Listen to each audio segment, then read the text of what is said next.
We'll go ahead and call this meeting to order. Good morning. Regular session of the Yuma County Board of Supervisors, also sitting as all special taxing districts, March 6th, 2023, 9 a.m. Board members can attend either in person or by telephone or remotely via electronic conferencing. We're all here. Can we please stand for the Pledge of Allegiance? Supervisor Pankratz, can you please lead us? Will you please join me in the pledge? I pledge allegiance to the flag of the United States of America and to the republic for which it stands, one nation, under God, indivisible, with liberty and justice for all. Thank you.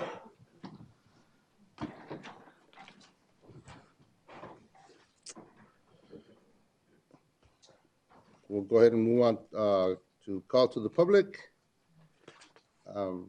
Call to the public is held for the public benefit to allow individuals to address issues within the board's jurisdiction. Board members may not discuss items that are not specifically identified on the agenda. Therefore, pursuant to Arizona Revised Statute 38-431.01H, action taken as a result of public comment will be limited to directing staff to study the matter, responding to criticism, or scheduling the matter for future discussion and decision at a future date. Public comments may be made in person or submitted by email at publiccomment@yumacountyaz.gov. The email forms of public comment will be accepted until 8 a.m. the morning of the meeting. All public comments will be read out loud during the Yuma County Board of Supervisors meeting that starts at 9 a.m. Do we have any comment emails? Emails, however, they're concerning the zoning portion of the agenda that we'll hear this afternoon. So 1:30. Okay, thank you. That's right. Gail Castricone. Good morning. Morning. My name is Gail Castricone, and I am the advocate for the Avenue B and C Colonia Butterfly Project. I've been going over all of my notes and my speeches from 2006 to 2023 on behalf of the Avenue B and C Colonia. Obviously, these speeches have not had an impact on our community since crime has escalated and code enforcement has been ineffective for the most part.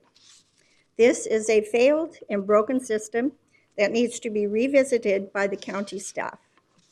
We have open borders with people coming in by the thousands to live the American dream, while our residents in the B&C are living like those fleeing from their country. This is 1 square mile of slum and blight with the highest crime in Yuma County thanks to the slumlords and non-effective code enforcement. Please don't tell me that there is not enough staff to cover the whole county. The Sheriff's Department has used that same excuse year after year. If this is truly the case for over 40 years, why have you not made significant progress for the safety and welfare of the tax-paying, hardworking people in the B and C Colonia? I am proposing to you that you find out why our area is still unsafe and come up with a solution for the residents, because they deserve to live in peace. In closing, I want to share a story about a young man that I met. He was working on the new apartments on 5th Street. Supervisor Pankratz was his teacher, and he remembered her for all of her kindness and for her hugs. He was a felon and had a history of gang affiliation and drug trafficking. He has been away from that lifestyle for over 5 years.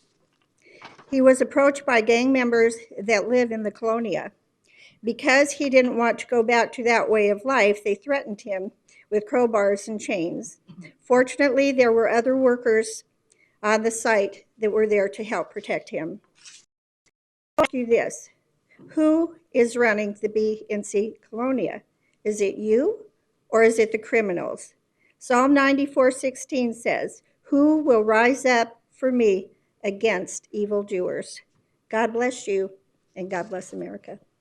Thank you, Gail. Those comments we'll look into them with the county administrator. Thank you. Bruce Easter Day?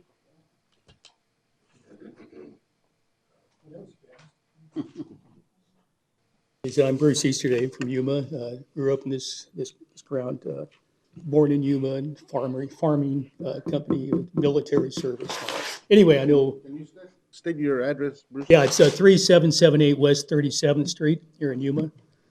I know Lynn. I know your dad. I know your brother. Anyway, I just wanted to let you know, basically, the Board of Supervisors know there's a meeting tomorrow at the Yuma Mesa Irrigation District. I'm going to read this. You can all have it. Starts at 2 o'clock. Colorado River situation has caused YMIDD to seek fallowing agreements.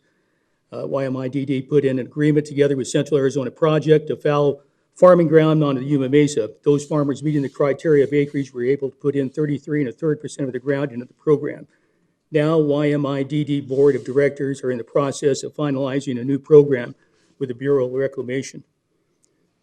Bureau of Reclamation will take over the rest of CAP's agreement and will raise the price to $2,300 an acre for those in the original agreement signed in '22. YMIDD board member met with BOR and now has a new agreement allowing farmers to fallow 50% of their total acreage at the new price of $2,300 per acre. Further, the board is looking at raising the fallowing acreage to 80%, and at least one board member has been heard to indicate they would like to see the fallowing acreage raised to 100%. Many of you know in 1948, the federal government allowed military veterans to participate in a lottery on the Yuma Mesa, and veterans had to have $3,000 in their pocket and a knowledge of farming. Those lucky enough to win a homestead were also given military barracks, and they could move from the Yuma Air Force Base to use as their homes. The Yuma Air Force Base was also winter in the process. The military wanted the agriculture to protect the base from blowing dust that would sweep across the facility during high winds. Bad for visibility and airplanes in general. If the YMIDD board is successful in raising the fallowing acreage to 80% or even higher, the base stands to lose. Simply put, the mesa turns back into desert. There are those on the board, for their own reasons, want this to happen, and it's basically to sell off the ground out there. The whole reason that the base did that years ago to give those homesteads out was to protect the base from the blowing dirt and the sand and stuff. So I would think it behooves at least the board here to talk with the Marine base and talk to those. And I don't think they really understand what it means. Last week, the coalition of irrigation districts got together and they met with some $2,300 an hour lawyers out of DC, and they'll be arguing in the Supreme Court to hang on to this priority 3 water that most of Yuma has. And we could lose all. Priority 4 has probably begun, but very good possibility that 3 will. So anyway, there's a lot of stuff going on. If I could, I'd just like to leave this with you guys to take a look at it. And if you want to show up for the meeting, it's an open house. Anybody could go to it, but it puts Thank you, Bruce. the base in grave danger. So that's it. Thank you. What time is it? And what's, It's at 2 o'clock and it's there at the top. Yeah. oh, good, it tells. Okay. Do you have an address? No, you know what you know. I know, but other people might want to Yeah, I think touch it's him. on First. I think it's on First. Just on this, if you go to the southwest corner of the Marine base, it's basically that road. This is this side of Avenue Yeah, I know We'll what get it it. is, but, whatever it is. yeah, Thank you. thank you. Moving on to presentations, proclamations, and appointments. Is there any appointments?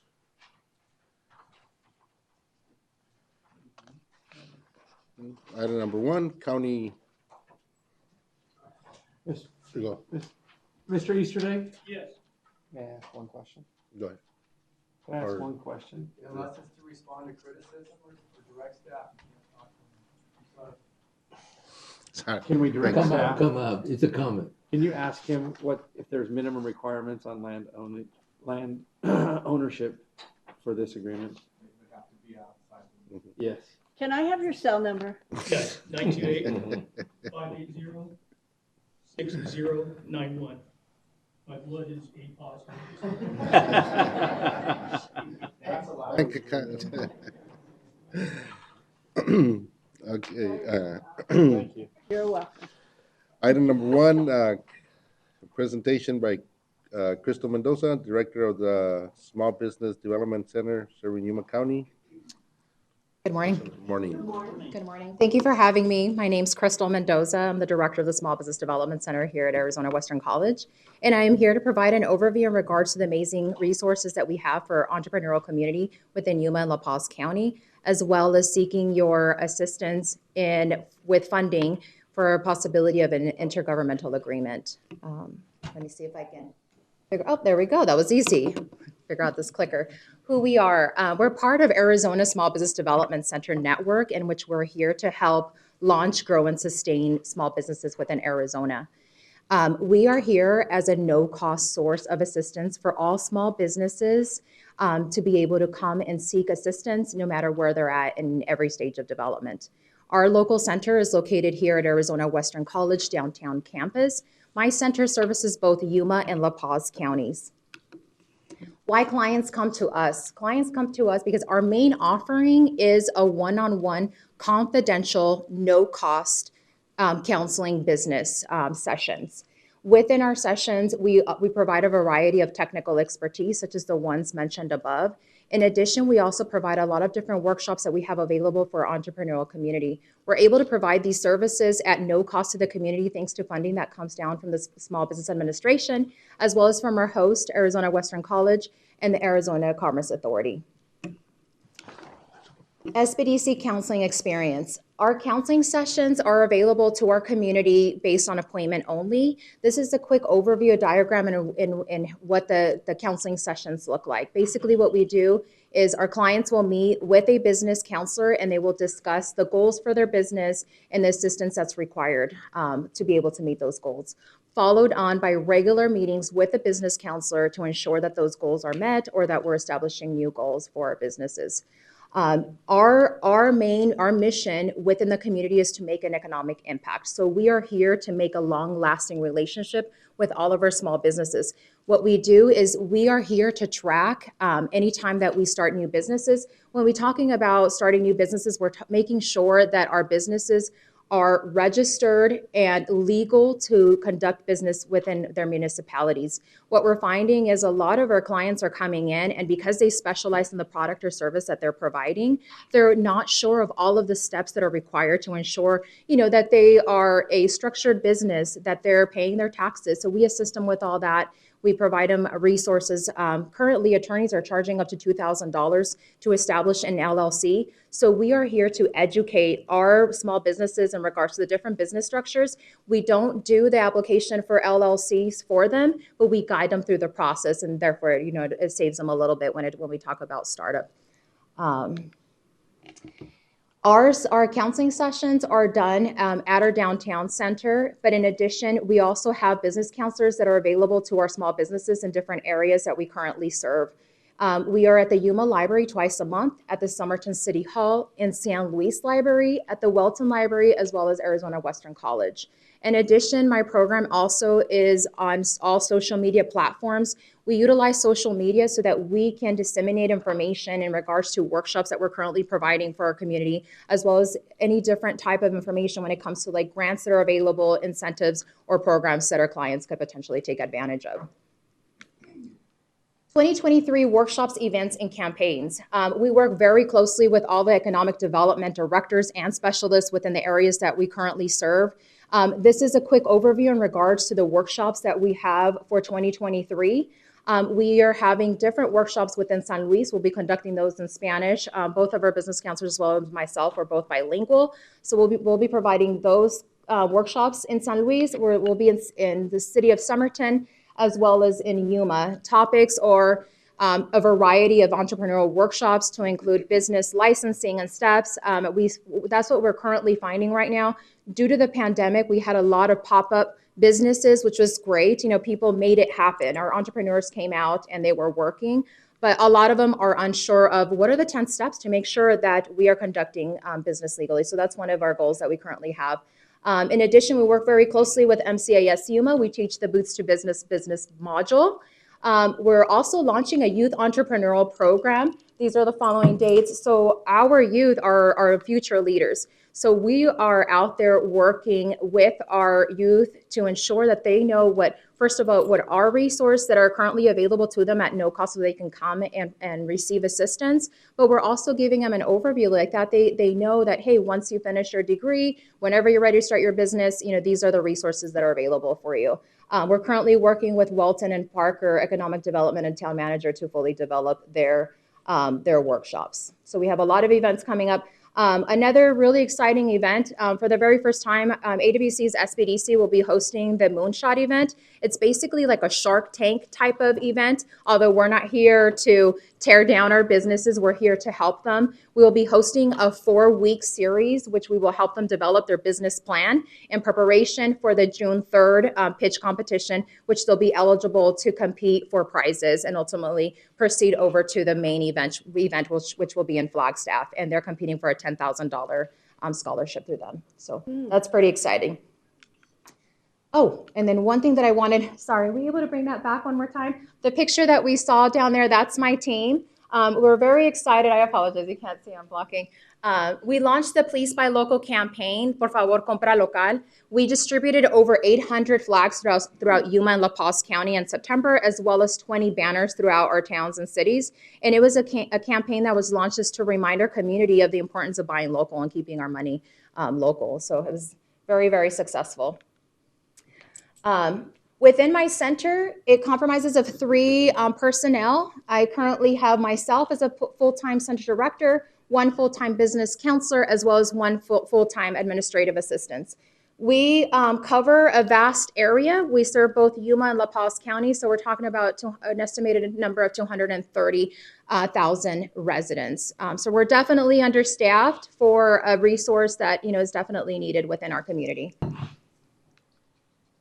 Something that I wanted to share, very exciting data. As I mentioned earlier, we're here to make an economic impact. And so we are only 5 months into this fiscal year. And so I just want to show a quick comparison in regards to the data that we have of what we had in the previous fiscal year. So our total number of clients currently, we're at 396 clients, while previously we were at 581 for the entire year.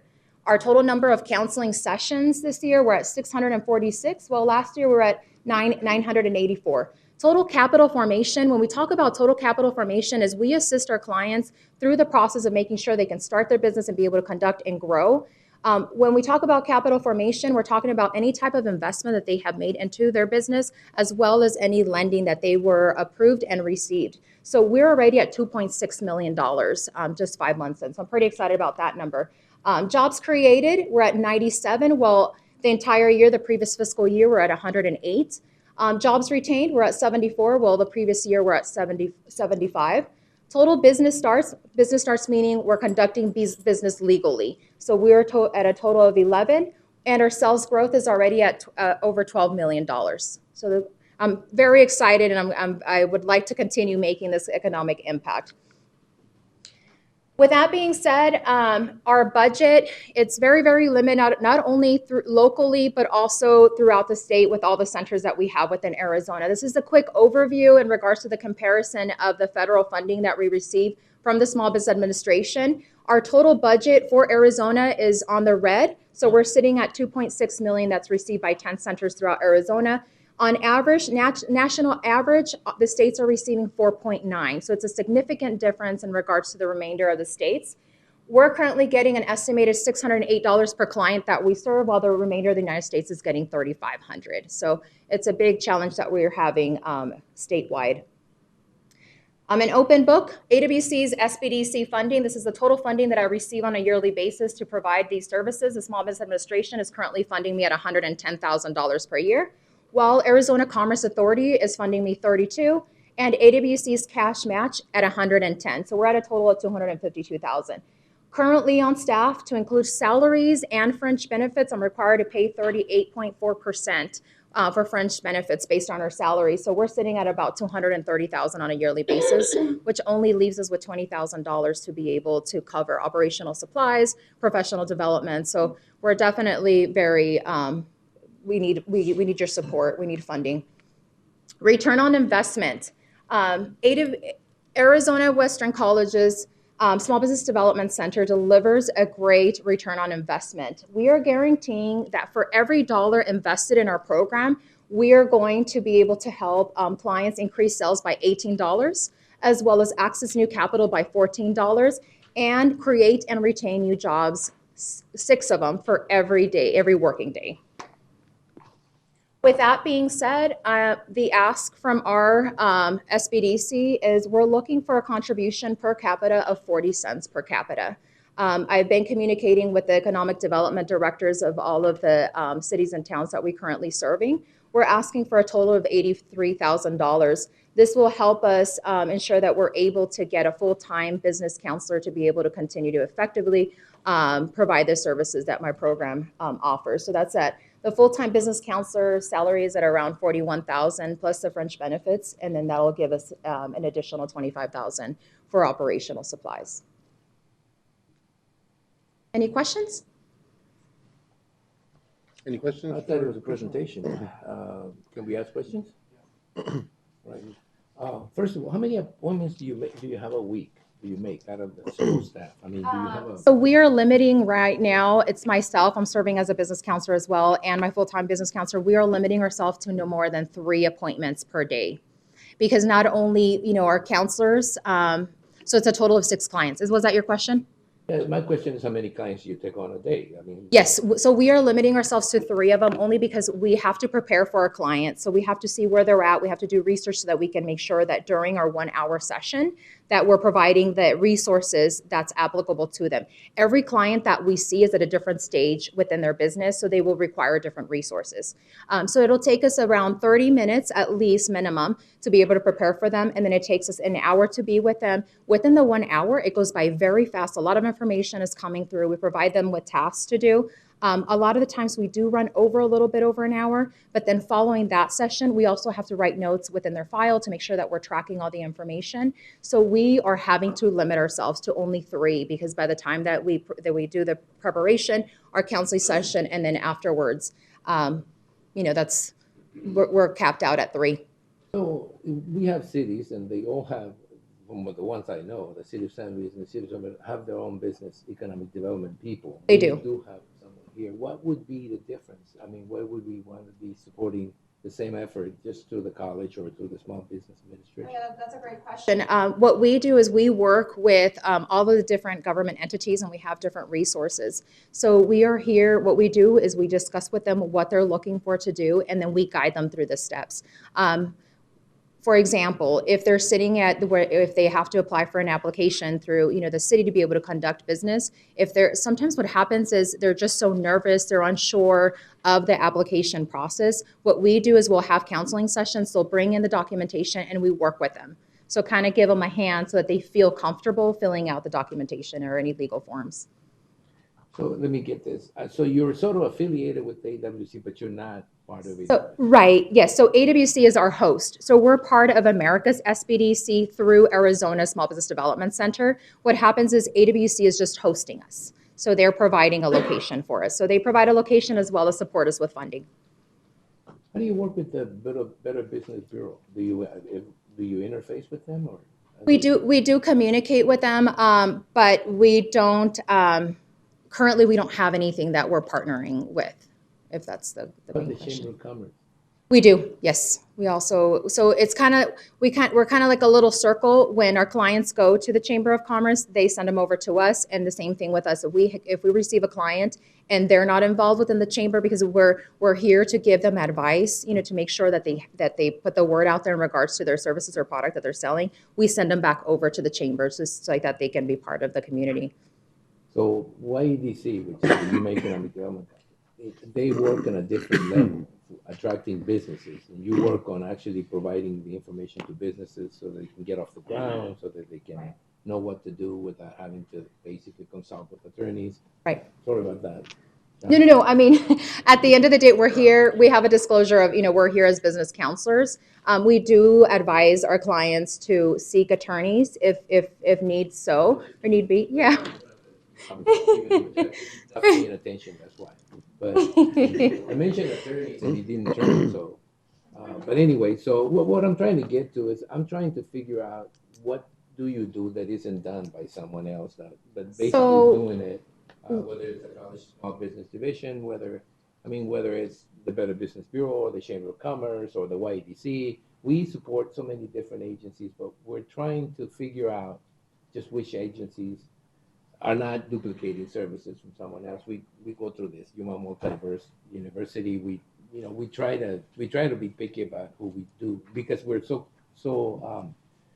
statutory driven that we have to find enough of a justification for us to support some of these entities, and they have to have a function that we can point to as saying that we are not just simply giving you money to do whatever.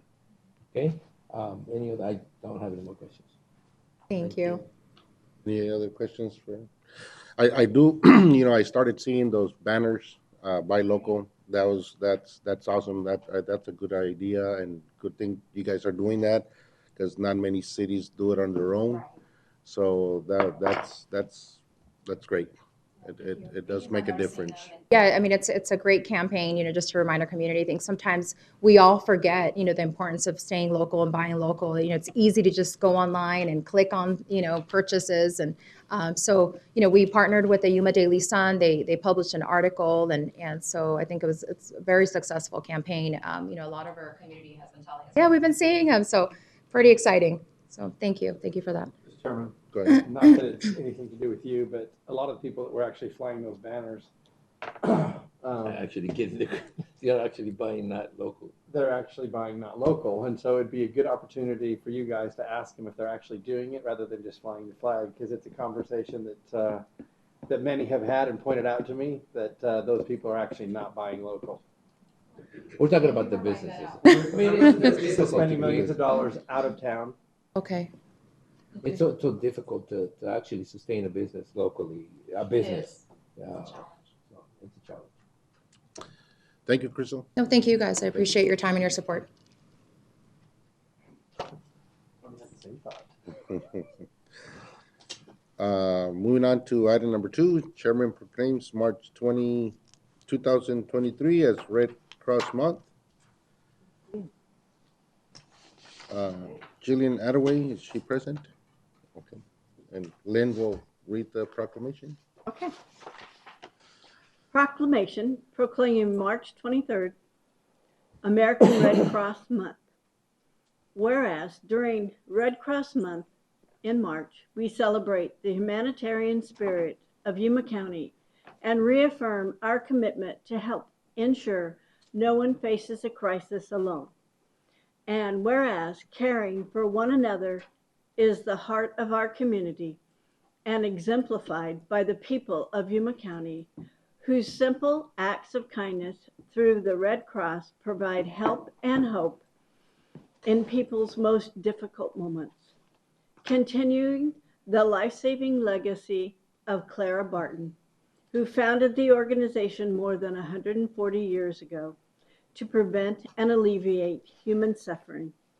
And whereas every day, 453 ordinary individuals lend a helping hand to make an extraordinary difference for the neighbors in need.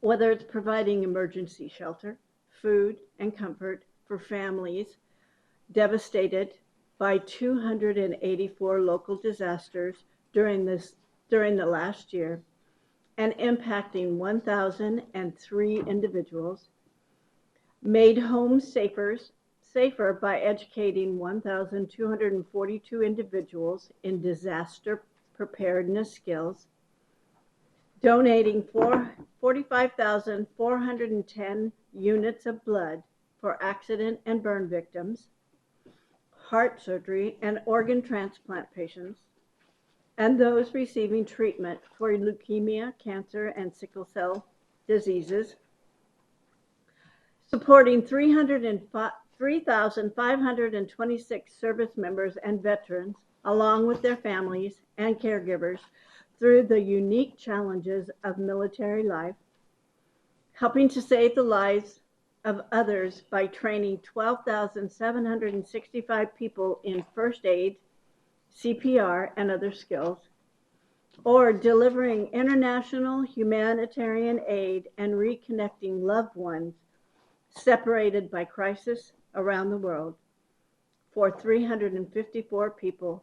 And whereas the support, volunteerism, and generous donations are critical to our community's resilience, we hereby recognize this month of March in honor of those who fulfill Clara Barton's noble words. We must never think of anything except the need and how to meet it, and ask everyone to join in this commitment. Now, therefore, I, Martine Porteous, Chairman of the Yuma County Board of Supervisors, hereby proclaim the month of March 2023 to be Red Cross Month. In witness thereof, I hereunto set my hand and affix the official seal of the Board of Supervisors, done at the Yuma County seat this 6th day of March 2023. Martine Porteous, Chairman of the Board. Thank you, Lynn. Any, Yes, can we have a picture? or do they want to come up and say a few words, or? Pat Kern will say a few words if it's okay with pictures. Yeah. Good morning, Supervisors. I am Patrick Kern. I'm the Community Volunteer Leader and Government Liaison for Yuma and La Paz counties for the Red Cross. And I'm a volunteer. And Jillian Attaway joins me today, and she's a staff member. So I point that out to illustrate the relationship of the Red Cross's work with volunteers and staff members. In fact, 90% of the work that the Red Cross does is done by volunteers. One of the things that we do most frequently in the local areas is we respond to house fires when people are displaced from their homes by fire. We provide financial assistance for them for temporary lodging, food, clothing, and even mental health counseling, replacement of medications that might be lost. So there's a tremendous amount of assistance that's provided by the Red Cross in situations like that. Three areas that I want to bring out and encourage you to think about are one, volunteering. And I would urge you to encourage county employees to be volunteers. The Red Cross is like the military from the standpoint that we have, we do jobs from everything from staffing responses for national deployments to delivering supplies in the instance of national emergencies. We also, of course, are active in receiving blood donations. I myself am a blood donor, and it's frankly a very easy thing to do, and it's an extremely important and valuable thing to do. So volunteering, donating blood, and then participating in training, CPR classes or other life-saving type training is most beneficial for the community. So thank you very much for accepting our request to declare March Red Cross Month, and I'll be happy to answer any questions that you might have. I just want to say, thank you for the work you do for volunteering, and to all the volunteers to the Red Cross. Many people don't understand or don't know the way the Red Cross assists, and how fast they're there to provide assistance to any family that in need. Like you said, fire, when they don't have a home or a shelter for them. Thank you. You guys really do a great job. Thank you very much. Picture? Yes.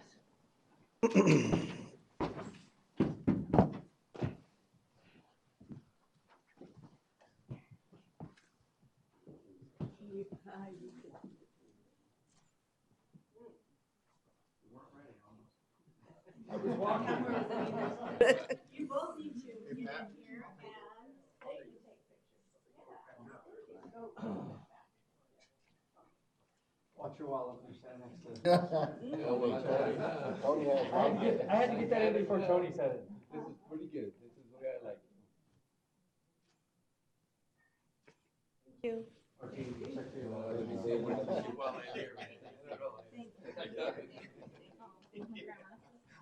Oh, okay. Thank you. Hi, how are you? Good to see you. It's like going to Mexico. Hey, you got Put your wallet in the front. years catching up.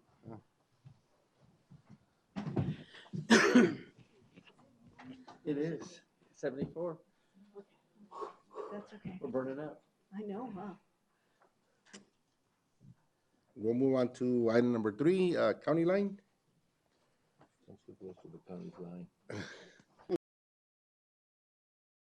As budget season approaches, the Board of Supervisors and all county departments have convened to discuss budgetary matters. The Law Enforcement Training Academy celebrates their latest graduates, joining the ranks as dedicated law enforcement officers. And a project that will improve flooding in the Smucker Park area has begun. These stories and more, this is your County Line.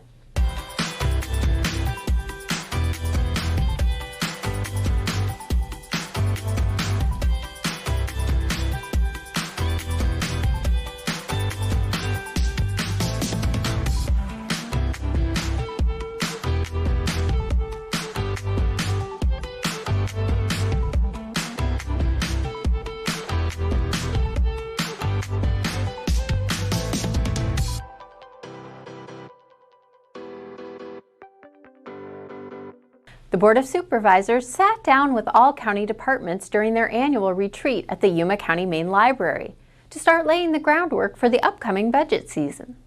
It's a critical time for a meeting like this. With the budget season on the horizon, it gives your county supervisors the chance to work closely with key decision makers for the organization. As a local government, the annual budget is really the most important thing that we do every year. And while we're in the thick of it now with the budget retreat and meetings with every department, division, and office to hear their budget priorities for the upcoming fiscal year, it's really a year-long process. So as soon as this budget is adopted in July, staff will begin work on the next fiscal year budget. It's really a never-ending cycle. Through discussions, we're better able to set the course in a new direction or maintain the direction we're heading. County budget meetings will soon be held. Stay tuned to Yuma 77 as we bring these important events to you live. A few weeks back, a commencement ceremony was held for the 9th full-time graduating class of the AWC Law Enforcement Training Academy. The basic training program is a 21-week curriculum. LETA is accomplished through classroom lectures, hands-on training, and leverages the use of technology in order to provide certification as an Arizona Peace Officer during the course of the training program. This is a great program. We continue to grow, we continue to build. We're serving close to 18 to 20 agencies throughout the state. This is 160 recruits that have gone through the academy. Out of the 160 have taken the comprehension final exam, have successfully passed. So we've got 100% passing rate right now, which is a great number for our academy. There were various state agencies that went through the academy, including graduates that will serve with the Yuma County Sheriff's Office. We would like to congratulate all the graduates. If you would like a career in law enforcement, please visit azwestern.edu. Contractors for the Smucker Park Retention Basin project have begun test section preparations, expected to be completed by the end of March. Once completion of the test section of the Smucker Park Basin is finished, the contractor will be given notice to mobilize and commence work at the site on Avenue A. Improvements to the storm drainage system will include 2 large, highly specialized concrete box culverts and outlet structures. A pathway will be constructed on the top of the embankment, with ramps leading down into the basin area. This basin is intended to alleviate some of the flooding that the city has in certain areas of the city. So eventually they're going to be building the network to bring all that water into the retention basin to minimize the problems that there are out there. A new asphalt road will be constructed, pump stations installed, and an added chain link fence. For information or updates on the project, visit our website at yumacountyaz.gov under the Engineering tab. Hi, I'm Mary, and this is your Health Watch.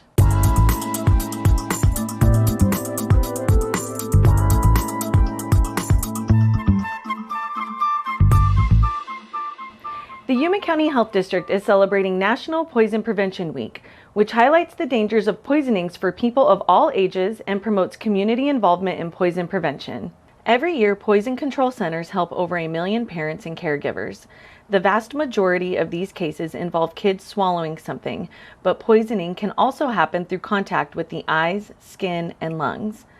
Although child poisonings are more common, this doesn't mean adults are immune. Thankfully, we can all take a few easy steps to prevent future poisoning.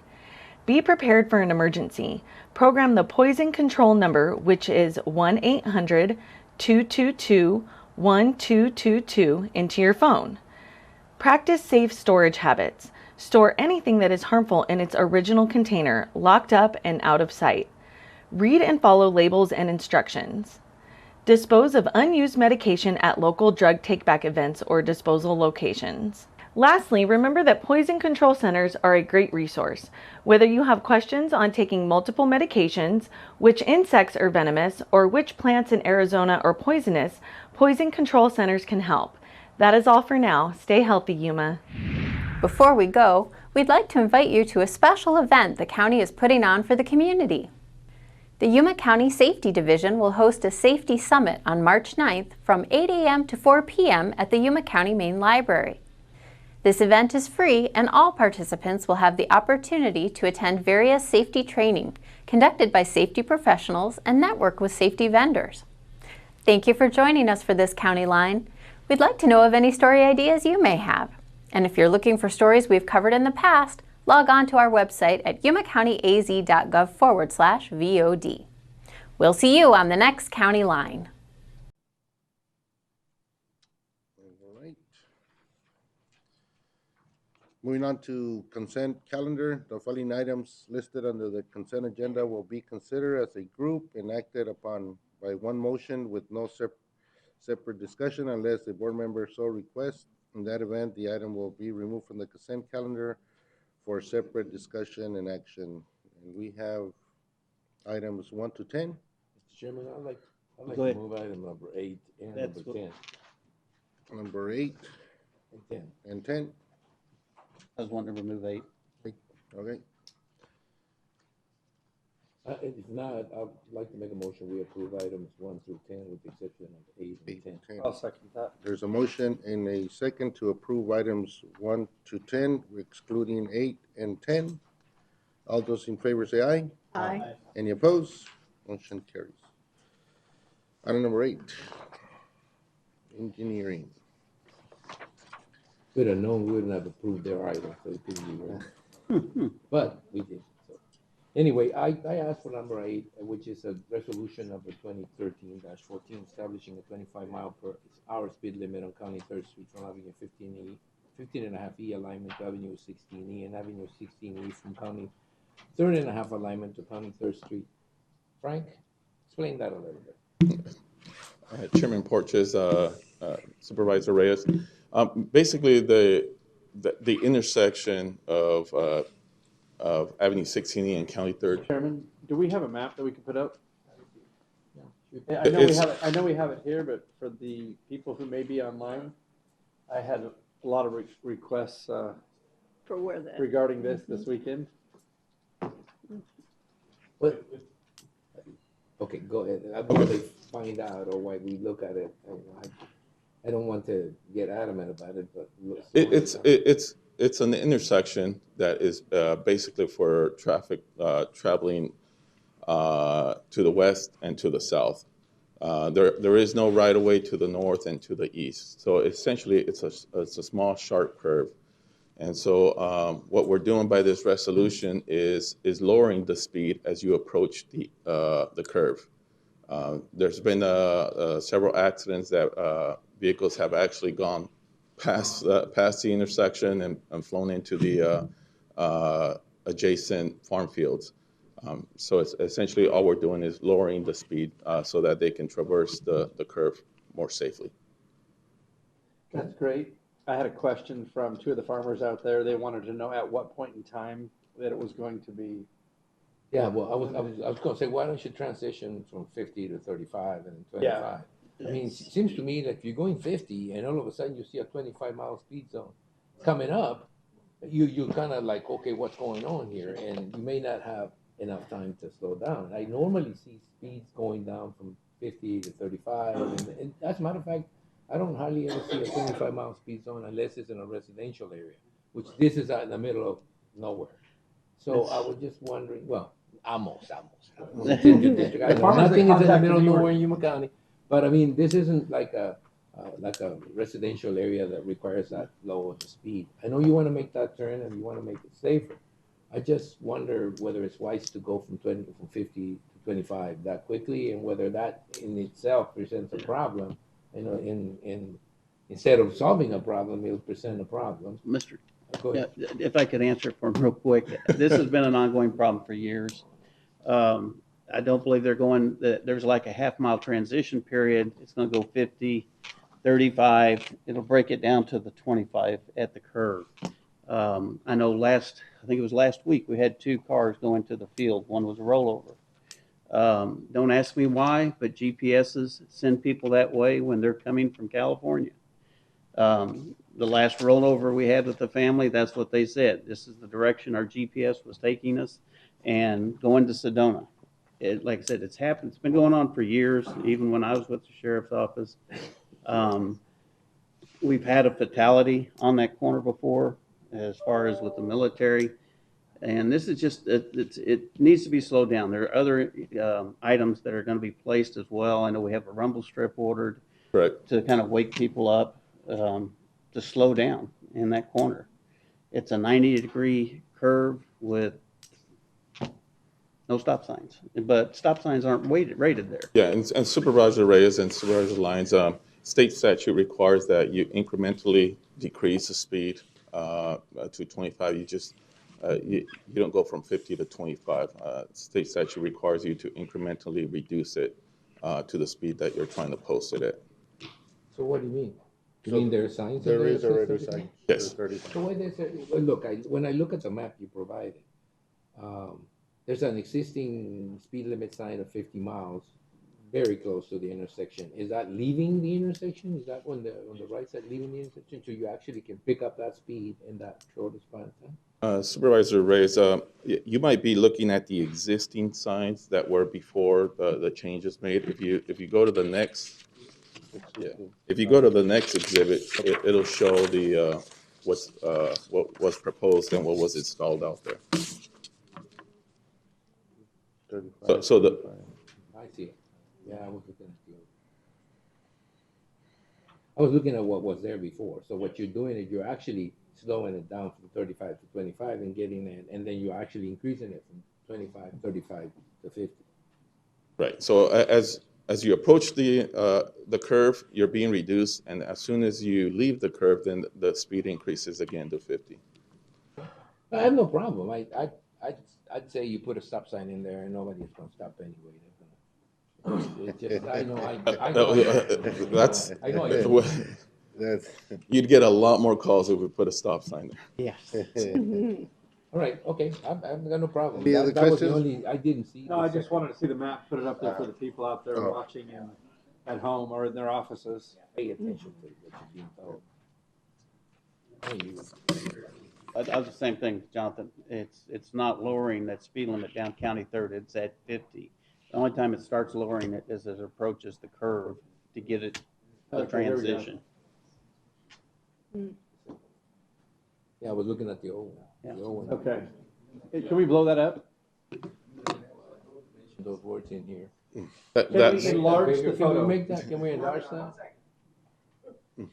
Tony wanted me to rephrase Rephrase. from blowing out. Now that's the current one there. That's the existing. The old one. Yes, that's the.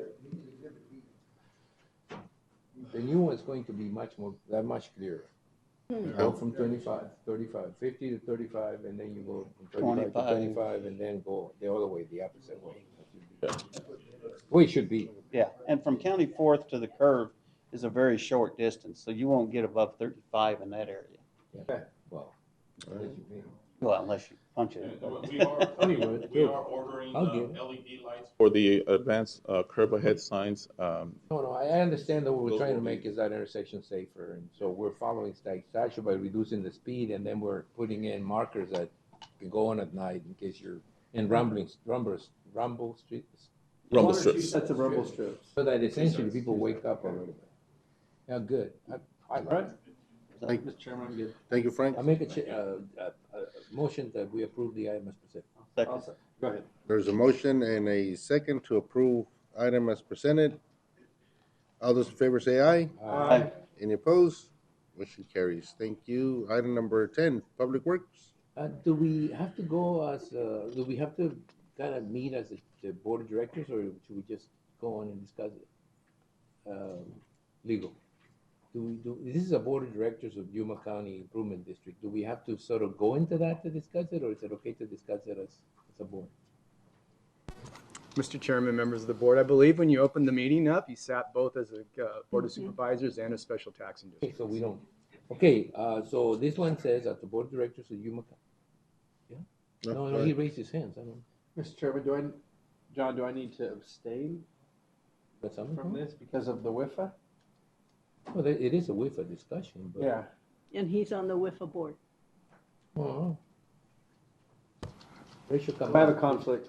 I don't believe it, you don't have a financial gain in this, so it's best to be a remote, and I think this has been reviewed by Bill. Just wanted to make sure. Yeah, I think you're okay. And point out that I am on that board.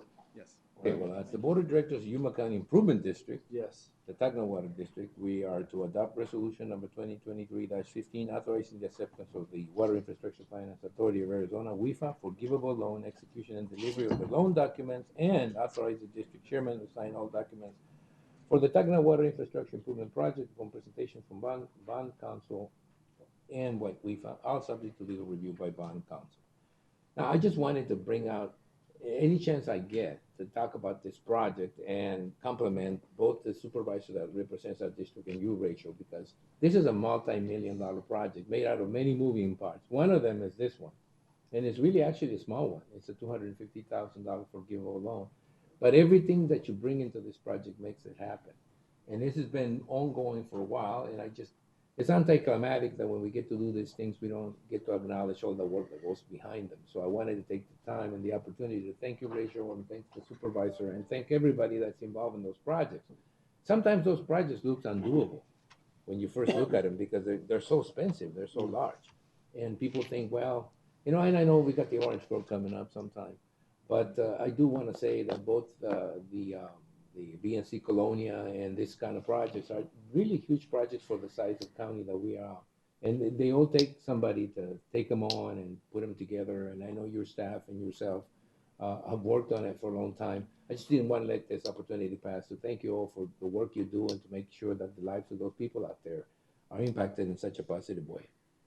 I thank you very much about that. I just will take a moment, Chairman Porteous, members of the board, to let you know that on the 21st of this month, we are intending to sign all the loan and grant documents pertaining to this project. And then on the 23rd, we are going to have our pre-construction meeting and issue the notice to proceed by the 27th of March. So this is really rolling and we're moving ahead. The 30th of March is groundbreaking. You'll be receiving invitations, every one of you, to that. So we're really looking forward to that. We have a committee that's putting together all the plans for that. So we're really looking forward to that. Thank you. You'll be receiving your invitations soon. We'll send Tony so he can thank Well, I'll everybody be in again. Washington D.C., so I'm trying to make it that day. But I already told the manager it was going to be tough for me to get back in time, but I'll try as much as I can to get back on time. This was planned a long time ago. I'll be in Washington for a week or most of that week. Right. But Thank anyway, you very much. Look, as long as it happens when it happens, as soon as we can get it rolling, get it rolling. Exactly. Right, so I'll make a motion. We'll go ahead and Thank approve you, the Rachel. item as presented. I'll second. There's a motion and a second to approve the item as presented. All those in favor say aye. Aye. Any opposed? Motion carries. Thank you. Moving on to discussion and action items. Item number 1, Public Health Services District Emergency Management. Diana? Good morning, good morning. Hi. Good morning, Chairman Portes, members of the board. Diana Gomez, Director of Public Health. Our cases continue to trend down. Our community level, which is the number of cases that are testing positive, is down. We're about at 11%, meaning that all tests that are reported are coming back, 11% are coming back positive. So it's pretty low. Our level of transmission, meaning how it's moving through the community, is starting to increase a little bit according to the wastewater surveillance measures, and that just means we might see an uptick overall. But again, our numbers are pretty low. We still have a very positive response to our community clinics. We're still going out to different areas. Staff has been going out as early as 4 o'clock in the morning to vaccinate farm workers. They've been going to different locations, and so they're incorporating additional vaccines in addition to COVID. They're doing flu. They're doing some other vaccines as well because of the demand for that. So it's been really nice being able to go to the community so that access is not an issue. So I'd be happy to answer any questions. Chairman, I have a couple. Go ahead. One, Nancy, I wrote something in here so I wouldn't forget it, but I forgot what I wrote. So. Okay. No, you can't read it. Yeah, I can't read it. It's too small. Okay, so does the county have a process to deal with people who test positive and some of those home tests? I mean, do we have a process? Is it a question for you or human resources? Internally, you're saying for employees? Yes, HR has a process internally for our employees, county employees. And so normally when somebody tests positive, they work with HR. HR reaches out to the employee and the supervisor. Okay. So, so you say a person, so you have a staff member that tests positive, you send them home because you have the testing way to do it. You send them home and then you wait 3 or 4 days for a second, or did you test them twice? No. Depending on whether they're symptomatic or not symptomatic, we recommend isolation, or the CDC's last recommendation was isolating for 5 days if you're not, and then you come back. But you always check really closely. Sometimes people have symptoms, sometimes people test positive, and they're completely symptom-free. But with the prevalence of all those home tests, it's really difficult. And, I'm talking about, business owners, for example. Would you particularly recommend that people get tested twice? Some of those test results are not as dependable as they could be. Yeah, what we recommend is if you're symptomatic, you're not feeling, you know yourself, when you're feeling under the weather, and you take a test and it comes back negative, we recommend maybe doing it 24 hours later. It'll probably pop up positive. You won't get a false negative, meaning, a false positive, but you may get a false negative. So that's why we recommend that. We don't recommend a back to work testing strategy because even though you're symptom free, there might be residual virus, not enough to make anybody else sick or be contagious, but enough for the test to pick it up. So we depend on people basically monitoring their symptoms after that period. Somebody's been out for say 3, 4 days, 5 days, business days. I'm talking about a whole week. You consider it somewhat, or the CDC consider it somewhat safe for that person to return, even though she may test or he may test positive after 4 or 5 days with the COVID? We take the first day when you tested positive. We know that this latest virus, before it could be anywhere, the window was 2 to 14 days, and it could be anywhere in between, and it was. Sometimes we saw people testing positive at the 14th day. This the new variants as they're evolving, we're seeing that you're going to test about 2 days after exposure. So, which is when you're most contagious. So once you test positive, we start that window there for 5 days, because the likelihood is that you've been infectious probably 2 days prior to testing positive.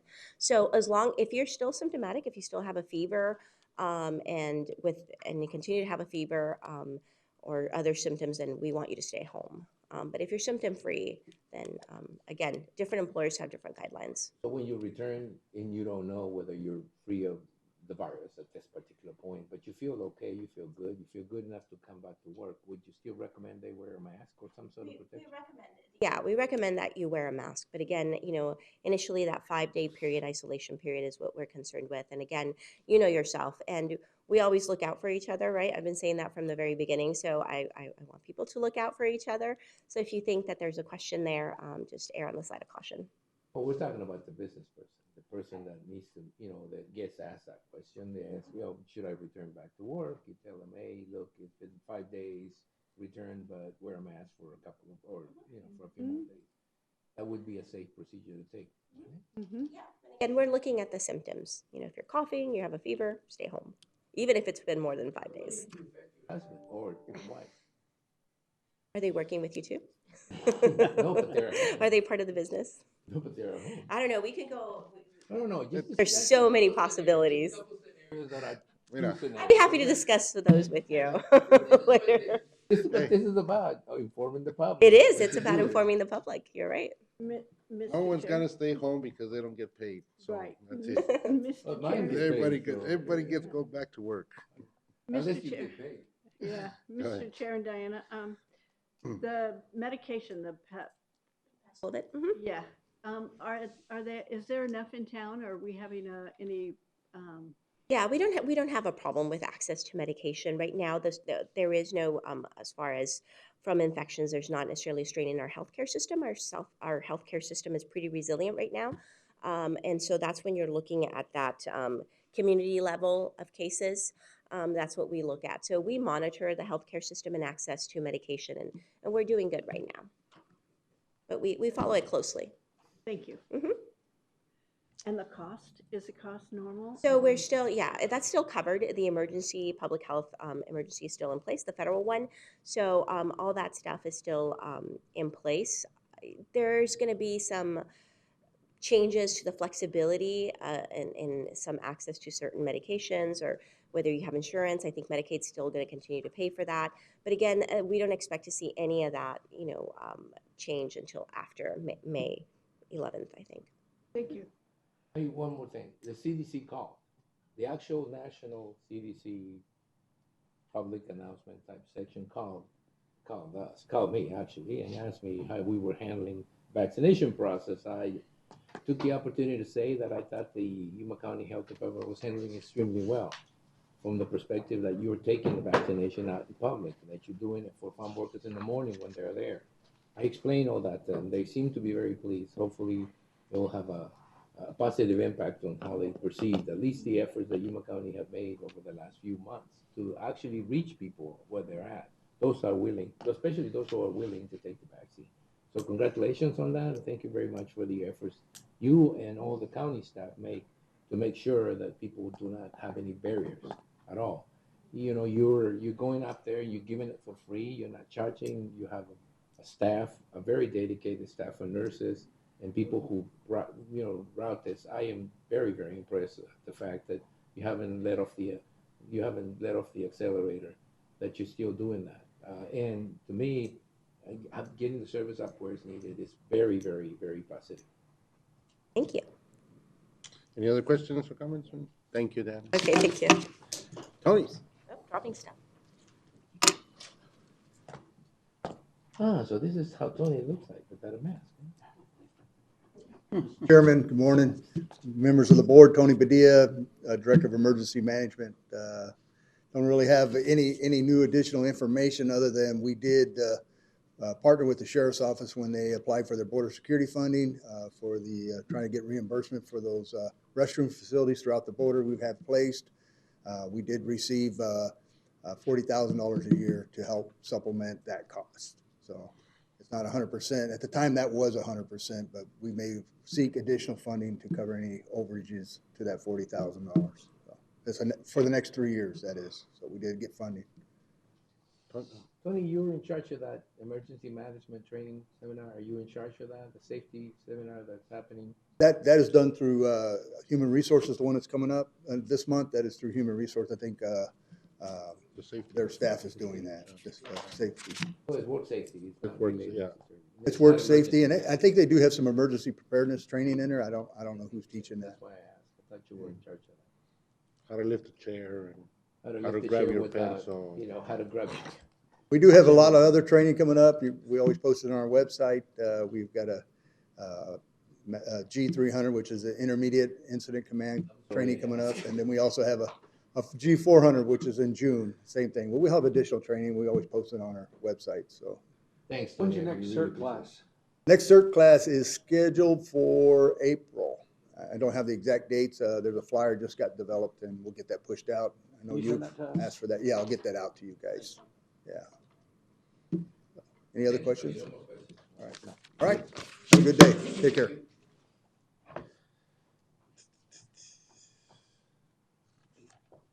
Legislative issues. Alejandro.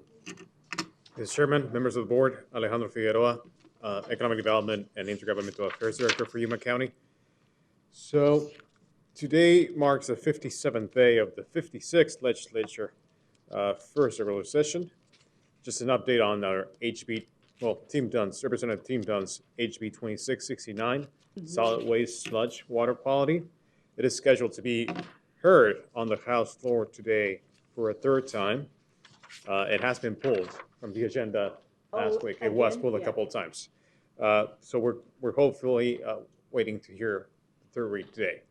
The CSA and I feel fairly confident that the bill will advance onto the Senate, as the bill hasn't been questioned by either caucus nor the Rules Committee. We will reach out to the Senate leadership and ask for the bill to go to the Senate Natural Resources, Energy and Water Committee, chaired by Senator Kerr. So it's heard on that committee in the Senate. HB 2483, backyard fall regulation prohibition, sponsored by Representative Payne. This bill was brought to our attention by Maggie Castro, Planning and Zoning Director for Yuma County. This bill was just transmitted over to the Senate, and I'll read to you what it stands, how it reads. A county may not adopt any law, ordinance, or other regulation that prohibits a resident of a single-family detached residence that is 1/2 acre or less in size from keeping fowl in the backyard of the property. Keeping what? Of a fowl, it's chickens. Oh, yeah, fowl. Fowl, Okay, yeah, keep I'm going. Okay. The county may not restrict the number of fowl that a resident may keep in the backyard, may not prohibit a resident from keeping male fowl, including roosters, require fowl to be kept in an enclosure located in the rear or side yard of the property at least 15 feet from a neighboring property, and restrict the size of the enclosure to a maximum of 200 square feet. So, according to Yuma County's Planning and Zoning Director, Maggie Castro, they have been receiving a lot of complaints from people who own, neighbors of people who own fowl, of noises and odors and different issues. Just wanted to bring this to your attention. It's moving forward, and it's not going to allow the county to impose any regulation on it in the future. What about CCNRs? No. No, that's a house. County can't enforce those. Wow. Those will end up in court. Yeah, they will. Moving on, for the next 3 weeks, committees will be focused on processing bills that have been successfully sent over by the other chamber. March 24th is the last day for this bill to be passed from the second chamber's committee. I want to let you know that part of the reason that our bill was pulled out a couple of times is that Democrats in the State House of Representatives voted no on every single bill up for a floor vote on Tuesday and Wednesday of last week to protest Republicans' leadership's decisions to require a majority of the majority support for any bill that is to be voted on the floor. Senate President Peterson stated the Senate has also adopted this requirement. Now, it is my understanding that the rule has existed for years and in fact has been applied to other bills sponsored by members of both parties. However, in the past, it appears that this criterion was only applied to bills with a particularly controversial or partisan bent. But this year, the requirement to receive a majority of the majority is being applied to all bills. So that means that any Democrat bill needs to get at least 16 signatures in the House to be heard on the floor. The Democrats also in the Arizona Senate selected new leadership on Thursday after now formerly Minority Leader Raquel Duran departed to run for Congressman Gallego's seat. The Arizona State Senate Democratic Caucus announced Thursday that Senator Mitzi Epstein has been chosen as Senate Minority Leader after an organizational meeting. Also, Governor Hobbs announced new additions to her operations and policy staff this week. I'll give you an example of, Eva Masadiego. She's now Deputy Director of Operations. Marion Mahoney, Director of Office of Resiliency. Anthony Davis, Senior Operations Advisor. Will Green, Policy Advisor. Patrick Adams, Policy Advisor on Water Issues, and Dominic Blaze, Policy Advisor on Energy-related issues. That would conclude my update to the board, Mr. Chairman, members of the board. If you have any questions, I'll be happy to. Go ahead. Mr. Chairman, just a quick question. You said that was with the foul on a third acre or larger? That the county cannot restrict it? For gravel to be kept in an enclosure located in the rear or side yard of the property at least 15 feet from a neighboring property, and restrict the size of the enclosure to a maximum of 200 square feet with a maximum height of 8 feet. So it goes into detail, very, very detailed as far as the size of the property. And I was trying to remember where it said the size of the lot. Mhm. Go back a little bit. If it was a third acre or larger. Oh, yes. So I'll repeat myself. I'm sorry. A county may not adopt any law, ordinance, or other regulation that prohibits a resident of a single-family detached residence that is 1/2 acre or less in size from keeping fowl in the backyard of the property. Half acre or less? Or less? Yeah, the way government stays out of your back. 1/2 acre or less. That means it could be a residential. That means all of the foothills. Yeah. All over the The county. foothills is a special place. They don't want to be in a city, but they don't want to. That means all the county islands. Right, most likely. Whew. Chickens stink. The change of the concept? There's going to be a reception on March 16th to our farewell to the current council. They're not expecting the new one to come in until April. Okay. Any other questions? Thank you, Alejandro. Calendar and current events. Lynn, Okay, I'm ready. ready? I attended the YMPO meeting. I had lunch. I have to tell you, Mayor Nichols set up a very, very, very informative lunch with the governor, and it was very well attended, and with all the elected officials, and I attended that. I went to the special session for the Board of Supervisors. I attended the CHA committee meeting. I met with folks concerning the Foothills project. I met with constituents who live adjacent to the Foothills project. I attended the CSA Legislative Policy Committee, and I attended MATO. So, yeah. Attended the Welton Pioneer Days Parade, also attended a luncheon with the governor, the BOS special session, MATO, and numerous conversations and meetings reference the zoning in the foothills. Oh my goodness. Can't even begin to count how many. Oh, I went to the Arizona Board of Counties Coalition Thursday. Very interesting. First meeting in person in, I don't know, 2-3 years maybe. It was interesting. We discussed, and I think I was hoping Jonathan was here, but we discussed the Arizona-Mexico Commission membership. And the fact that my particular feeling is that the coalition now, the Arizona-Mexico Border Coalition now has a chance to start including counties in its membership, which I think is something they missed totally.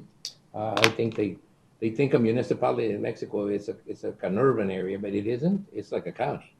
A municipality in Mexico, the actual counterpart is a county in the United States, but they missed the whole point there. So I told them it may be an opportunity for us to see about changing a little bit that particular perspective that they have about membership. They talk about border, they talk about sister cities. They never talk about sister counties. There's no sister county. It's actually a city, a county, a municipality. Well, anyway, I was also at the luncheon with the governor. I asked to speak, but obviously the Yuma city mayor was running the show, so I spoke to the governor a little bit later about issues and in sort of a little more private setting. I also have a report, I had a report from the current port director about the expansion in the San Luis Port of Entry, the San Luis Port of Entry. It looks very, very good. It's going to mean a lot of changes. As soon as I get an approval to talk about it from him or from them, I'll bring it up to the Board of Supervisors. I also attended the special retreat session that we had on the budget.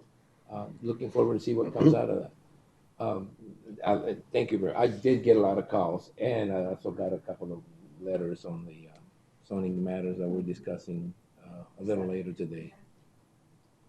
All right. Right. I attended the YMPO meeting.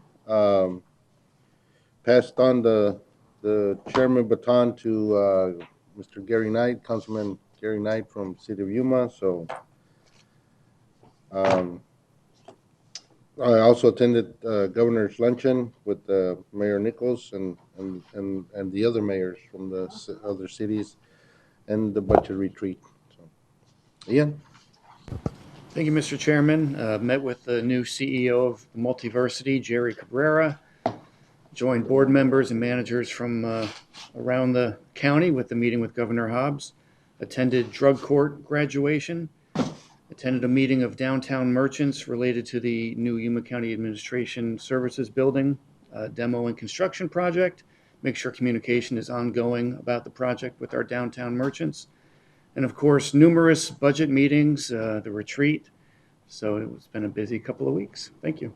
Can you explain a little bit how the process is going to be later on at the City Hall meeting hall? I mean, how I know the chairman's going to handle that, but I just wonder how the process is going. Sure. The chairman will recess this meeting and then reconvene the meeting 1:30 at Yuma City Council chambers. And all of the planning zoning items which remain on the agenda will be handled at that time. Have two of the items been removed from the agenda, or is still in there? I mean, it's still on the agenda, so they will be removed at the. The applicant will likely be requesting to send those back to Planning and Zoning Commission. All right. Will our laptops work in there? They should. We're hoping. Yes, and we'll have Wi-Fi available. Thank you, Desiree. Okay, I wasn't sure, you know. Yeah. All right. We'll go ahead and recess this meeting till 1:30. Meet at 1:15 over there, or Get there before then, it's going to be packed.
started this morning at 9.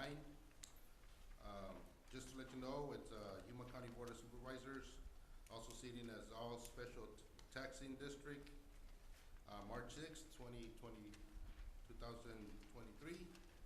And we're here at the Yuma City Hall. And before we go on any further, I want to thank the city of Yuma for letting us use this their city hall here. Thanks to city manager and mayor and council. We'll go to expedited rezoning and public hearings. And we do have, I just want to make sure, three speakers that'll come up to the podium and talk and do presentations. And we've allowed for them to speak for 10 minutes. In case it goes a little bit over, it will be fine. We'll let you know. Right now, we'll go ahead and let Mr. Javier go ahead and present. Thank you. Mr. Chairman, you will need to open the items. Item number 1. Testing. Development Services Planning and Zoning Division public hearing, special use permit case number 2022-12. Mr. Chairman, this is an expedited item. I don't know if the board would like to hear a presentation. There was a recommendation of approval by the commission and by staff, and there were no opposition. So if the board would like to see a presentation on this case, otherwise.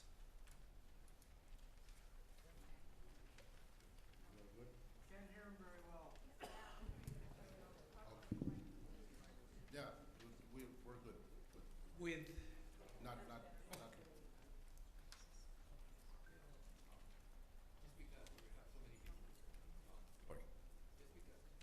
Just because we have so many people here, maybe they'll like to hear that. And we do expedited items when they're all approved by the planning and zoning, by, the staff and the planning and zoning have approved them, and, we move them pretty fast, but because this is such a large number of people, they may want to hear a little bit about it. So Javier, if you don't mind, just go do the presentation as you normally would.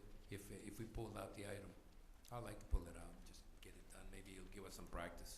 Thank you, Mr. Chairman. Javier Barraza, Senior Planner, presenting special use permit case number 22-12. This is a request per section 612.03H of the Yuma County Zoning Ordinance to allow propane storage and dispensing facility on a parcel 25,110 square feet in size, zone general commercial. The project site is located in a foothills planning area at 11525 South Fortuna Road. The intent is to allow the storage and dispensing of propane. This is the zoning and vicinity map, parcel 98, which is accessed on the west along Fortuna Road. The parcel is the location of the liquor store. Parcels on the north are zone general commercial as well. Parcel 254 is vacant. Parcels on the west are also zone general commercial. Parcel 358 is vacant. And parcels on the south are also zone general commercial. Parcel 99 and 101 are the vacant parcels. And on the east, we have Oasis. It's a subdivision with a mixture of site builds and condominiums. This is an aerial shown with the red dot, the subject parcel, in reference from Interstate 8 and Fortuna Road. A zoom-in version of the one before is outlined in red is the subject parcel, showing where the facility, the building is located and the parking. And we can see Fortuna Road along the west. This is an oblique view. This is the site plan provided by the applicant, showing this existing building, additions, and parking area. In yellow is the circulation, vehicle circulation, and in red is the proposed location of the propane tank, which will be a 2,000-gallon capacity tank. This is a view looking east of the subject parcel, now southeast, and now looking south at the proposed propane facility. No comments received from within the zoning area. We did receive one letter in opposition from outside. However, that same person ended up withdrawing that opposition. The Planning Commission recommends approval of special use permit case number 22-12, subject to the following operational conditions. The approval of the special use permit is based on the site plan submitted by the applicant. Any change from the site plan requires prior approval by the planning director. The special use permit shall be valid for a time not to exceed 10 years from board's approval. Rear parking lot shall be accessible to customers and employees during business hours. Also, the following performance conditions: within 60 days of board approval, the owner or agent shall provide the following: an ARS 12-1134 waiver, and record a restricted airspace disclosure statement. And number 2, all required permits must be issued to the applicant within 1 year of board's approval and finalized as per appropriate code requirements, including but not limited to unpermitted structures, unpermitted signs, grade and permit to ensure proper retention of stormwater on site, improvements to the parking and circulation area for the dispensing of propane, and placing of a restricting barrier around the propane dispensing area, as well as remarking of the circulation and parking spaces. Mr. Chairman, that concludes staff's presentation for special use permit 22-12. Applicant is present. Okay, before we get to the applicant, I just want to make sure that we all understand there was one letter of opposition which was removed, which was pulled back. Correct, Mr. Chairman. You haven't got any of the other within 300 feet, any of the other. No, Mr. Chairman. So at this particular time, it does not require a supermajority. It followed every procedure. It's a special use permit which allows us to sort of manage that a little bit, and it's timed so that if there's a problem, we can remove the special permit. Correct? That's correct, Mr. Chairman. So it has to follow everything that we've asked from them, and that's the conditions of the special use permit. Correct, Mr. Chairman. So it's designed to allow certain uses that may be, permitted in that type of zone, but have to be sort of managed a little bit. Correct. There should be some operational conditions to make it safer. So the propane tank systems obviously would mean something in that within the middle of that community. So they're giving out a special use permit. Correct, not Mr. necessarily Chairman. a zone. Okay, thanks. Go ahead. Javier, it's going to be used to dispense propane to the smaller tanks, correct? Correct. Any other questions for the applicant or for Javier? Maybe you have the applicant. Do you have questions for him?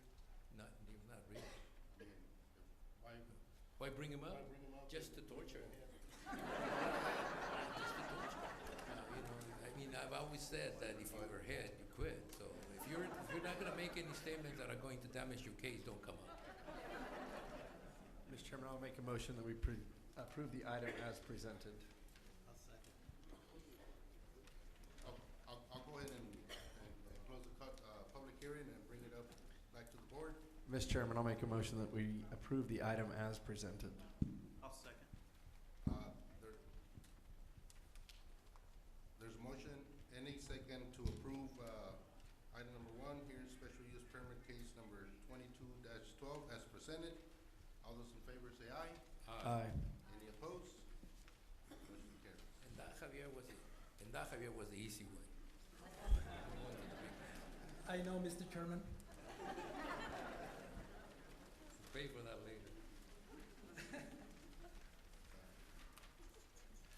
Okay, moving on to rezoning, public hearing items. Do I open them up all at once? You have one more special use permit You have one prior more to the special zoning use. actions. One more. But it's in the regular public hearing item, right?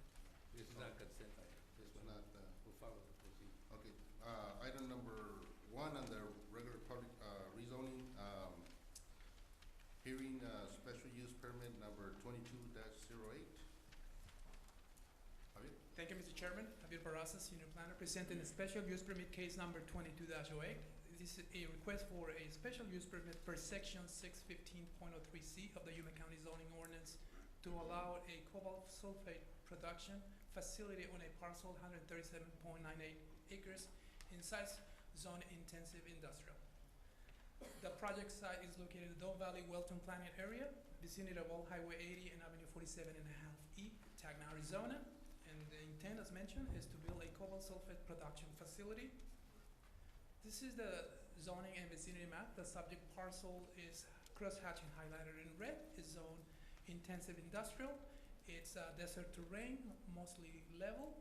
It's bisected by Old Highway 80 and Interstate 8, as well as Union Pacific. Properties accessed via Old Highway 80. Properties surrounding the subject parcel are zone RA40, desert terrain. There's only some RVP zoning northeast of the subject parcel, half a mile. It's all vacant. This is an aerial view showing the white rectangle on the right is the location of the property in reference to Tacna on the left. This is an oblique view.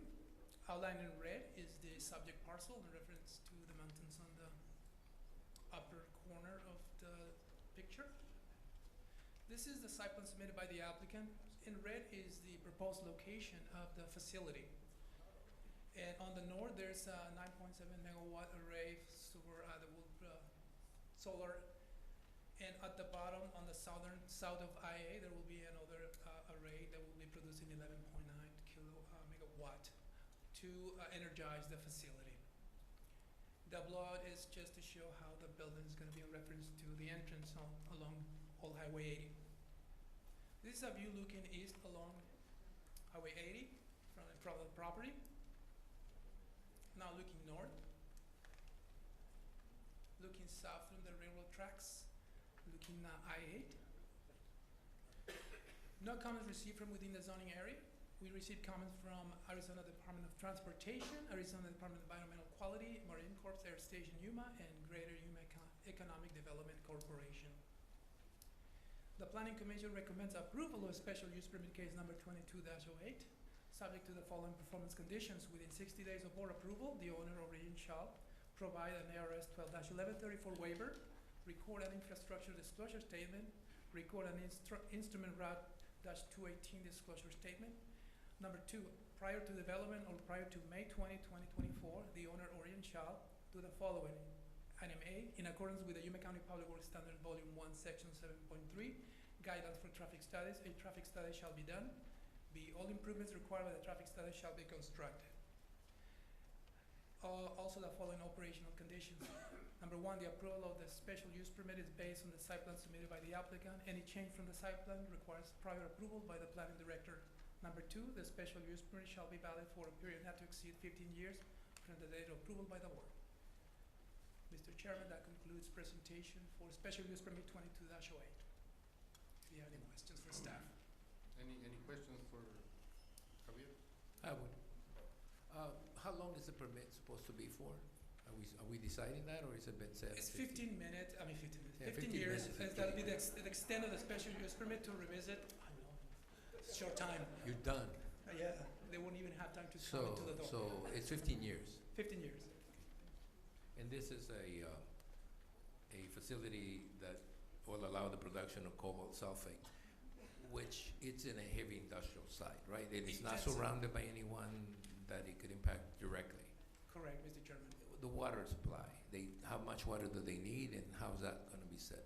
Mr. Chairman, I will allow the applicant to to answer those explain. questions? Yes, they will need a lot of water. I can refer. Right. Okay. So basically, you don't know. Approximately 2,000 MT a month will be processed initially, requiring 140,000 cubic meters of water per month, which equates to 74 million gallons per month, or approximately 140 gallons per minute.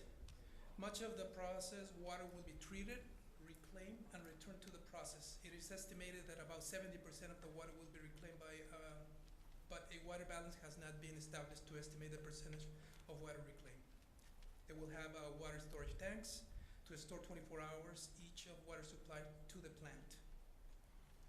So we're talking about them recycling 70% of the water use, Correct, Mr. Chairman. and that will be on the permit as a requirement. Mr. Chairman, probably, not sure. Oh, it should be. Environmental Water is a programs very will need to big review once they apply, and it will make the, place the required guidelines for that. and I they really- need to have it in place. Well, heavy industrial allows for that, but I mean, we've got some issues with water that I think we need to deal with, and this is one of them. But we'll let the applicant answer that. Yeah, Mr. Chairman, just clarification, this is intensive industrial? I know. Thank you. Mr. Chair, I have some questions. I just want to say, I know they've met with, Mohawk several times to address the water issue. Can't hear you. I'm sorry, You have we to keep push the forgetting, button, we guys. don't push a button. Anytime we talk, everybody hears what we say back at the Board of Supervisors. There's got a mute button here, which if I was the chairman, I'd use continually on myself. But right now, I forgot to push it on green, but I will try to keep that in mind. Lynn? Javier, what about the air quality? Are they going to have, are they gonna capture the air and, I mean, Mr. Chairman, correct. Everything will be kept in-house. Nothing will be produced or managed outside the building. so it's not gonna impact our PM10 or our ozone on those things that we're. This project is outside of PM10, I know, but. but no, everything is gonna be enclosed, indoors. The All the wind process, blows. the loading and unloading, all the tailings, all of that. All of that will be inside. There Inside. won't be any escaping of Other than the metals and all that stuff into the air. According to the conversation had with the applicant, everything will be handled indoors, yes, inside of the facility. Okay, I just wanna make sure. I think it, Mr. Chairman, if I remember right, talking with Larry and them, the only byproduct was gonna be like 2 truckloads of hazardous waste, but that's not gonna be kept on site. They've, I guess, entered into a deal with Copper Mountain Correct. Landfill, who already has hazardous waste permits to deal with that. Yeah, out in East County.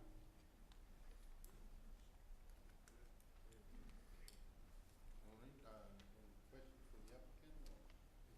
Yes. Is the applicant here? The applicant is present and he has a presentation for the board. All right.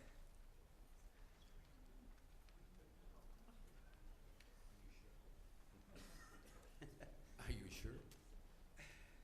You want to do a presentation? No. I don't. He remembered what Tony said. If you're ahead, I would quit, but I don't know. Yeah, we do need answer to a couple of questions. Presentation, I don't know, but a couple of questions, yes.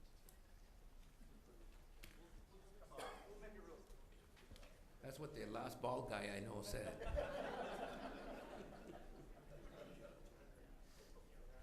That helps. Could you just put the first page of the presentation up, just so that you have a picture of it? No, not that one, just the front. This is a disclaimer. That's it, yeah, right there. So my name's Navaid Alam. I have long-standing ties to the community. My wife is Anita Lalani. She's Dr. Lalani's daughter. So we are, our family's been here about 40 years. And so we are going to be building this facility, which is for electric vehicle battery metals. So for all the new electric cars that are going to be out on the road, we would like to bring these jobs and this infrastructure processing back from China and other countries to America and provide good, high-paying jobs in the local community, bring back and re-onshore factories and technology here so that we can be more self-sufficient in the United States and not rely on other countries for critical battery materials. Just to clarify, we aren't actually going to have hazardous waste. It will be non-hazardous waste that will be going to Copper Mountain landfill. If there is any hazardous waste, we will be processing that even further and actually driving it out to Nevada. So just as a aside, it's going to be a very small amount of material.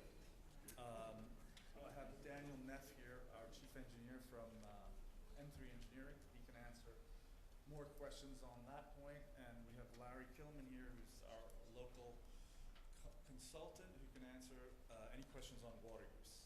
So you want to go first, Larry, on the water? Sure. Larry Kelman, 29851 East Mountain View, Welton, Arizona. Chairman and Commissioner. So the water use, I boil it down because we deal in acre feet in the ag community. So basically it's approximately 1 acre foot a day, 34 a month, and 408 acre feet a year. So on my 40 acre farm for alfalfa and cotton, I'll use 10 acre feet a year. So that gives you a perspective of the water use. The recycling of the water, so I think we're gonna basically boil off at whatever 70% of it are in the process, and the remainder mostly goes out in the material that is still wet when it goes out. I won't say wet, but it will be, it have a significant amount of moisture in it.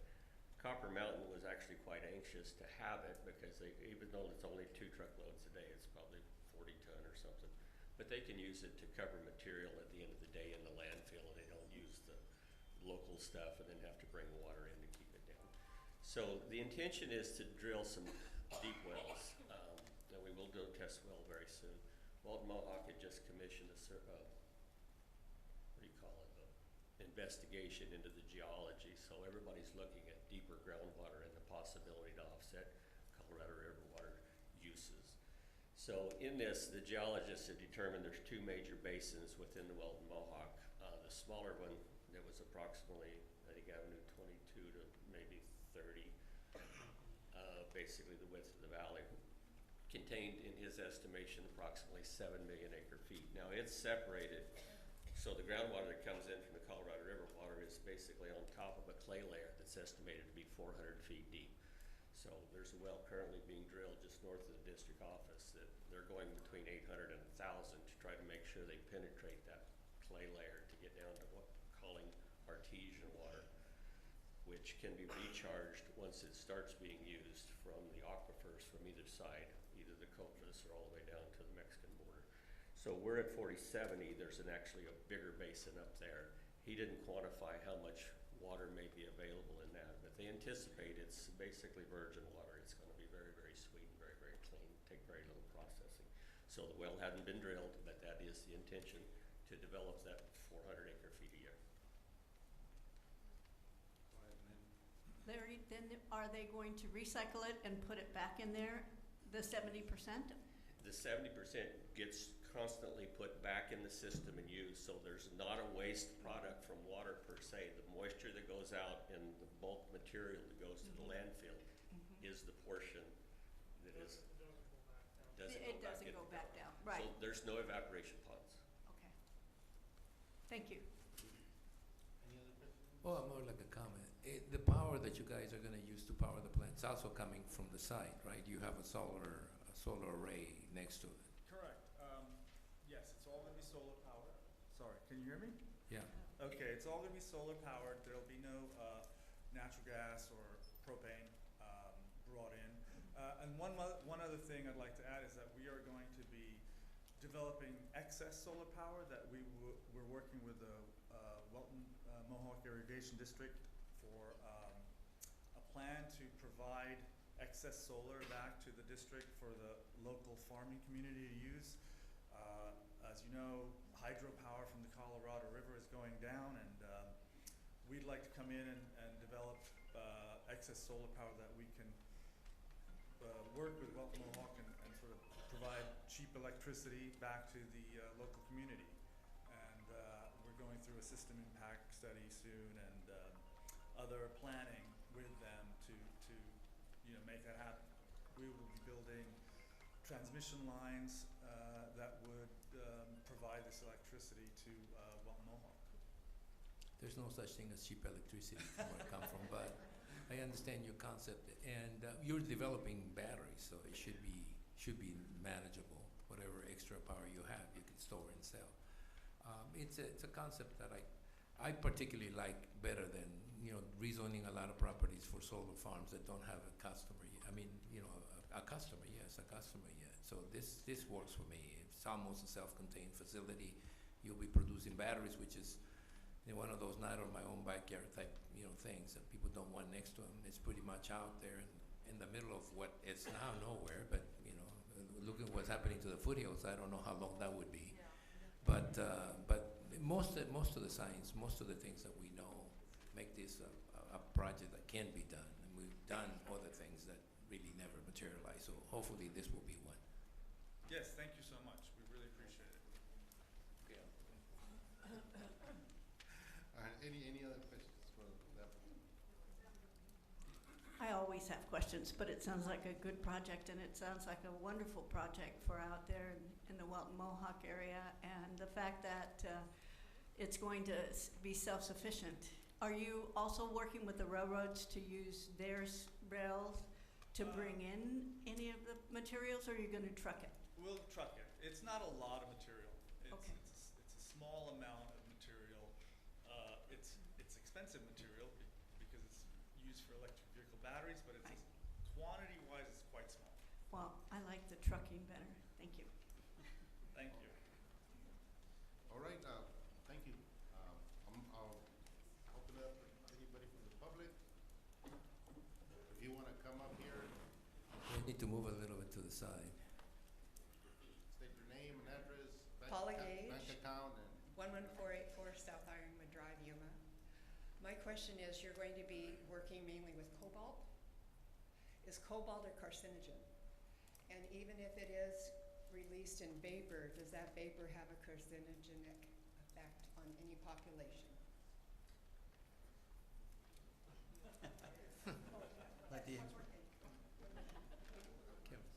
And also, there are some cobalt mines in Africa, and if you look, they're horrible.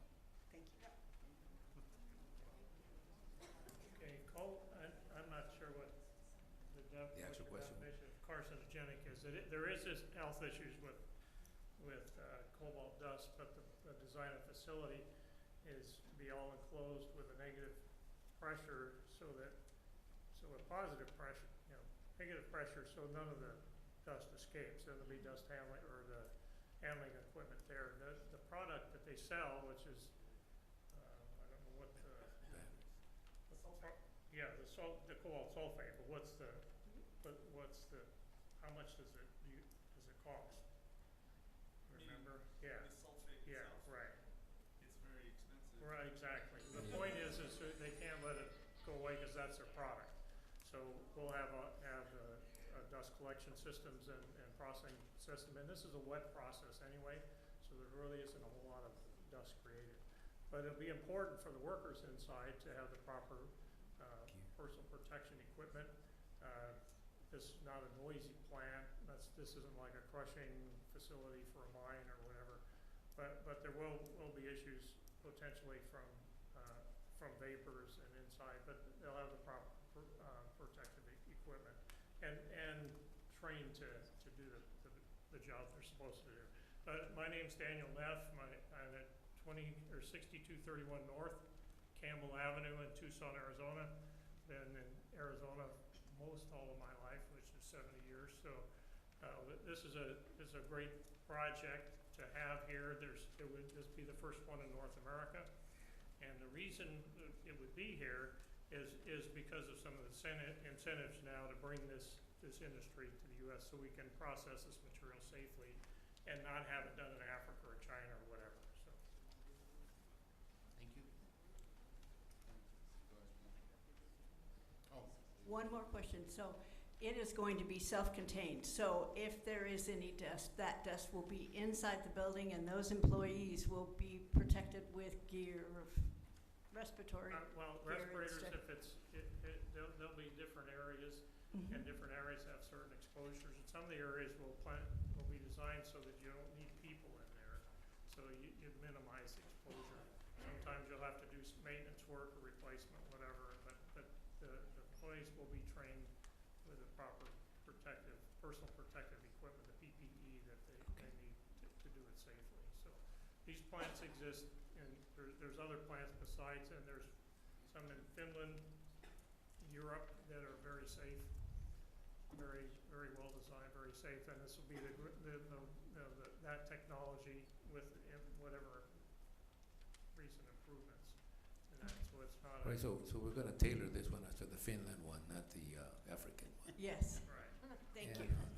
You know, I just wanted to finalize the presentation by saying, this is a special use permit, which allows us to take a look at what's happening in there. In case something goes off, or something is not done correctly, we'll have the opportunity to address it, which is more, or contrary to what full zoning does, which is to allow certain uses of the properties. This one's a special use permit, so it's pretty well regulated. I mean, I know, I can understand the concern. I heard Cobalt mine, and I thought the same thing, but once you look at this, you realize that it just can't be done the way it's done in some other countries without regulations. Well, It is, copper can be carcinogens too. yeah, so- I know. So it's a matter of how you. How you look at it. It's a matter of how you handle it. You understand what the risks are, and you design to eliminate or minimize the risks. Right. So, All right. Okay, have one more, or you have a couple more?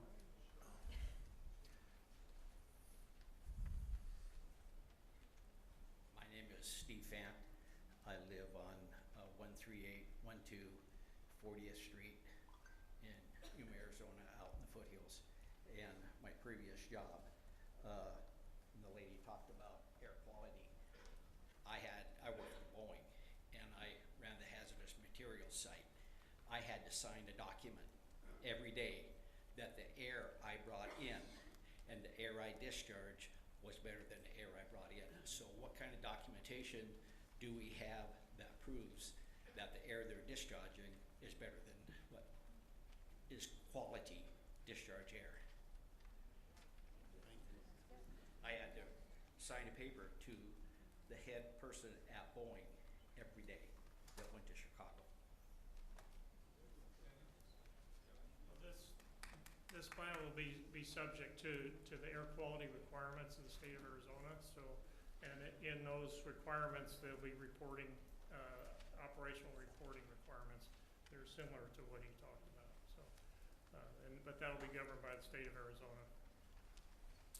All right. You want to come up?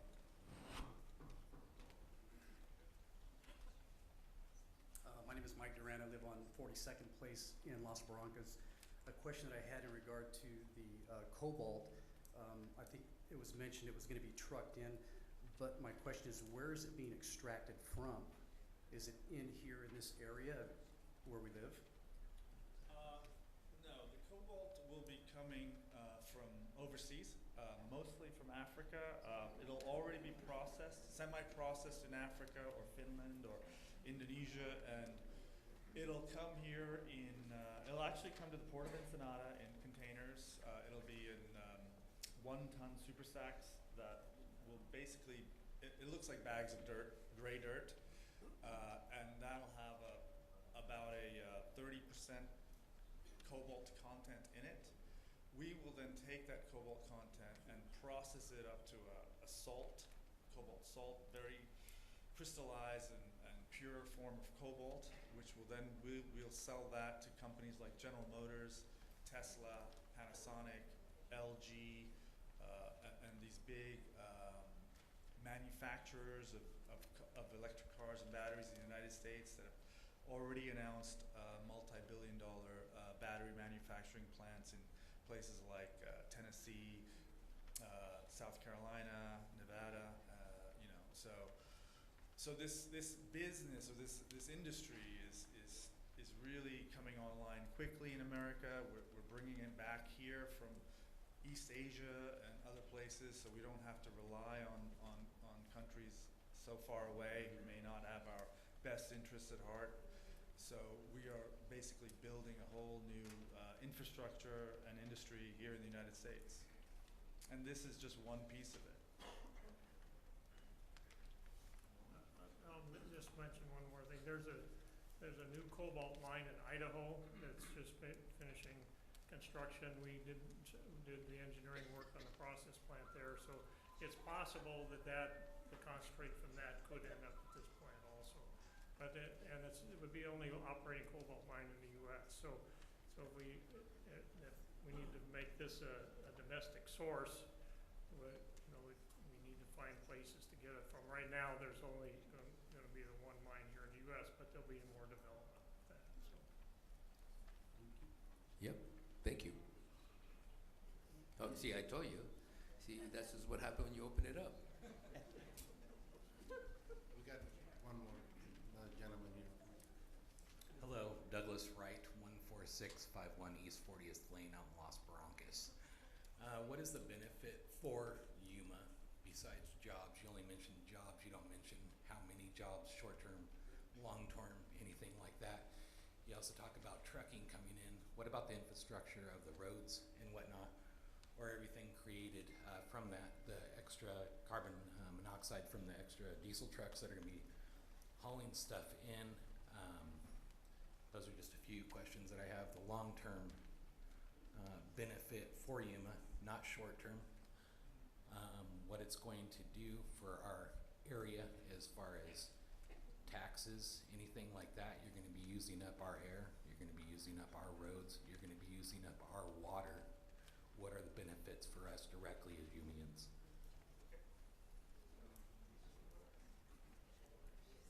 Good afternoon. Hello, supervisors. Thank you, Julie Engel. I'm with the Greater Yuma Economic Development Corporation, and I will be speaking again later as the chair of the Yuma 50 as well. So in response to that, the greatest economic benefit will be East Yuma County. And as far as impacts to the city of Yuma, I'm assuming some of those employees might live in Yuma and commute.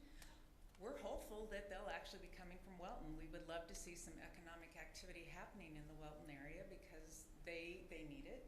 And that is one of the reasons that Welton is an ideal location for this. When he says they're going to be using our air, the plant itself won't be using their air, and the plant itself won't be discharging anything into the air, and it won't impact Yuma's water. We're going to have trucks no matter what, and we're going to keep bringing new industry to this area because the younger generation needs jobs. This community needs jobs, and we have to stop looking at these things as, how does it affect me? This is the greater good. And this is how it's going to affect Yuma County as a whole. It will create jobs, and for every industrial job it creates, it will create 5 more jobs in the supply chain, in the logistics chain, in the restaurant and hospitality business. So we will see a benefit to this plant coming online in Welton. And again, I really hope Welton has the greatest benefit from this. I truly do. And I'm happy to answer any other questions. Mr. Chair, I just have one comment. I can't wait for people to get used to using Telegraph Pass. Yes. Yes, agreed. I don't know if that was an answer or a comment, but it is kind of difficult. And I think we've got a lot of items in the agenda that are going to be kind of like that. What kind of benefits do you get from a lot of this development that's happening? It's a bona fide good question. I think essentially that signifies progress. We've spent a lot of money in economic development to try to bring these jobs to this area. They're going to have a positive impact and obviously a negative impact, and I think that's the job that we're tasked to do. Look at that and look at, how much positive we can get out of it, and if we can deal with the negatives of it, and there will be increased traffic a little bit. I think the jobs are worth it, and that's where we make a decision on. Thank you, Judy. I wasn't prepared to ask something like this. We did run an economic impact analysis on this, and so the 50 jobs they're going to create will equate to 300 jobs by the ripple effect that I talked about and the multiplier effect. And the economic impact to the tax base was $300 million. I'm sorry, he's read it more recently than I have. So $300 million is the economic impact. Thank you, Judy. Thank you for your presentation. You want to get up? No, you got to get up to the podium. State your name and address.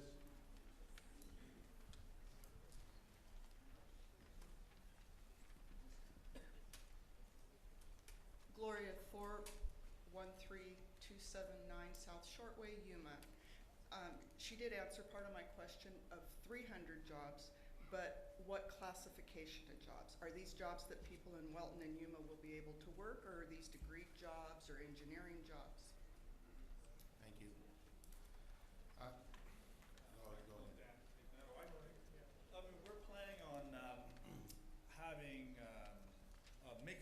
Some of them will be degreed, some of them won't. They'll all be pretty high paying for the area. We plan to have the Arizona Commerce Authority help us with a new Arizona Southwestern Arizona University campus in Welton, and we're gonna. Yeah. They're working in conjunction with Arizona Western College to get those people certified in those positions that they are going to be working in, correct? Exactly. We're going to have training programs out there, working with the Arizona Department of Commerce, and you know, we just want to help the local community with as many jobs we can, you know, supply. AWC has done a great job of doing that in the past. You know, typically there'd be about 100 jobs for 24-month period of construction workers. So people are pouring concrete, erecting steel, running pipe, that sort of thing. So those skills are, they're the trade skills. The more jobs to operate the plant, there'll be technicians who'll go out maintain the plant. It's highly automated, so there'll be computer screens showing what's going on there. There'll be some process people that'll need, that are degree type people for that, but mostly most of the people there are going to be responsible for keeping the plant operating, because the plant will operate 24 hours a day, so that to make it for continuous production. So there'll be shifts of people there, and with those a variety of qualifications. Mr. Chairman? Go ahead. Page 6 of the staff report has the economic impact report that was provided by GYADC. Thank you. I think, Maggie, we're doing this for the benefit of the audience more than anything else. I think we've got the presentation. We just wanted to sort of get the public an opportunity to talk, which I think we've done. Thank you very much for the presentation. Thank you. I'll close the call to the public and bring it up back to the board. Mr. Chairman, just before I make a motion, I know they have worked closely with the irrigation district out there as well to address these issues and concerns. So with that, I'll make a motion that we approve the special use permit number 22-08. I will second that. There's a motion and a second to approve special use case permit number 22-08. Just one question. Just one question, and I don't know if staff made it clear, but this is a 15-year permit? Is that what we're working on? Because it doesn't It's say a that. time of 15 years, Mr. Chairman, yes. So it's a 15-year Revisit. special use permit. They will need to come back and 15 apply for years an from now. extension. All right. We'll wait for them. All right. All those in favor say aye. Aye. Any opposed? Motion carries. Thank you, Javier. Thank you. Moving on to item number 2. Before I open it, I know we had some emails. Desiree,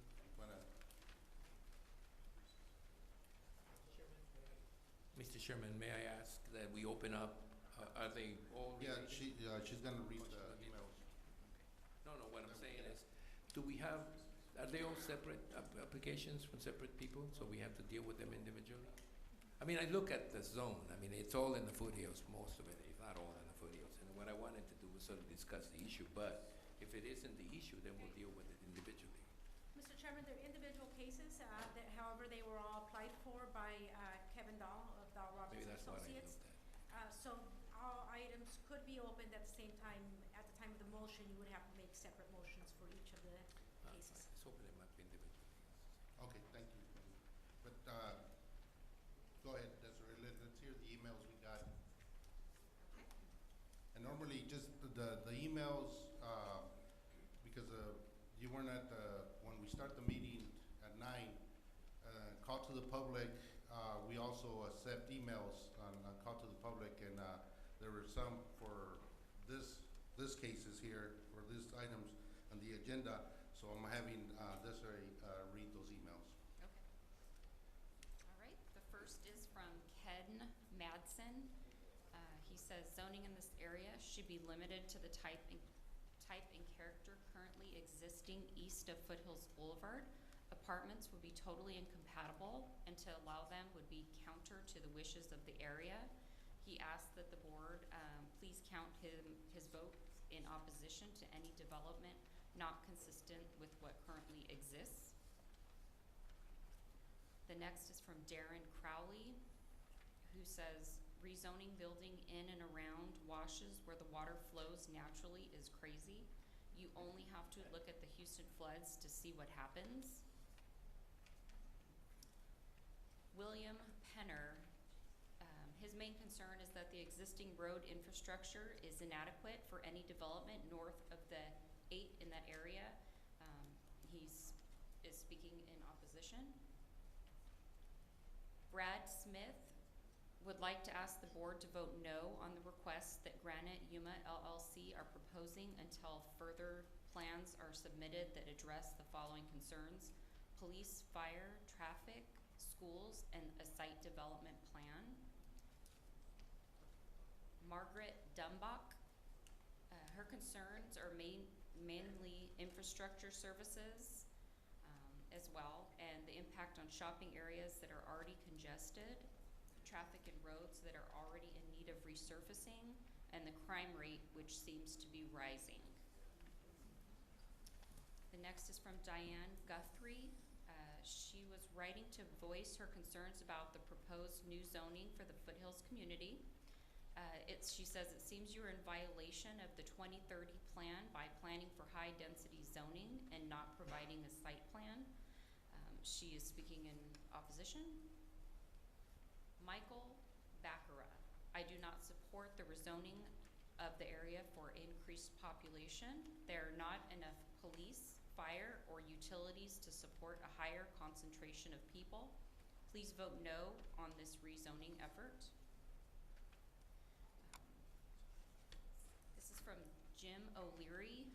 He says to vote no regarding rezoning in the foothills. Some of the talking points are violation of the 2030 plan, negative impact on rural metro and law enforcement, FEMA floodplain area, negative impact on desert environment, current high-density zoning in foothills, and negative impact on resources.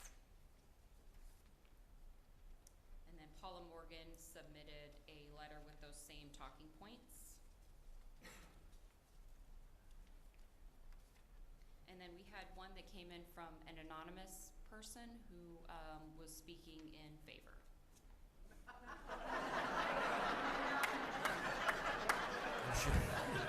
I'm sure there are plenty of those.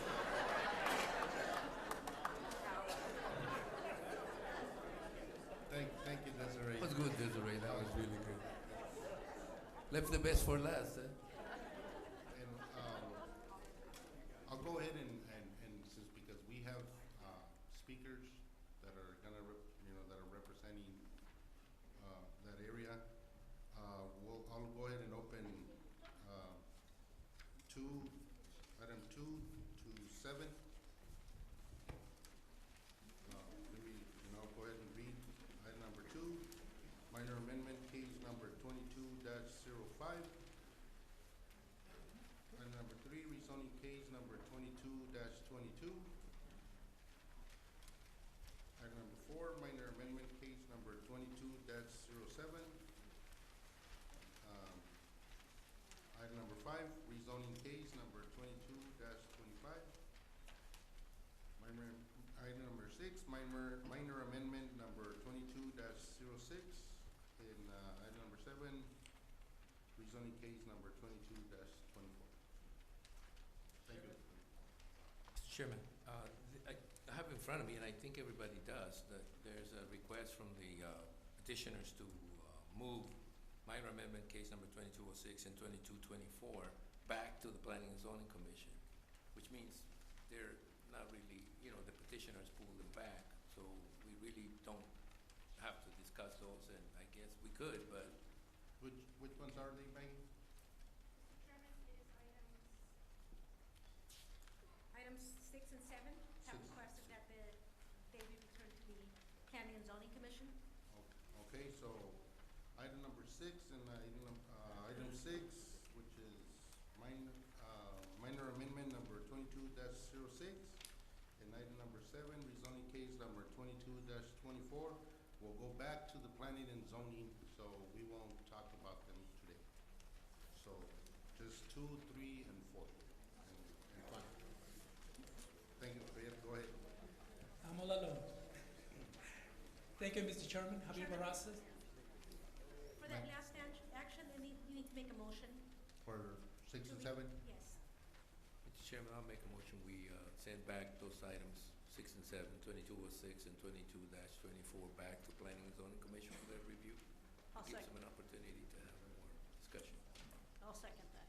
Okay, there's a motion and a second to send back item number 6, minor amendment number 22-6, and item number 7, rezoning case number 22-24, back to the Planning and Zoning Commission. All those in favor say aye. Aye. Any opposed? Motion carries. All right, go ahead. Thank you, Mr. Chairman. Javier Barraza, Senior Planner, presenting minor amendment case 2205. I'll wait for the, in front of you is the base map showing the different minor amendments and rezonings that's gonna be before you. Now excluding the one at the bottom, minor amendment 2206 and rezoning case 2224. So the first one is a minor amendment case 2205. And that area highlighted in orange is just the subject of this minor amendment. Only those two portions, not the entire southern portion of the parcel. But for rezoning case 22-22, it is that southern portion of I-8, which is red and orange. Minor amendment case number 2205, the request is to change the land use designation of a 7.94 acre portion of a parcel. The entire parcel is 570 gross acres in size, from mixed-use residential to regional commercial, and a portion of 3.60 acre portion from local commercial to mixed-use residential. So we're talking about two portions of that southern portion of the parcel. The project site is located in the Foothills Planning Area, northwest corner of County 12th Street, between Avenue 14E and Avenue 15E in Yuma, Arizona. And the intent is to accommodate the rezoning of the subject property from rural area 10 acre minimum to recreational vehicle subdivision and general commercial, C2. This is the land use and vicinity map. Outlined in red is the entire parcel, but only the portion south of South Frontage Road and I-8 is the subject of this minor amendment.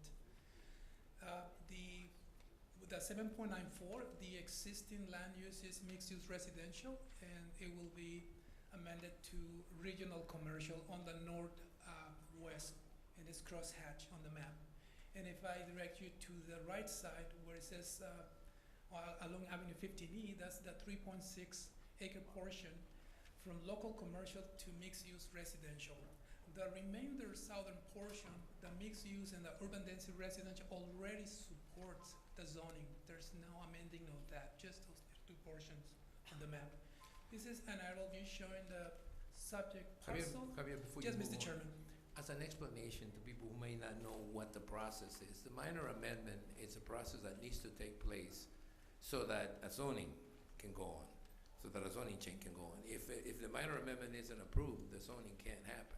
Because Correct. the land is not available for rezoning. It would remain as it was before the minor amendment. And the minor amendment requests that we change a plan that I've heard pretty many comments, it's obsolete because we just approved the 2030 plan. So I just want to make sure that people understand this process is together. The minor amendment, if the minor amendment doesn't pass, then we really don't have much of a choice to be discussing the rezoning of that parcel. And we're talking about 11 acres out of that whole parcel. And we're talking about changing the use from, what was it?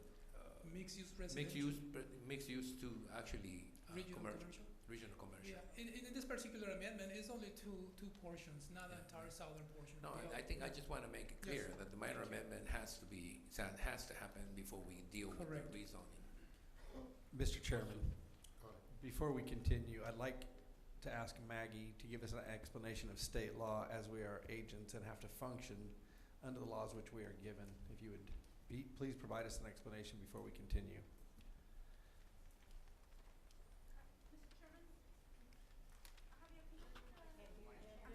Can you put the rezoning case map up for this, that goes along with this minor amendment?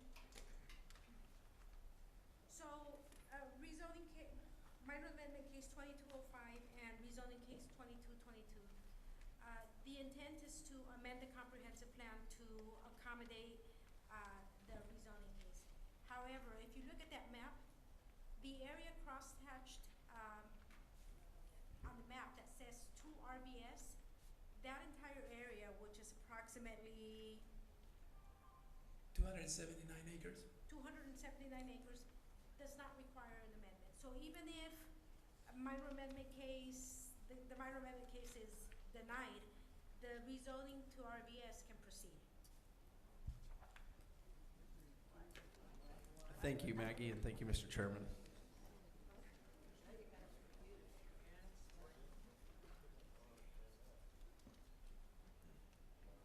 Go ahead.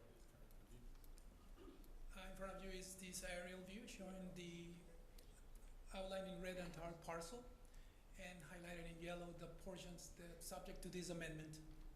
The rest doesn't need the amendment on the southern of I-8.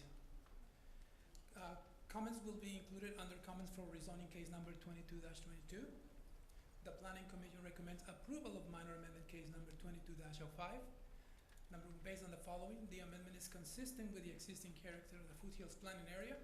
The amendment will be an overall improvement to the plan since this will ensure development occurs in a coordinated, contiguous, and comprehensive manner. The amendment is in the character with existing land uses and supports policies of the plan to provide consistent land uses. I will continue with rezoning case number 22-22, and this is a request to rezone a 7.94 acre portion of the parcel that totals 570 gross acres in size from rural area 10 acre minimum to general commercial, and a 283 acre portion to recreational vehicle subdivision. The intent is to develop a mix of residential and general commercial uses. This is the zoning map showing the vicinity of the map, of the area, sorry. And crosshatch is the 7.94 acres to go to general commercial from RA10, and the remainder 283 to RVS from RA10. Parcel number 1 to the west is on rural area 10 acre minimum, and is part of the following cases that we're going to be presenting. Is in desert terrain. It's uneven terrain.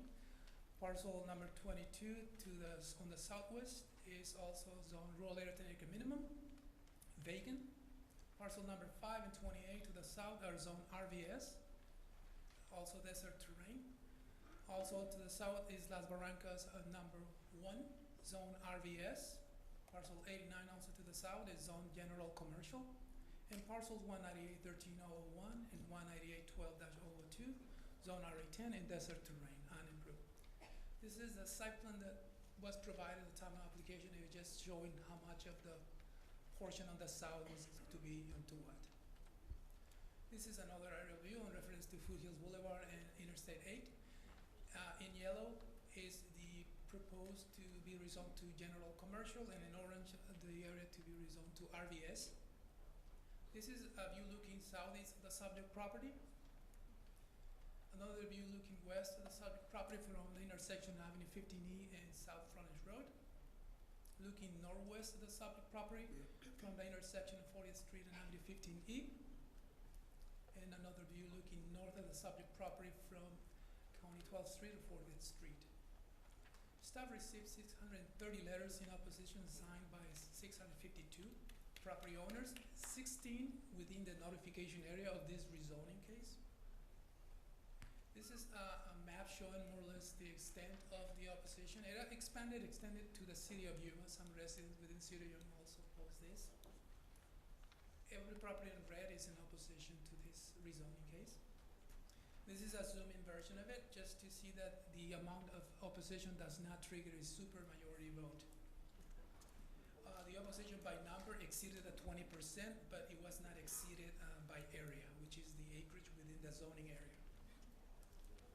Staff received also comments from ADOT, NCIS, and Arizona Game and Fish Department.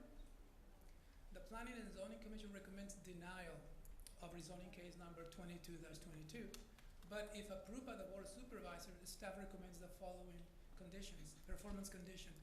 Number 1, within 60 days of our approval, the owner shall provide the following, or an ARS 12-1134 waiver, record a navigation disclosure statement, record an infrastructure disclosure statement, record a range disclosure statement, and record a schedule for development disclosure statement. Also, the following is scheduled for development. Prior to development or within 10 years of board approval, whichever occurs first, the filing and approval of a tentative map as a subdivision of parcel 198-11-002 into 6 or more lots shall be completed. Number 2, prior to development and in accordance with the Yuma County Public Works Standards 1, Section 7.3 Guidelines for Traffic Studies, a traffic study, impact study shall be completed. All improvements required by traffic study shall be constructed. And prior to development, an all-weather crossing shall be required across the Fortuna Wash and 40th Street crossing. And with that concludes presentation for the minor amendment 2205 and rezoning case 22-32. I will start the second part of the presentation.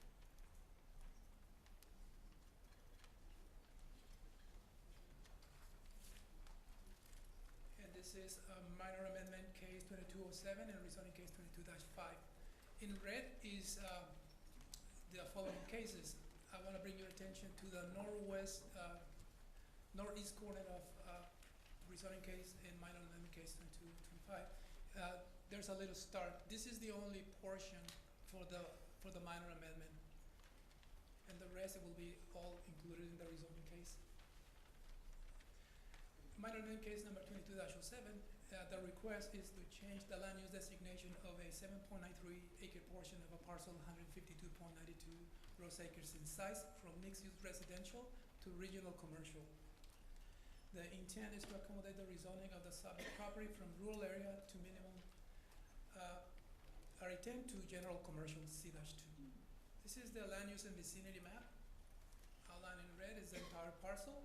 As you can see, the existing land use is mixed use residential, which is the purple color, and urban density residential, which is the beige color. Crosshatch is the portion subject of this amendment. Again, highlighted in yellow is the only portion of the parcel to be amended. Comments will be included under comments for rezoning case number 22-25. The Planning Commission recommends approval of minor case amendment case number 22-07. Based on the following, the amendment is consistent with the existing character of the foothills planning area. Number 2, the amendment will be an overall improvement to the plan since this will ensure development occurs in a coordinated, contiguous, and comprehensive manner. And number 3, the amendment is in character with existing uses and supports policies of the plan to provide consistent land uses. I will present now rezoning case 22-25. And the request is to rezone a 128.36 acre portion of a parcel that totals 152.91 gross acres in size from rural area 10 acre minimum to recreational vehicle subdivision, and a portion 14.15 acre to high density, and a portion 7.93 to general commercial. The intent is to develop a mixture of residential, multifamily housing, and general commercial uses. This is the zoning and vicinity map outlined in red as the subject parcel. The crosshatch is a portion to be rezoned to RVS. On the northeast corner of the parcel, that's the portion to be rezoned to general commercial, and on the northwest portion is the area to be rezoned, which is for 14.15 acres to R3, which is high density. Parcels on the west are zoned general commercial, and there's a gravel pit. Parcel 4 also to the west is on RA10, desert terrain. 5 parcels 2 also to the east are zoned low density residential, 20,000 square feet minimum, improved with residences. Parcels to the west and south are zoned RA10. They're not improved in desert terrain, with the exception of the parcel on the southeast corner, which is on RVS in desert terrain. And parcel number 2 to the east is on RA10, which is the previous amendment and rezoning case presented to you. This is the site plan that was submitted by the applicant, just showing, in both area. This is a view looking south of the subject property. Now looking north from subject property. Staff received 630 letters in opposition signed by 652 property owners, 3 within the notification area. This is again a map showing the extent of in red, the amount of residences or properties in opposition of this request. Again, the amount of opposition does not trigger a supermajority vote. Staff received comments from ADOT, MCAS, and Arizona Game and Fish Department. The Planning Commission recommends denial of rezoning case number 22-25. If approved by the board, staff recommends the following. Performance conditions: 1, within 60 days of board approval, the owner shall provide the following: an ARS 12-1134 waiver, record an navigation disclosure statement, record an infrastructure disclosure statement, and record a range disclosure statement, as well as a schedule for development disclosure statement. Also the following: schedule for development. Prior to development or within 10 years of approval by the board, whichever occurs first, the filing and approval of a tentative map as a subdivision of the parcel 198-1001 into 6 or more lots shall be completed. Number 2, prior to development, in accordance with the Yuma County Public Works Standards, Volume 1, Section 7.3, guidelines for traffic studies, a traffic impact study shall be completed. All improvements required of the traffic study shall be constructed. And number 3, prior to development, an all-weather crossing shall be required across the Fortuna Watch and 40th Street crossing. Mr. Chairman, that concludes staff's presentation. Is there any question for staff? Yeah, I have a question, a couple of questions. One is why were 10 years given for the development plan on this particular portion? I mean, that seems like a long time. I know for 2 years is short, but 10 years is long. Why was it 10 years given? Mr. Chairman, this is based on the dimension of the development to allow them to run enough time. So you were concerned about the size of the development, so you gave them more time to present a tentative plan? In this particular case, it is. There's a lot of concerns about the floodways, So you gave them more time because you thought you needed more time to review it? probably. No, Mr. Chairman? It is my understanding that this development is gonna be done in phases. So the 10 years should give them enough time to develop the project in the phases that are intended to be developed. It is gonna require planning for infrastructure because of the washes that are in the area and the amount of road improvements that are gonna be required to put in the infrastructure. Plan. Right. When you said there was 600 and some odd, not to minimize the opposition, but what do you mean by 140 some duplicates? 144 duplicates. Mr. Chairman, staff receives, sometimes they send us emails. Sometimes they also put those letters and give us the same letter, the email at the time of the meeting. Also, there were like, in a property, there are like 3, a husband and wife, and usually the husband and the wife, and somebody will sign that. So what the staff did, every letter that we received, we look up the address, and there were like, it's repeated, addresses. So it doesn't necessarily mean that the same person complained twice. It may mean Correct. that there's 2 or 3 in the same household, and you consider that to be one, and There the were other a one to few be that were duplicate. duplicates, but not all the time. And why didn't you ask the applicant to do this through a planned unit development, for example, which would have allowed you to take a look at the impact in the area before we approved anything? Was that suggested to you? Mr. Chairman, that was the direction the applicant chose to. The applicant chose to make an Yeah, application to develop 400 acres of Yeah, and mostly RV. the way it is presented to you. Okay, all right. Maybe I'll get to ask that question from the developer himself. So, Javier, my only question is the bridge across, That was, Mr. Chairman, that was a requirement from the Yuma County Engineering Department, and their president could address that question. We'll defer to Arturo Alvarez. Okay.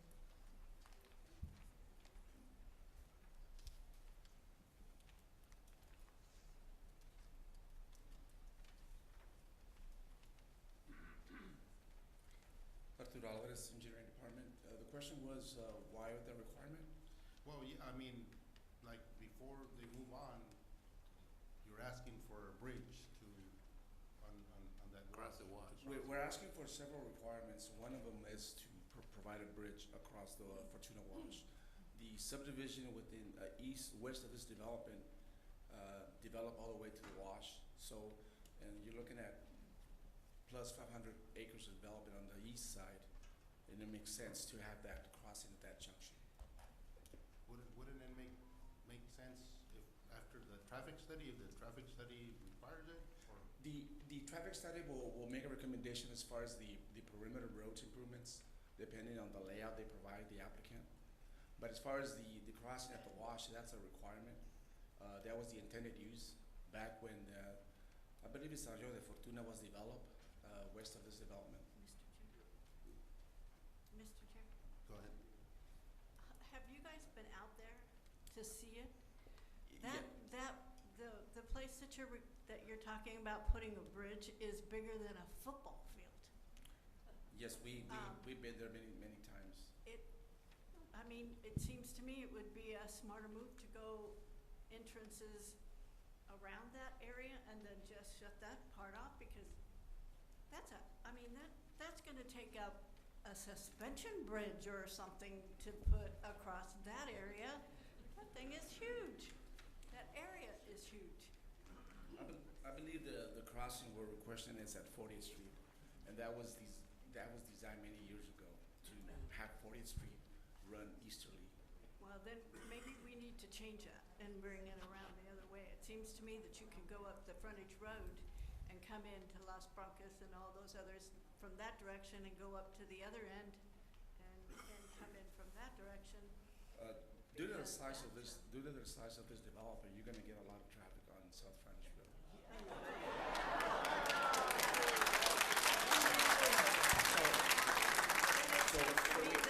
So we need another entryway. Maybe it needs to be widened.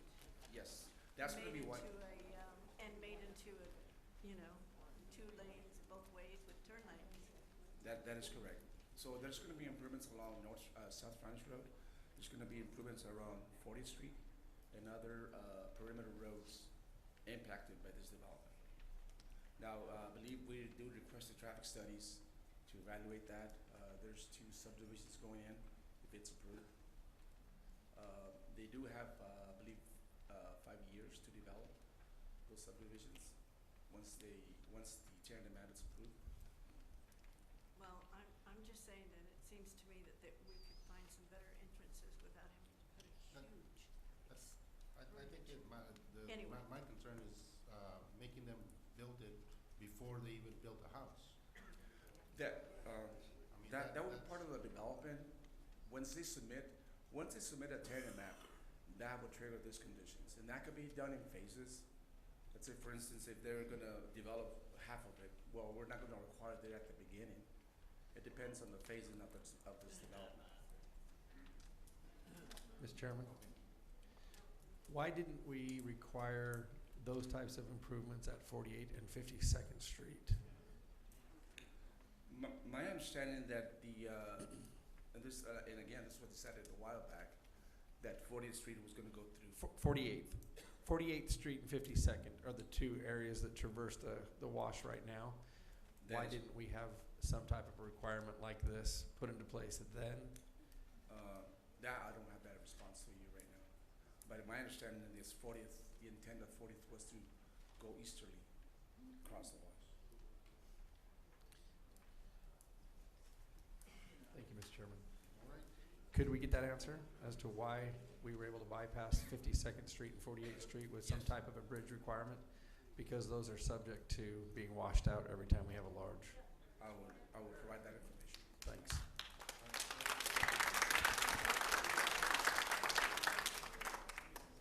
Any other for staff?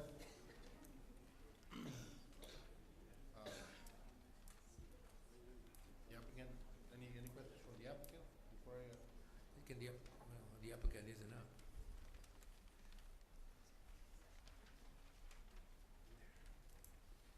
Mr. Chair, Kevin, have you been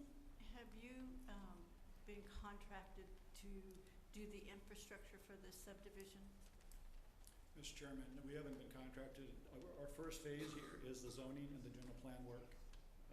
Our presentation will go through the development process. But that's all you've been contracted to do? We will present this in a presentation, and you'll see the schedule. So go ahead. With me today are Ron Gross, Mr. Ron Gross with Granite Yuma. He'll make an opening remark on this property. He's the landowner. Mr. Wayne Benish will get up and talk about history of the foothills and the general plan in general. I'll make a presentation on some density issues and some reasons for doing this. And Ms. Julie Engel will be here to talk about the need for housing. And then I'll close with our considerations for if approval is granted. We have some conditions we'd like you to talk about. So with that, Mr. Ron Gross will make opening remarks. Mr. Commissioner, Board of Supervisors, good afternoon. My name is Ron Gross, and Granite Yuma is part of my family's business. It's a family business that's celebrating 50 years in business this year. My father emigrated to this country in the late 60s and started investing in land in Yuma in 1981. We have owned more than 2 dozen parcels over those years, currently owning interests in about 18 parcels here in Yuma County. We have paid millions of dollars in real estate taxes, and we are a developer since the mid-'80s. We have developed land in New Jersey, in New York, in Pennsylvania, in Florida, and in Europe. We are now turning our attention to our land in Yuma, which we've held for over 40 years, and we would like to ask for your approval to rezone to the zonings we've requested, as our neighbors have been successful in doing in prior years, so that we can continue our development and investment in this community, which we intend to do as conscientious, good, mindful citizens and neighbors. We have received many accolades over the years from the communities with whom we've developed, including the cities of New York and Philadelphia and Morristown, New Jersey, Good Neighbor Awards, accolades for historic preservation, environmental preservation, and so on. So we are a family business that cares about the communities with which we develop, and we hope to join you in developing the foothills area. Thank you. Thank you.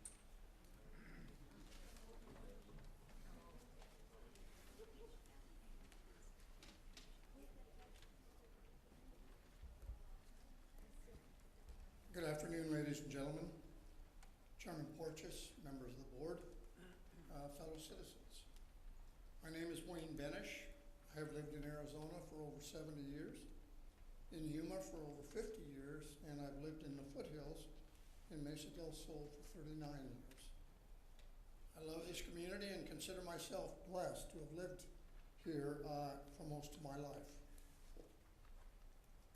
As an attorney, I've engaged in many planning and zoning matters, both in the city of Yuma and Yuma County.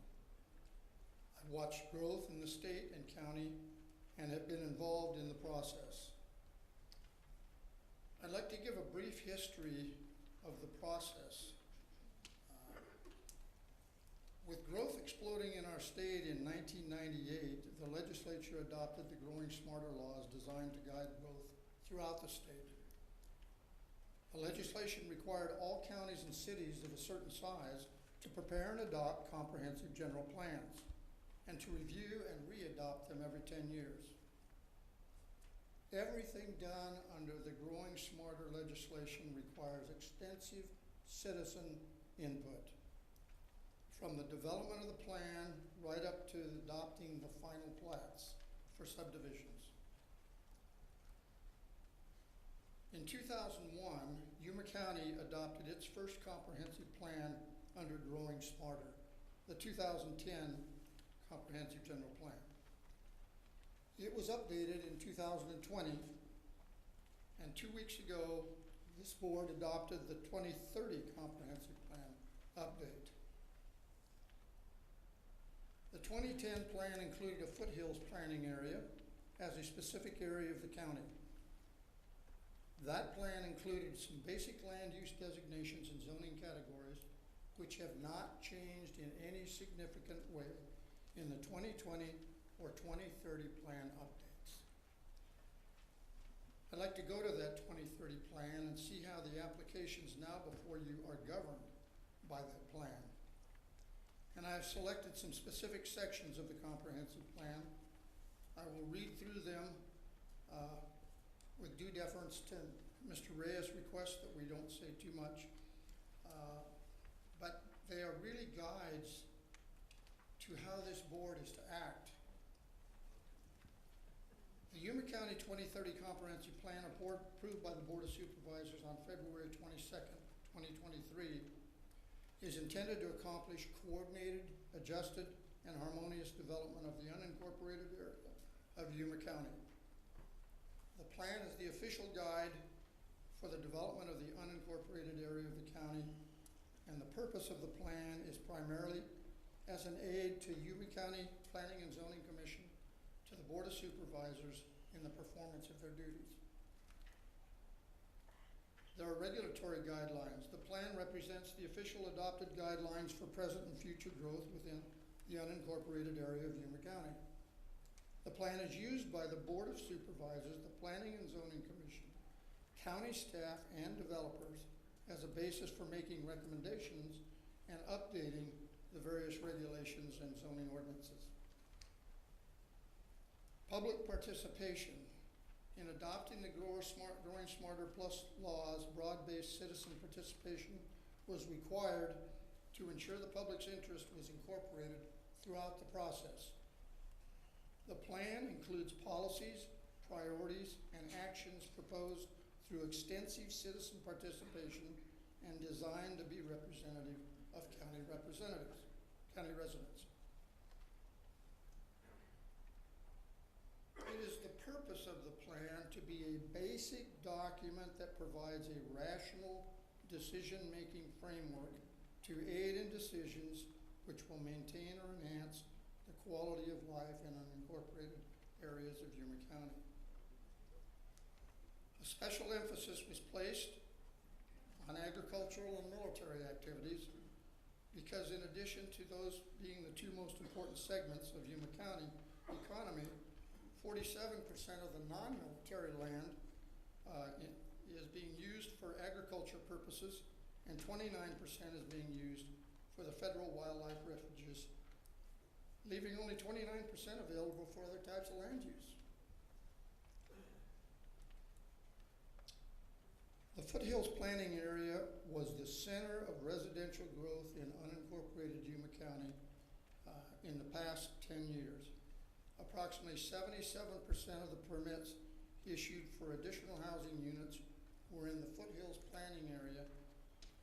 And in the Foothills Planning Area, of the permits issued, 1,462 or 82% were single-family site-built homes. 18% or 320 were manufactured homes, and there were no mobile home permits issued in the planning area during that time period. The vast majority of the new development has occurred as new single-family homes on small lots and in newly platted subdivisions. And if you look at Yuma County,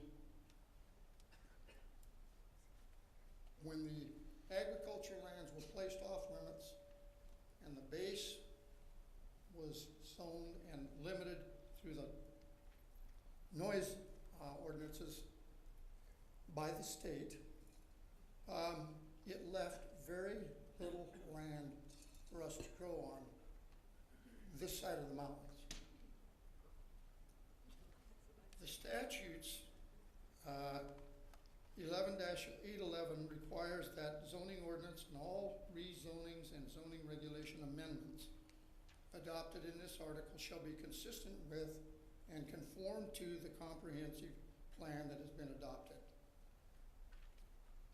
In order to comply with this provision of state law and to further implement the goals and objectives and policies of the Yuma County 2030 Comprehensive Plan, all proposed rezonings will be checked against the plan to determine if the proposed zoning district conforms with the land use designation of the parcel in question. You will hear from Mr. Dahl about the grading of those comparisons with these particular applications. Section 11814 states that a rezoning ordinance conforms with the county plan if it proposes land uses, densities, or intensities within the range of identified uses, densities, and intensities of the county plan. In order for rezoning to proceed and to be heard by the Planning and Zoning Commission and the Board of Supervisors, it must be determined to be in conformance with the plan. For those proposed rezonings that do not conform to the comprehensive plan, an amendment to the land use map to change that designation must be approved before rezoning, and that was Mr. Lyons' question. The Foothills planning area has certain policies and priorities set forth in the plan.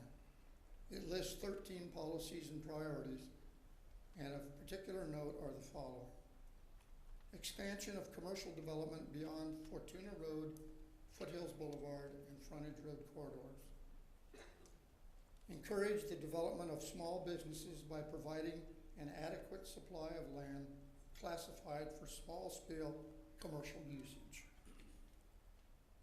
New residential development should be of a density that is compatible with the existing density of the development in the Foothills area.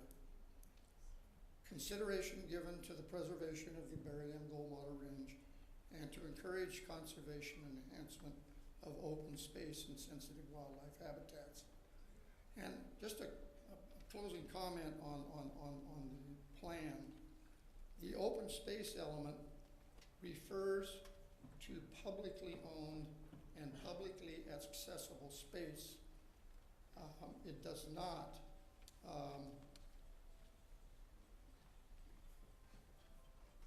sorry, my alarm's going off. It's time to sit down. It does not apply to privately owned property, as is this property. As we all know in this country, a person's property rights are sacred and are only restricted by government when the best interests of the people, in other words, health, safety, and welfare, come into play. Hank Sheckert was afforded that right in the 60s up through the 90s in the development of the foothills south of the freeway. It was also afforded to the developers of Mesa del Sol in the late 70s and 80s as that 1,350-acre project was undertaken. And it is still in the build-out stage 40 years later. That sacred right was also extended to the developers of the Ravines and Las Barrancas in the 2000s. Every one of those projects involved rezoning of property initially zoned RA10 and moved to RVS, as did many other projects in the area. None of the three projects I named constructed any RV parks.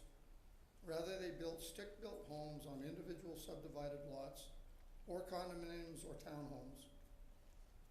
Interestingly, both the Ravines and Las Barrancas projects are just beginning the development of their second phases, nearly 20 years after initial approval.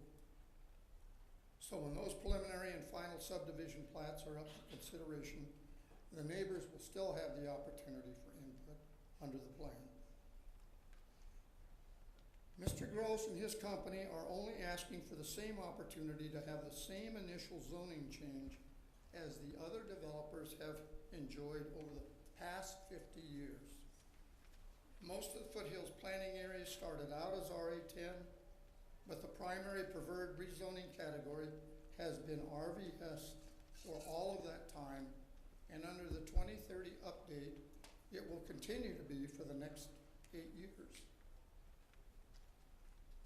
The principal elements of the foothills planning area have not changed in any significant way since it was initially adopted. The concerned citizens who have filled this chamber today will continue to have opportunities for input to address their concerns throughout and to exercise their property rights throughout the lengthy and arduous development process. The plan provides for traffic studies when necessary, and this project will have one. It also calls for drainage plans, and because Much of this property is in the floodplain. That will involve FEMA and the Yuma County Flood Control District. But developers will not spend the funds for those studies until they have the requisite approval to do their projects. Nor are they required to by the plan. Under the plan, those are some of the initial next steps with this project must go through, and any other citizens who reside in the area will receive notice and have input at numerous points along the way. Without in any way ignoring the current concerns which have been raised by the neighbors, we urge the supervisors to act in accordance with the 2030 Comprehensive General Plan and approve the applications so that the development process will be initiated so we may reach the stages at which possible solutions to the concerns may be addressed.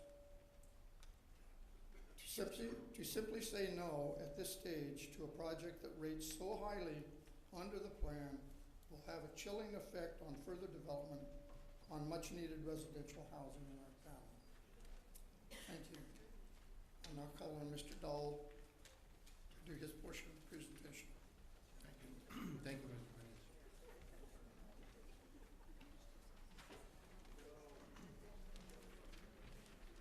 Mr. Chairman, board members, so going through some of the details of a development of this size, and so this is a good map to start with. And this is just a reiteration of the zoning cases that are in front of you and the two that have been continued on to the Planning and Zoning Commission. Note the scores on these two. The scores are 290 to 300. That's almost unheard of.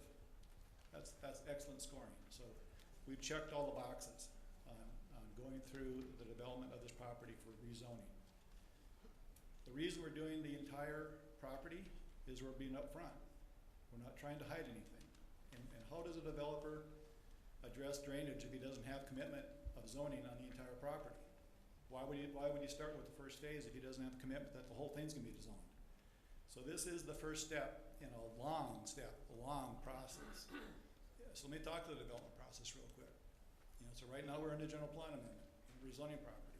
We're rezoning this to RBS, which is the same zone as 90% of the foothills. The second step, and one of the most important steps, is the traffic impact analysis. The county, Yuma County staff will solicit 3 proposals from 3 consultants. And the developer will pay the fee and the study will be completed. So that is the next step. And that may be an arduous process. That may take a year to get completed, building up to this 10-year process. The next step would be the drainage analysis. And that will be a arduous process with going through FEMA. FEMA's doesn't act very quickly. Doing the design, hydrology, and the design of a channel to channelize this property. I can guarantee you this property will be channelized properly. Categorically will be. There's no worries about that. We can't afford to have a liability of not doing it correct. The next step is the tentative plat. Now this is where a lot of stuff happens. So the tentative plat goes through I won't read these, but it goes through all these processes. The most important, this project will go back in front of the Planning and Zoning Commission, and this same group of people can come and look at our plan and say yay or nay to it. So that's where the site plan comes into play. There's no reason to do a site plan now. We don't even know what we're doing. We don't know where the flood channel is going to be. We don't know where the traffic stuff's going to happen. So the tentative plat is a big step. We talk about schools, we talk about traffic, we talk about the drainage, all that stuff is talked about in the tentative plat stage. Finally is the final plat. Again, in front of this board, we would hear the exact same layout of the property. So they will have 2 chances to say, we don't like what you're doing, or we love what you're doing. So this is the first step. It's a small step. It means nothing other than entitlements. We have to get the first step to make it to step 5. If we can't get the first step, we'll never make it to step 5. Now density, there's been a lot of talk about density. We've been doing this a long time. The size of and this is a zoning, and particularly in the zoning, look at the bottom line. This zoning restricts the houses to be 20 feet high. It's a single-story house. Now, when we lay out 6,000 square foot lots, we're lucky to get 4 to the acre. And that's, we've been doing this for, I've been doing this for 38 years. So it's, you can't physically get any more than that. If you try to do a smaller lot than that, your density doesn't increase by much. And the tendency for development in the foothills, now these are some recent actions that we've been involved with or been associated with. All 5 of these developments were rezoned, or portions of the property rezoned to be compliant with the balance of the property as RVS. So every single one of these developments is building single-family homes on a subdivision lot. If you look at the area highlighted in red, this project, if you look to the south, if you look to the complete south, it's RVS zoning. We're being consistent and complying with the principles of the plan and being consistent with neighboring zoning.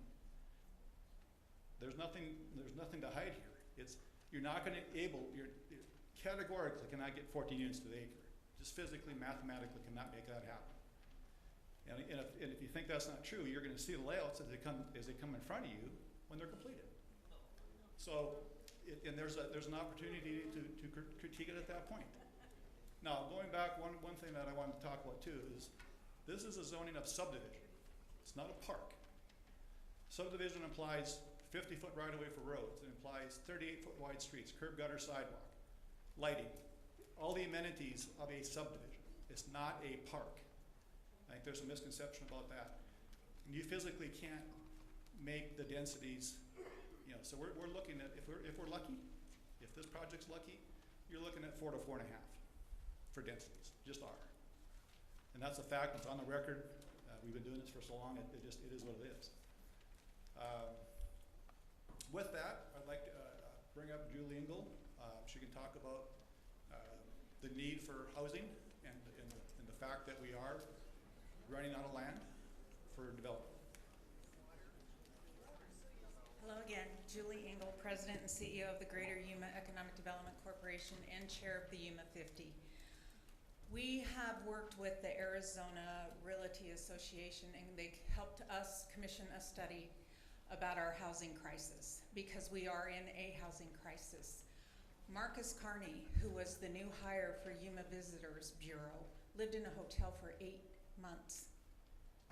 We have doctors who have lived in a hotel for a year and finally leave. They vacate the position because they can't bring their families here, because there's no house for them to move into. We just... Please, let her speak. If you want us to respect, or speakers to respect you, please respect the speaker and the board. We just built a brand new hospital in the foothills that can't be opened because it can't be staffed. We have a housing crisis. I don't know how else to say this other than we have teachers who move here, can't get an apartment, they can't afford a new home. The worst crime in all of this is our family members in the military. We have more and more military coming unaccompanied because there's no housing for them. Their base housing allowance can't even begin to cover what a rental is in Yuma because our rates are so high due to the shortage. There is a bidding war for houses that are for sale. There's a bidding war for houses that are for rent. We do not have enough houses. We have very few places that don't impact agriculture and military. This happens to be one that doesn't impact either. We have to be thinking, again, I'm going to say this again, we have to be thinking of the long-term future and survivability for our younger generation. This is a crisis, and I hope you will consider that when you make your decision. Thank you. Thank you.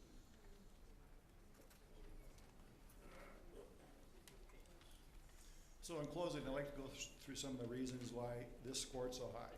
It scored 290 out of 300. It's conformity with the general plan. It's consistency with adjacent zoning. The severe need for workforce housing. The property is not an ag. The bottom two are probably the most important. We are always dealing with ag land. We are not touching ag land. We are always bumping up against the base. We are not doing that here. So there isn't a whole lot of land left in Yuma to do a development like this without doing it in ag or bothering the military. Two things we don't want to do and we try to stay away from. So this is why it's very critical. This property has its issues. This property has its challenges, absolutely does. But the process that we're in right now is a planning process. The engineering doesn't start until we get to the next step. We do the traffic study, the drainage study, the layouts. That's when the real work starts. This is a process that we're following the general plan. If the county didn't feel it was appropriate, they would change the general plan, I would think, correct? So it's just, we're following what has been done by everybody and afforded to every other developer in the foothills. Every one of them. So in closing, wanted to go through have the board consider some of the issues that are out there and just try to make this a more streamlined process. So, we are going to do a traffic study, and I think engineering alluded to it, that we would do that in stages. So we would request the board to consider that. We request the board that the need for crossing the Fortuna Wash be included in the traffic study. It only makes sense. Why require something if we don't know if it's needed or if there's a way to make this happen without a bridge crossing? I mean, there's future maintenance issues with the bridge. The county needs to be considering that as well. And that's a big bridge.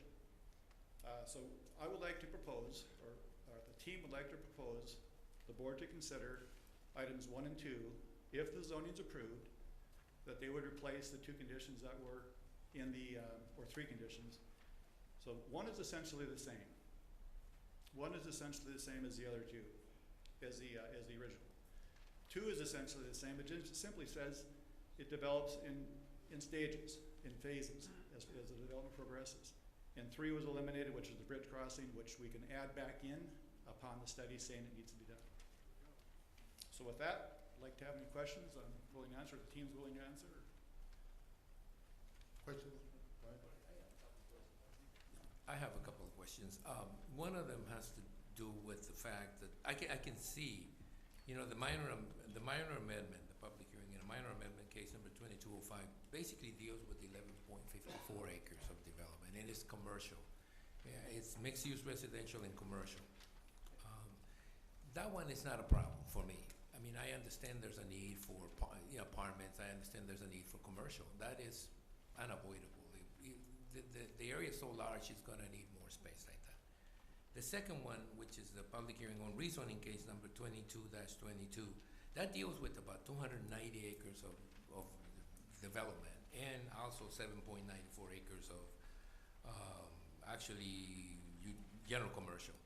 The fourth one, it deals with another 7.98, which is probably the same one, of a parcel, and you want mixed residential, which to me, again, and regional commercial, which to me, again, is not a big issue. I don't understand why there would be a concern with that. The fifth one, though, is a rezoning case, number 2225, which deals with 142, I think, acres of, out of 152 acres for recreational vehicle subdivision RVs and high-density residential. I understand this is kind of a little overwhelming, and I understand the process as a developer that you need to get certain zoning so you can move on. I mean, if you don't have a minor amendment, as I stated before, there's no purpose to moving to the rezoning because you probably won't get the rezoning. I mean, we wouldn't even be discussing it. So my question to you is, why didn't you sort of split this up so that it would be easier to make decisions on the smaller parcels, which are more or less palatable to the majority of the people in that area, and not deal with the larger portions as a plain unit development, as something that allows you to sort of say what you're gonna do and put in there how you're gonna deal with whatever the issue is. Why didn't you do it that way? What's the magic about going through a rezoning case instead of a planned unit development, for example, for the larger portions? Because I understand that the majority of concerns here has to do with the size of the development and the number of lots that you're actually bringing to us. And let me just clarify that, Kevin, because I know how you do it, and you've done it before, and you've done it many times.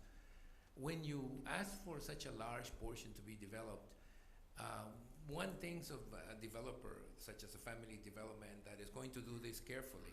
And then one has to realize that once you give out rezoning, you could sell it, actually, to someone based on that rezoning. And whatever you agree to today, may not be exactly what the next owner will do with that. I understand it's a family-owned property, but you need to deal with those concerns early, because I also know a little bit of statute, and the statute says that once an owner has a rezoning, there's very little we can do not to allow him to use the land as he sees fit. So to me, it's a concern about, not about what you're gonna do, because I think you're all gonna do the right thing. It's about making sure that the right thing is what those people in that area would like to see. And it's very difficult to meet everyone's expectations. But it's a lot easier if you lay them out in front of them before that, before you get to the plan, before you get to present the development agreements and all those things that come with once you get to do this. Because you and I can't predict the future. I understand that this developer is a bona fide Yuma County, as far as I'm concerned. It's a family that has done development before. I trust them to do the right thing, but trust and verify are two different things. And what we like to do here is, what I like to do is trust you.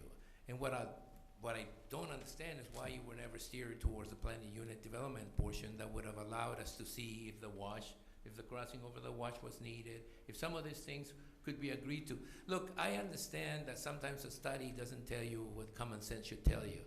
If the wash is a wash and the water runs through it and you can't predict what's gonna happen in the next 20 years, you certainly want to have some way to cross it before a study tells you. That shouldn't be that hard to define. And I know what traffic studies do. I mean, they determine the flow of traffic, the number of traffic, the phasing of traffic. I know all that.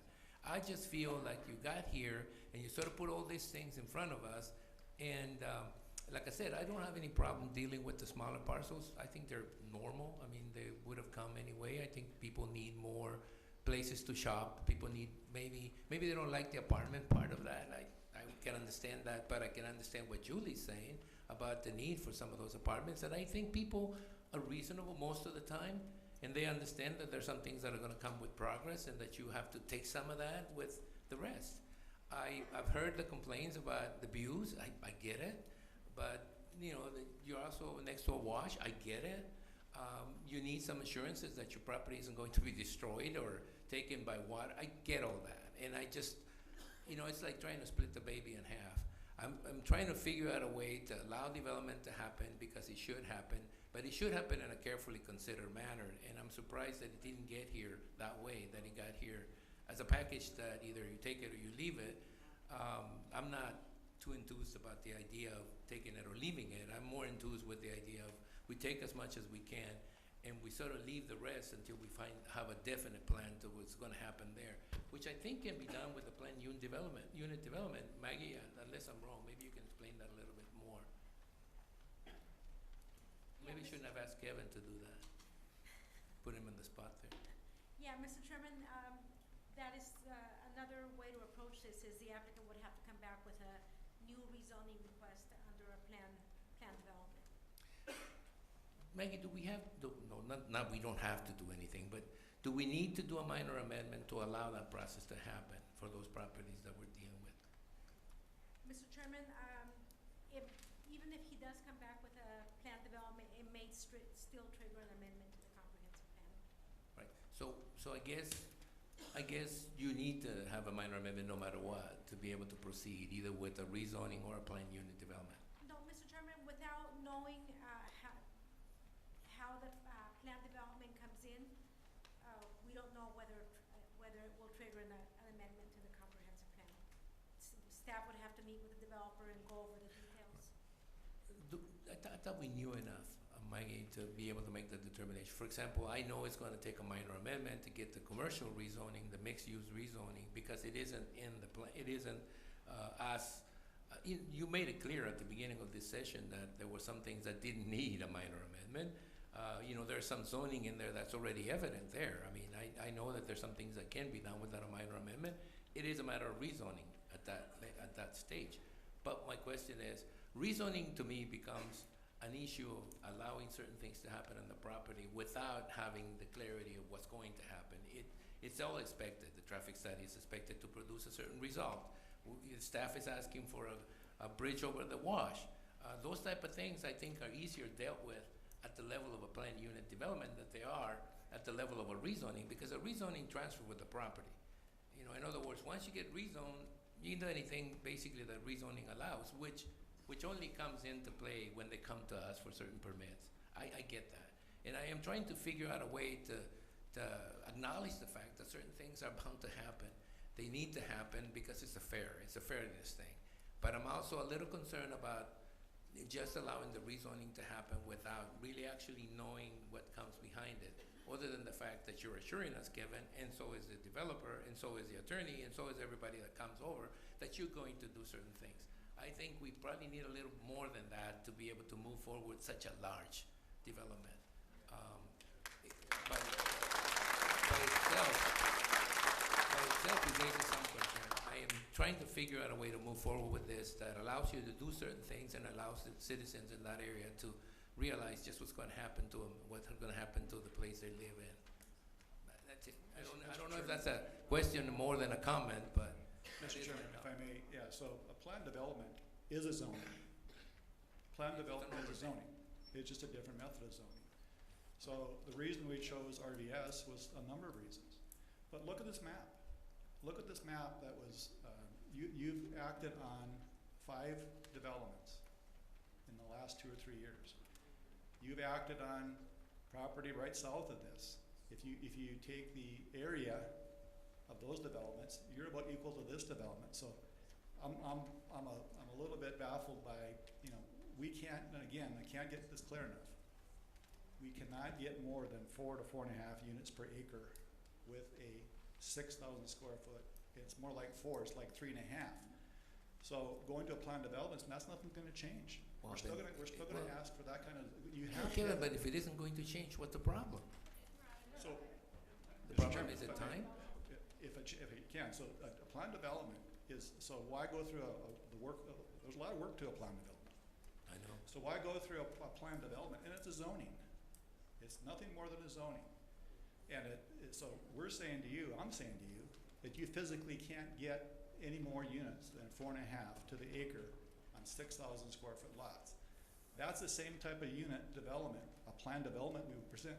This development should be afforded the same densities as Las Barrancas, as Ravines, as Rancho Encantado, Los Agaves, anybody.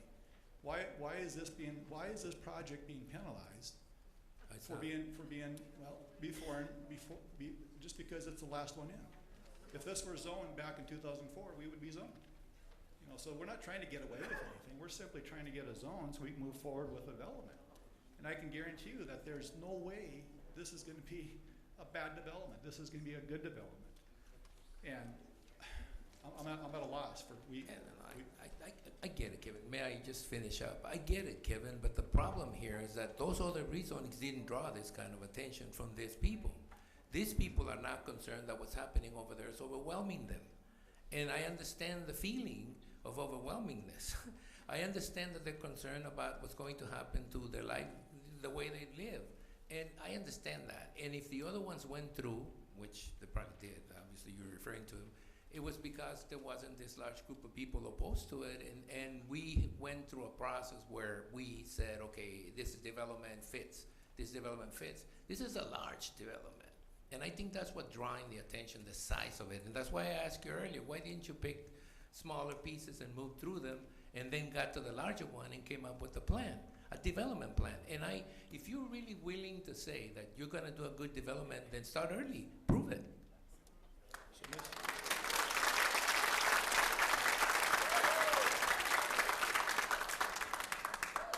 Mr. Chairman, there is steps and processes in moving forward with the subdivision. Okay. There is a process where we come back in front of you. If this were a planned development, just for example, if this were going back as a planned development, there would be no change. It would be the same type of densities, the same type of, so you got to understand, they have to be competitive with Las Barrancas. They have to be competitive with the Ravines. They have to be competitive with all of the people that are out there developing. So why are you penalizing them? Why are you saying this has to be something different than all the other people who are for it? So let me finish. So then this subdivision process, you have every control of, you can tell us. We don't like that. You can tell us. You said that you're going to do this and you're doing this. Well, I'm telling you. We don't like this. We like it another way.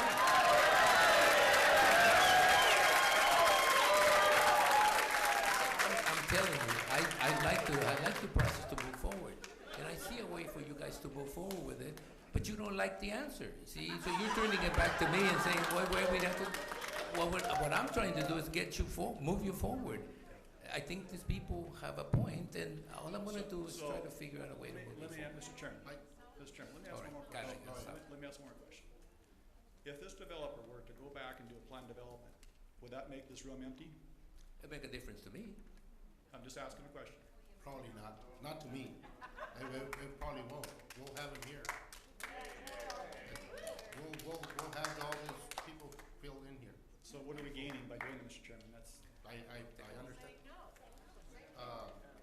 You know, like you said, Kevin, I see the number that it was scored, and it's very high.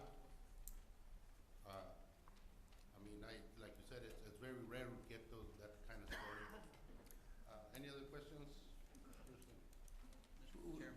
Yeah, go ahead. I'd just like to make a couple of comments. I've been sitting here quietly listening and stuff, and I've talked to Kevin and his group, and I've talked to probably most of everybody out here in the audience at one time or the other. And, you know, and Julie's got a point as far as needing housing, but it's like you said, Kevin, there's 5 subdivisions currently going up or in the process of being installed in the foothills off Fortuna and Foothills Boulevard. Las Barrancas hasn't developed all the way yet. There's still room for them to develop. Traffic is outrageous in the foothills now.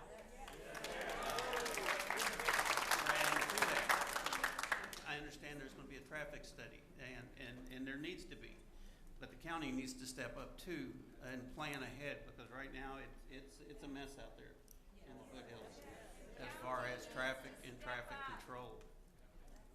Law enforcement again is another thing. You've got 2 officers responding to everything out there. Now we're adding even more to it. It's crazy. The flooding issue, looking at the picture, the main wash goes right through this property. We were supposed to take care of that with Las Barrancas, but you look at when we get heavy rains there, they get flooding. So we didn't look at something right, or something didn't happen the way it should have. Again, you've got ADWR that you're gonna have to get water permits from, which, what is it, El Encanto or El Rancho, they're having trouble getting that to finish their 3rd phase. Foothills Utilities, is this inside their service area? Have they pulled this into their service area? And has it been looked at, can they handle the volume that this is going to increase? So there's just a lot of different questions. I understand what you're wanting to do. This is the first step that you need to do to start laying out all that. But that's what a lot of the people, their concerns and their understanding on the way everything works. So that's, like I said, I've just been kind of sitting here taking it all in, but spoke my piece. All right, thank you, Derek. Any more questions for the applicant?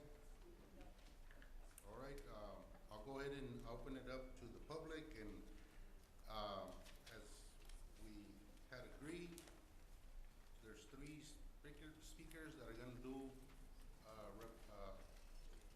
presentations.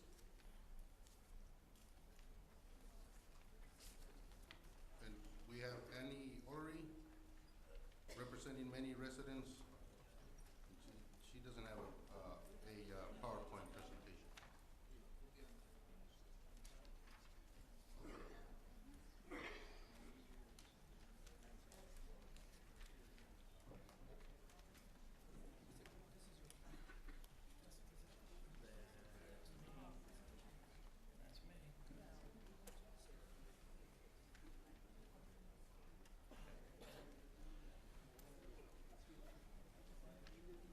Should I wait for him to return or start? Okay. So first of all, thank you for the time, and our great apologies to Christy Isabel for the amount of documentation and paper that we put upon that poor lady, but she did one heck of a job. So we're just impressed, and hands out to her.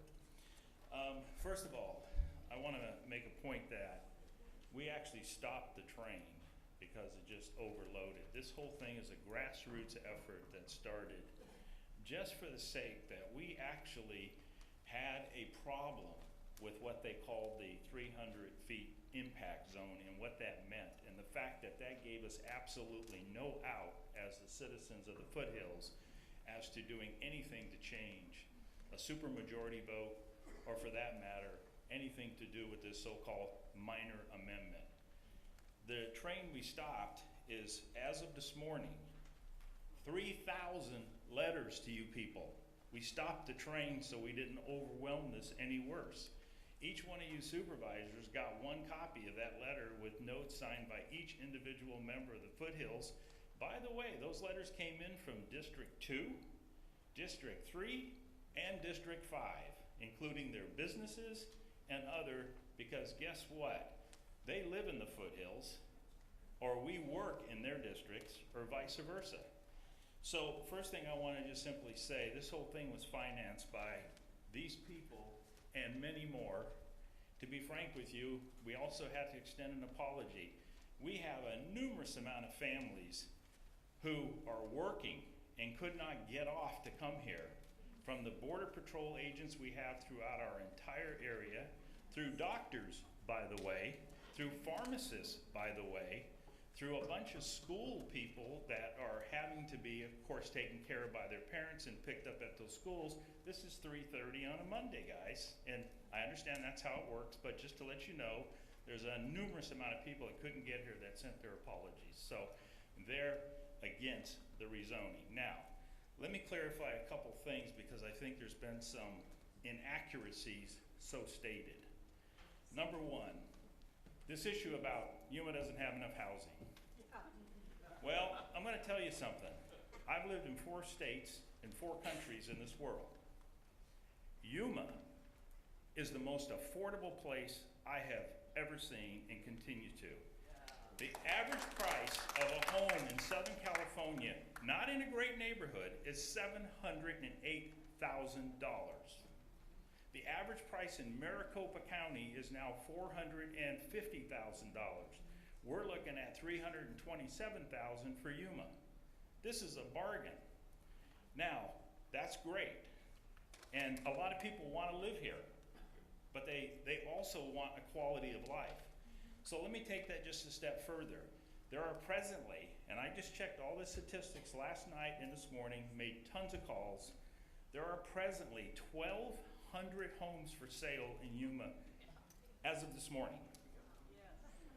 There are a vacancy rate of 9.7%, and some people argue it's 8.9, so I'll give you somewhere between that, is the vacancy rate here in Yuma. Now, I want to take this a little further. I just had to go deal with my podiatrist who moved here from Tucson, who's come in, is now going to be in the new medical center, and I'm supposed to see him in a week or 2. He just found a home, a great home. He loves it for an incredible price in the foothills. Now, I'm going to take that a step further. Our particular subdivision of which I am from, and by the way, I live on 14698 East 40th Place in Las Barrancas development, there are right now sitting 23 unsold homes. Elliott has stopped putting foundations in because they can't move the homes. Now, I'll let them speak for themselves, but it is a tough process right now. And that's not Elliott's fault. That's not Yuma County's fault. That's not LLC Granite's fault. That has to do with the fact that interest rates have gone very high compared to what they're used to, and inflation has gone crazy. That has scared people from moving, buying, and purchasing, so we'll leave it at that. Well, I also went and checked with our friends at MCAS and Yuma Proving Grounds. You know, we only have 50 personnel at Yuma Proving Grounds that are military. There is available housing there. Amazing. Unoccupied. As far as the housing situation, there's an organization that the military has sanctioned this privatizing this process known as Desert Oasis Communities. I checked with them this morning. You want a house? You want an apartment? Come get it, we got them. Okay? Now, that's not to say that we have an overabundance, but we have vacant homes, vacant apartments, vacant townhouses, vacant manufactured homes that need people to live in them. I have yet to meet anybody, and I checked, by the way, my son-in-law is a major in the Army. He is a head of recruiting for the Southwest, and he says, Yuma's not a problem. Try putting people in Las Vegas or Maricopa County. You're talking about some expensive stuff now compared to what it used to be. In Southern California, those poor Navy and Marines down in San Diego, $3,000 to $4,000 a month to live in a home.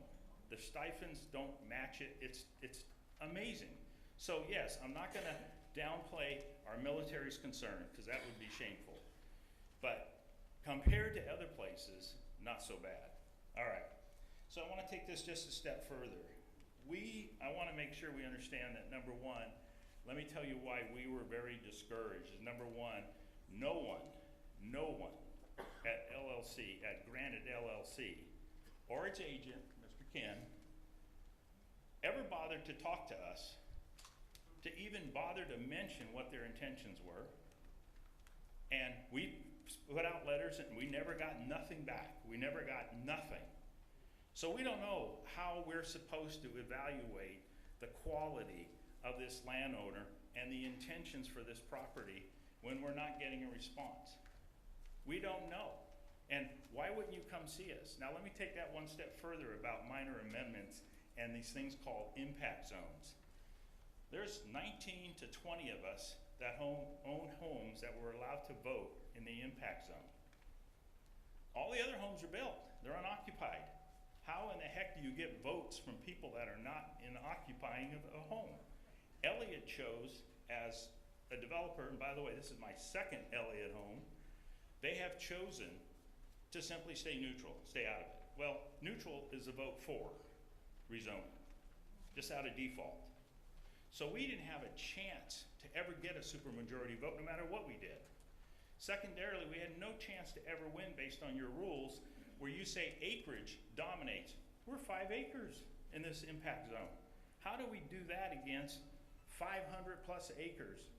We don't have a chance to get the percentage necessary to create the supermajority vote. So the system is terribly flawed against the people that live there. I want to point something out about people who live there. They're full-timers. This is not the old foothills. More and more people are building homes, even on RV lots. Go look, just go south of the ravines and find out how many have converted. Go look at the ravines, they're almost all built out. Elliott Homes is probably in about the halfway point right now in the build out. And they've already told us that they're looking at the other piece they own just west, okay? All fine. So, but you gotta be able to sell what you got. And I have yet to meet a doctor that says he can't find a nice home here. So when somebody says they don't have a home and they're in a hotel for 8 months, that's bull. That is bull. All right, so let's keep going. We understand the issue about commercial. The entire frontage on 15E east of Las Barrancas is already commercial if they want to build there. And we do appreciate the commercial requirement on the frontage road because frontage road is frontage road. And it's got visibility. We get it. I want to make one other point. We're not against new development. And we're not here to protect our view. In case you don't know, and I know you do, I'm being a little sarcastic, those mountains are 3,000 feet high. We see them just fine. This is not about the view. This is not about we don't want development. We do want. We have no problem. The issue is this, we don't know what you're gonna do. Because right now, and I'm gonna move this thing, well, I can do it on the bottom here, but what's on the chart at the bottom is the things that really scare us. And we live it every day. And by the way, before I start into that, I wanna say something to the owner of Granite LLC. You're looking at the people who take care of your property. We pick up your trash every single day. You don't. We're the ones who keep the vagrants off your property who wouldn't mind homesteading part of that little guy. We we chase them out because they dump trash and everything in the area. We're the ones that keep the UTVs and ATVs from going off trail. So, I'm sorry, I apologize. And I guarantee you it's not the owner that's throwing the trash. No, the owner's not. I'm just saying that if we're the community that picks it up. We're not saying of course the owner doesn't throw the trash. So we understand. Well, I want to point out, let's get to this, what happened to the, okay, that's all I need. Can we go back to the slide wherever that went?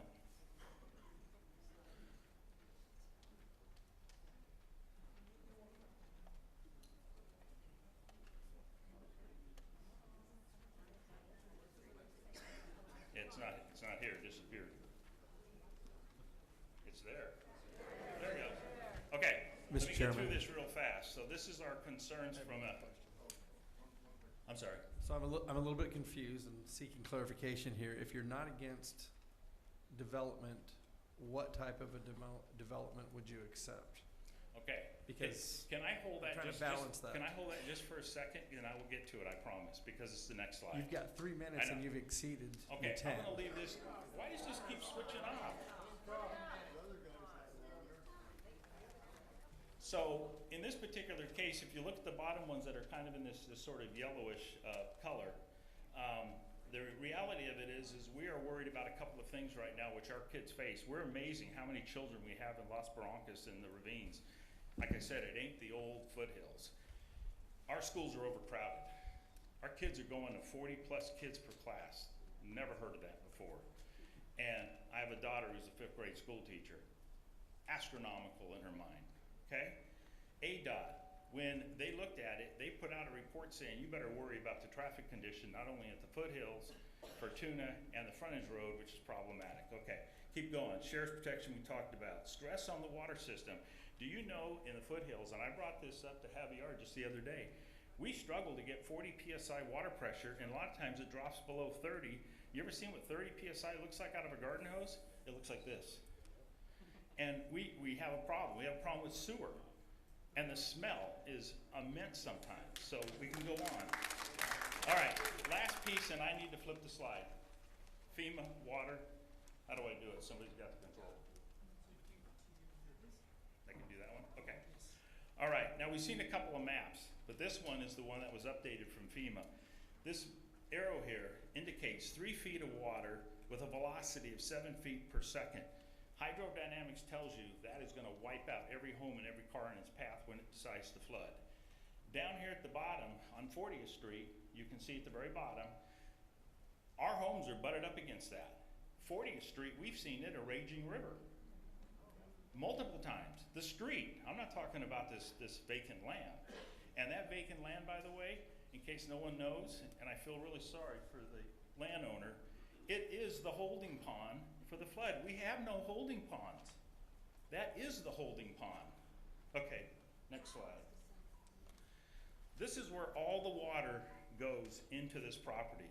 This is the wash. So here's what we're recommending to answer your question.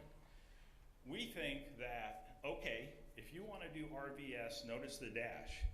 We want to be sure that because of the terrain, and we think we're doing, actually, whoever develops this a favor, that you go ahead and develop 15E, the frontage road, but leave that wash alone or figure out how to manage it and leave part of it natural, because I don't think you can control it. I really don't. And I'm a 40-year engineer. And I've seen it all. So I'm really worried about that. What's happened over time is 15E is sort of a levee. It protects the water flow coming off the mountain and that from the ravines and other places, all heads down 15E to the north. Then comes in over it. We have seen 15E wash out for the 3rd time. This costs the county a pile of money to fix. And we have waded through water in feet, and we'll show you that. So what we're saying is, develop. You've got some good land over there between 15E, the frontage road, that corner is excellent property to develop, and we're simply saying we'd like to see it, yes, compatible with what we have, which means 4 or 5 houses per acre, we think that makes sense, okay? Because that is in concert with us. The problem with RVS, it says you could go to 14, you could go to 4. That's no insurance at all. That's scary. All right, quick, last slide. Oh, sorry, that's my fault. Okay, this was taken July of 2021. This happens to be these people's homes right here. My home is down from there. I had to replace the water meter, my front landscaping. I lost my pipe system that goes off so they can actually check the meter, right? And I'm the guy, along with a few neighbors, that cleaned all the rocks and so forth out of it. That is only 1/2 inch of rain. You should have seen it the first year when it got to 3/4 of an inch. It was chasing us out. Now this is supposed to be civil engineered. When we bought these homes, which aren't cheap, we pay a lot of taxes, we pay extra for fire protection. We were supposed to be assured this was gonna be okay. This is not okay. And it's worse the more down you get into Las Barrancas. So the reality of it is, guys, we're really worried. We're not trying to stop anything. We're extremely worried for what we see. We've seen this wash right here, which continues down to 40th Place and 40th Street, overcome the culverts and go across the top of 40th Street and literally fill up that piece of property on that southwest section with 3 feet of water, with rushing water that you could use a boat and land out in the Fortuna Wash in 3 minutes. Thank you very much.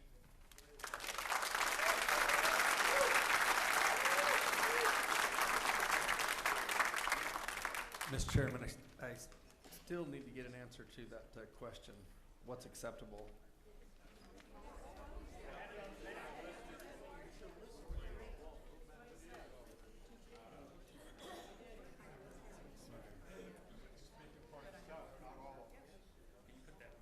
I'm going to answer your question because it's a fair question. It's a very good question, actually. Go to this one. No, this one right here.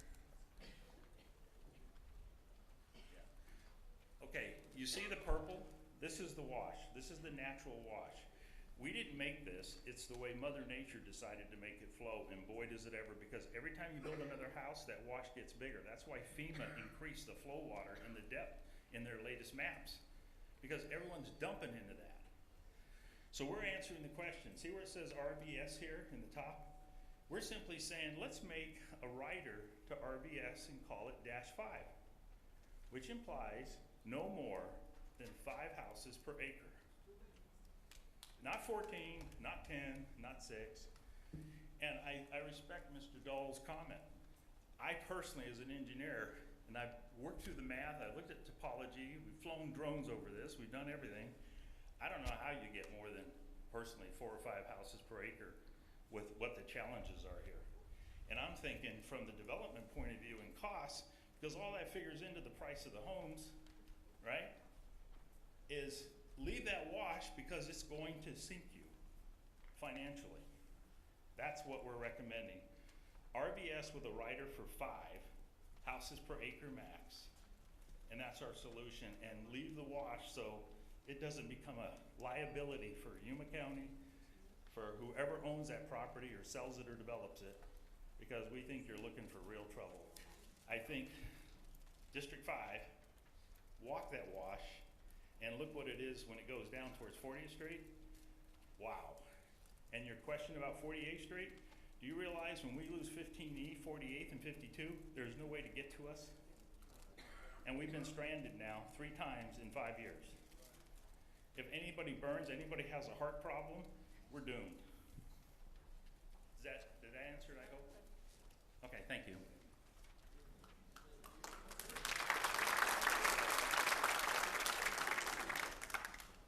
Thank you, Chairman. My name is Ann O'Leary. I worked with Christy as well. Hats off to the staff that helped us get our presentation here today. I'd like to answer Walt's question as well. RA10, it's zoned for RA10 right now. We look at the map, there's a lot of blue on that map. It's water. So if you can figure out how to put 1 house in 10 acres, again, we're not anti-development. We're all sitting here as beneficiaries of development.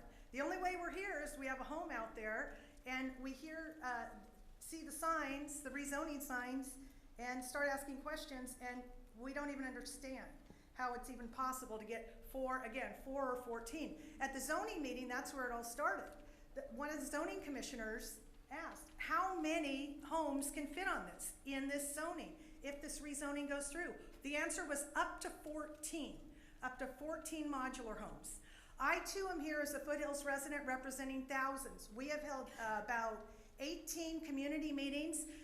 Supervisor Simmons has had a town hall every single month to go over our concerns. And again, a lot are working, our full-time Foothills residents work and couldn't be here today.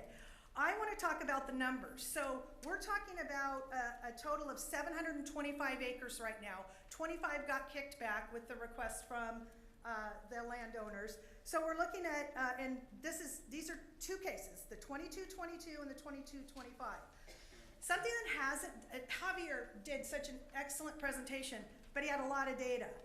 The zoning commission recommended a no vote on these 2 cases. So and that's about 76% of the property that we're talking about here. It's 570 acres. So I want to make sure that we understand the numbers there. So, and the remaining 4 cases, 2 cases, sorry, cover about 24% of the land. I want to talk about the 2030 plan that has now just been approved. Now, you had a gentleman up here, Mr. Wayne Barish, that went over a lot of the plan. I only have 1 page to go over. It's here. Here's the plan. We all went through the how it got here, but it is approved by the Board of Supervisors. There's 1 page here, and he had it up on the screen, but he missed 5 key points that I want to bring up today. This is page 113, 400 pages of data. We actually have read it. So page 113 of the newly developed 2030 plan, Mr. Wayne skipped over these 5 points.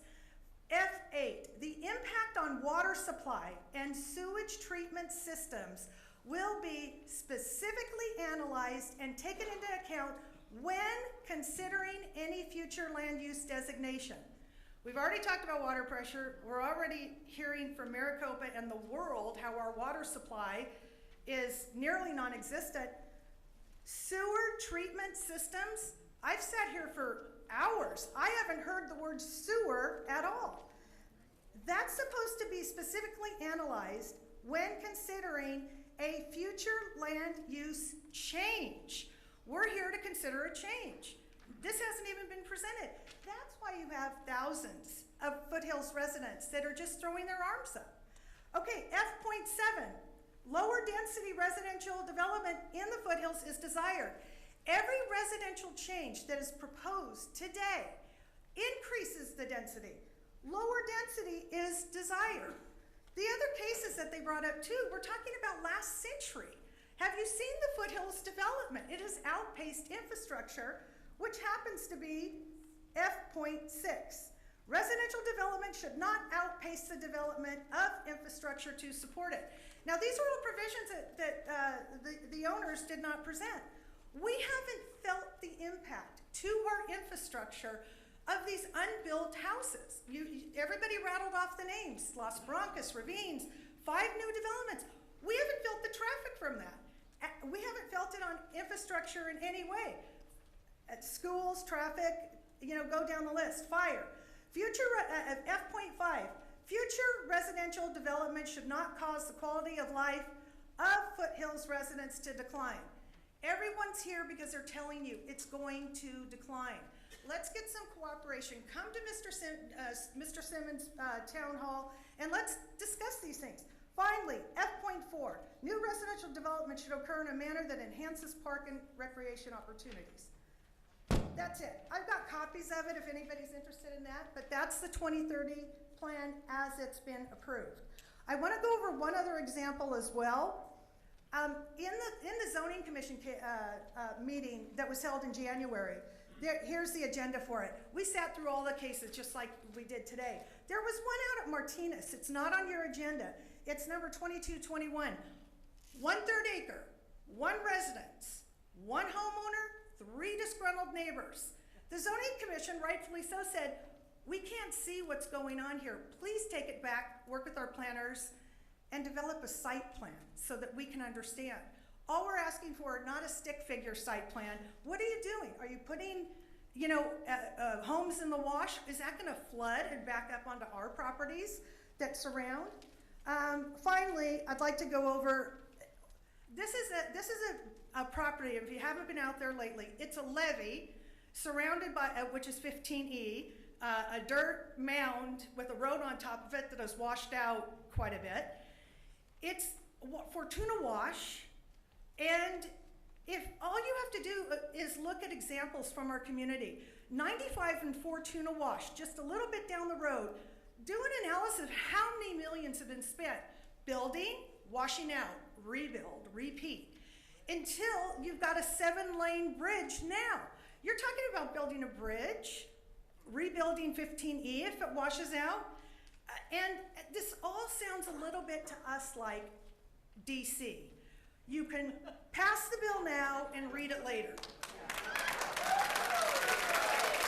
All we're looking for, of course they have the right to develop, and we are not anti-develop.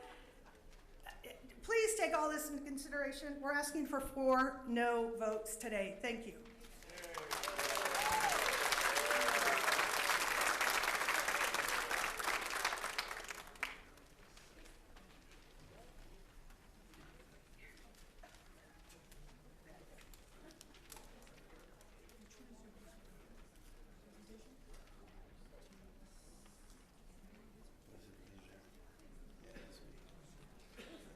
Mr. Chairman, why are you asking for 4 no votes? I mean, all you need is 3. I just want to know the matter. I was thinking the same. Why are you asking for 4? Is it supermajority no vote? Is that what you mean? 4 cases. Oh, for 4 cases. Oh, you're talking about the individual cases. Oh, got it. I got it. I just was a little confused, which is not unusual.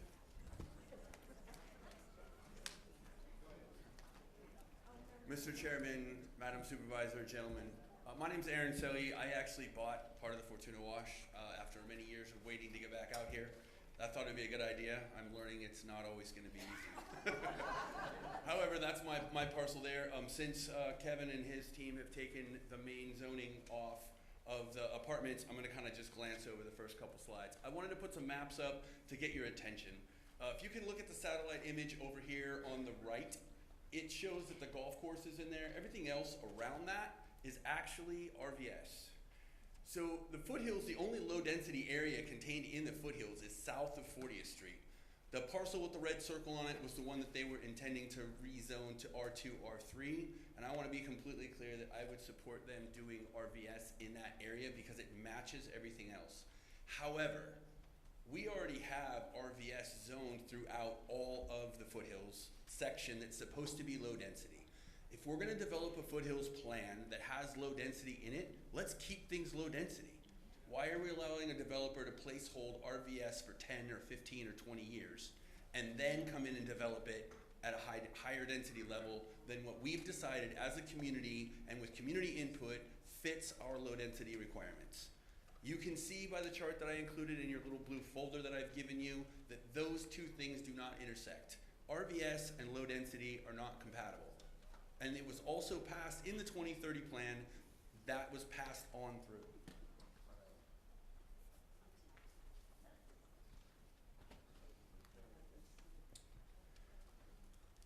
So the immediate requirements and the things that I would like you to consider, because I'm going to try and keep this short and very pointed.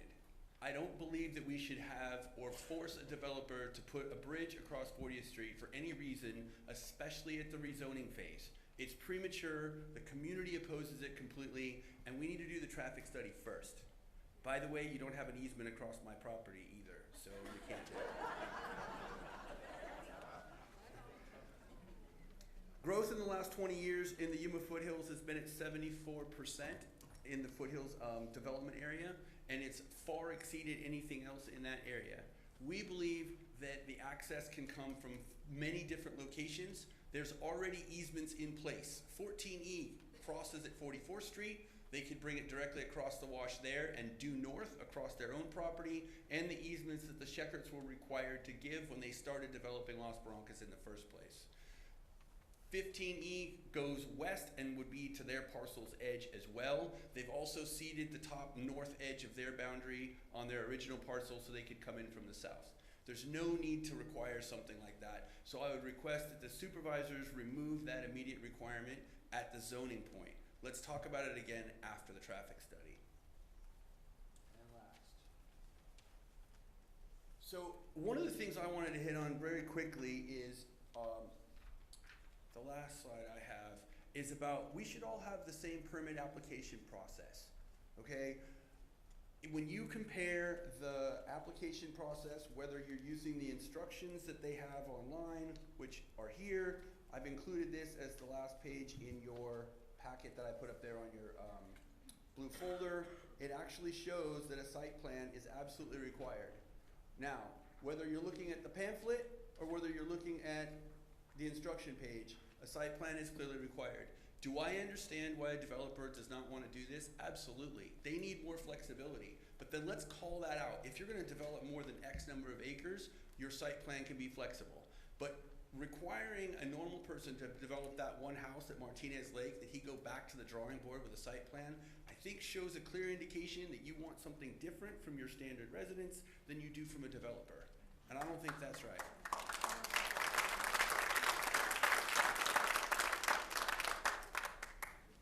And one of the last things that I really want you to consider is that as the foothills grows, it should grow reasonably and responsibly. RVS is absolutely compatible with the multi-use and multi-density that he owns now. The problem with that is the breadth with which we can build in that scale. Now, that whole RVS with a rider idea was one that we came up with at a meeting. RVS, when you build on it, you don't necessarily get the number of dwellings that you think. Half of the foothills is covered with a park model on one side and a rental space that's an RV on the other that has full hookup. Now, we've answered this question several times with planning and zoning. I'm not sure exactly what the correct answer is because I've read both. But you can end up with 2 dwellings on one RVS parcel if it's more than 6,000 feet. So 6,000 square feet of a lot. So imagine if he builds several RVS properties that are 6,000 or 7,000 square feet and it's, let's say, 100 parcels. We all of a sudden end up with 200 dwellings because it's RVS. So RVS needs an update. Now, I know this may not necessarily be the forum to address that today, but it is something we need to take on. RVS needs to have 2 riders. One, that can be a stick-built, a mobile home, or an RV. We all know that. But then it should have a 1 or a 2 for the total number of dwellings allowable on that land. And then it should have anything from 2,400 and up, because we all know that 2,400 is where RVS starts. 2,400, 4,000, 6,000, 8,000. If we would apply that to this project, I bet you half this people wouldn't be in the room right now. What we need to do is figure out how to work together as a community to get this off being stalled, find a way to work together, kick the bridge off of this, and figure out how to develop the foothills responsibly. That's what we need to do. Thank you. Hold on, before you leave, let me ask a question. Where's legal when you need him? Where's the legal department? Is it over here? Oh, there she is. Okay, I've heard this before, this rider thing, and it seems to me like it's conditional zoning, which to me was always told that it was illegal. What is this zoning with the rider? Can that happen? Mr. Chairman, what the gentleman is describing is a change to the RVS zoning district that would require a minimum parcel size, similar to what the SR zoning districts, SSB zoning districts. That requires a change to the zoning ordinance. Okay, well, all right, so it's not like we can do that, right? We can't do that legally. Statute-wise, we can't put a rider on a zoning. Mr. Chairman, that cannot be done today. It requires an amendment to the. Right, well, that's what I'm talking about, right? Because it seems to me like we have a case today, which we have to make a decision on. And the suggestion about putting a rider on a zoning case is not something we do. Absolutely. It goes back and it's, it goes through a process to change it. I just wanted to make sure that there wasn't the impression that we could put a rider on it today. We can't. No, I think this needs to be something that we address soon because the foothills is changing. The size of the lots are getting bigger, and if we end up with 2 dwellings per lot from now on, that's gonna have a significant impact south of 40th Street on that area that's supposed to be low density. I believe that should be removed since it's been sitting for so long. When we developed a plan that was supposed to be low density, they should be held to that or request a change. I shouldn't have stopped you from leaving. No. Okay, I got you. Mr. Chair. Thank you, Joe. Yes. Mr. Chair, Maggie, can we look into that? I'd really like to look into changing some of that RBS, and I know you said I've asked you about it before, and it triggers a Prop 207, but can we look into it and see how we change it so that it can be changed without No. triggering a Prop 207? Because I really do think the time for the foothills to have two houses or 2 mobile homes, or a mobile home and an RV, or a stick built in an RV on the same property have passed, and we need to work on getting that changed. If we can do that in the future. Thanks. Mr. Chairman, we should discuss the agenda, the items on the agenda. This is the agenda. I'm just really quick, I'm back. I don't know if you remember me from last meeting, and I was on the wrong meeting, but you said I could come back. So I know Oh, we remember you from earlier. My name is Paula Gage. I live at 11484 South Ironwood Drive. Everybody's covered so many things. There are only a few things that I would like to bring up that have been brought up in this meeting. One is the supermajority. We had no idea that a supermajority was an issue. I would like to propose that if that is the case, you give us time and we will get a supermajority. It's not an issue. You put something like this on the ballot, this rezoning, as far as, you know, the no votes that was mentioned earlier, that we didn't have a supermajority. Oh, it's a mistake. You don't need a supermajority. You need a supermajority for a certain percentage of the people that live around the property. So Okay, it's within opposed to- 300 feet of the Yeah, wash. within 300 feet Of the wash, So and you so the don't- wash takes all of that up. So that's, okay, that was what I was misunderstanding. And Javier had a slide up here that was really quick about some of the drawbacks that AZDOT had and some other things that I didn't even have a chance to look at. But one of my questions is, why hasn't there been an exit off of, let's say, 15, an exit 15? There's so much development. I've been coming here for 40 years. I've been a homeowner for 18, and there's been so much. You're laughing at me. No, again. I mean, that's the state. Well, you but gotta doesn't go. the county have anything to do with that? To putting a request to increase the access to that We can request area? it every day, at every hour, and if the money's not there, they won't do it. Okay, well, basically right now, South Frontage Road is a 2-lane dead-end road. You have no place to go. You don't, I mean, there's a bridge that goes over that is 2 lanes wide that goes over the wash. There's so many different things about having access to this huge development. So I guess I don't have pretty much anything to say other than one thing, project manager, business analyst. The last thing you should do is perform the traffic study, because that is the one thing that has a variable. The longer you put it off, the more people you have, or the earlier you have it done, the longer you have more growth in that area. And the traffic study that was done 5 years ago is no longer applicable. So the traffic, I know that the Chevron station is going in there on the corner of Foothills Boulevard. I don't know of any study that's being done as far as the access. It's already done, but this is. It's approved?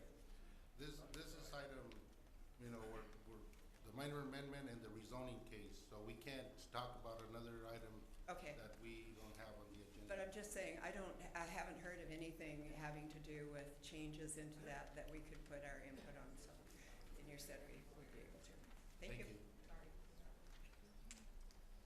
All right, I'll bring it back to the board. Mr. Chairman, I have a question for Maggie or Javier, specifically addressing the scoring as to why it scored so high versus anything else that we had seen. and why we would not adhere to the general plan that we just recently adopted. I'm looking for legal reasons as to why we would not proceed and asking the other supervisors to consider what we've just approved. All right. That's it?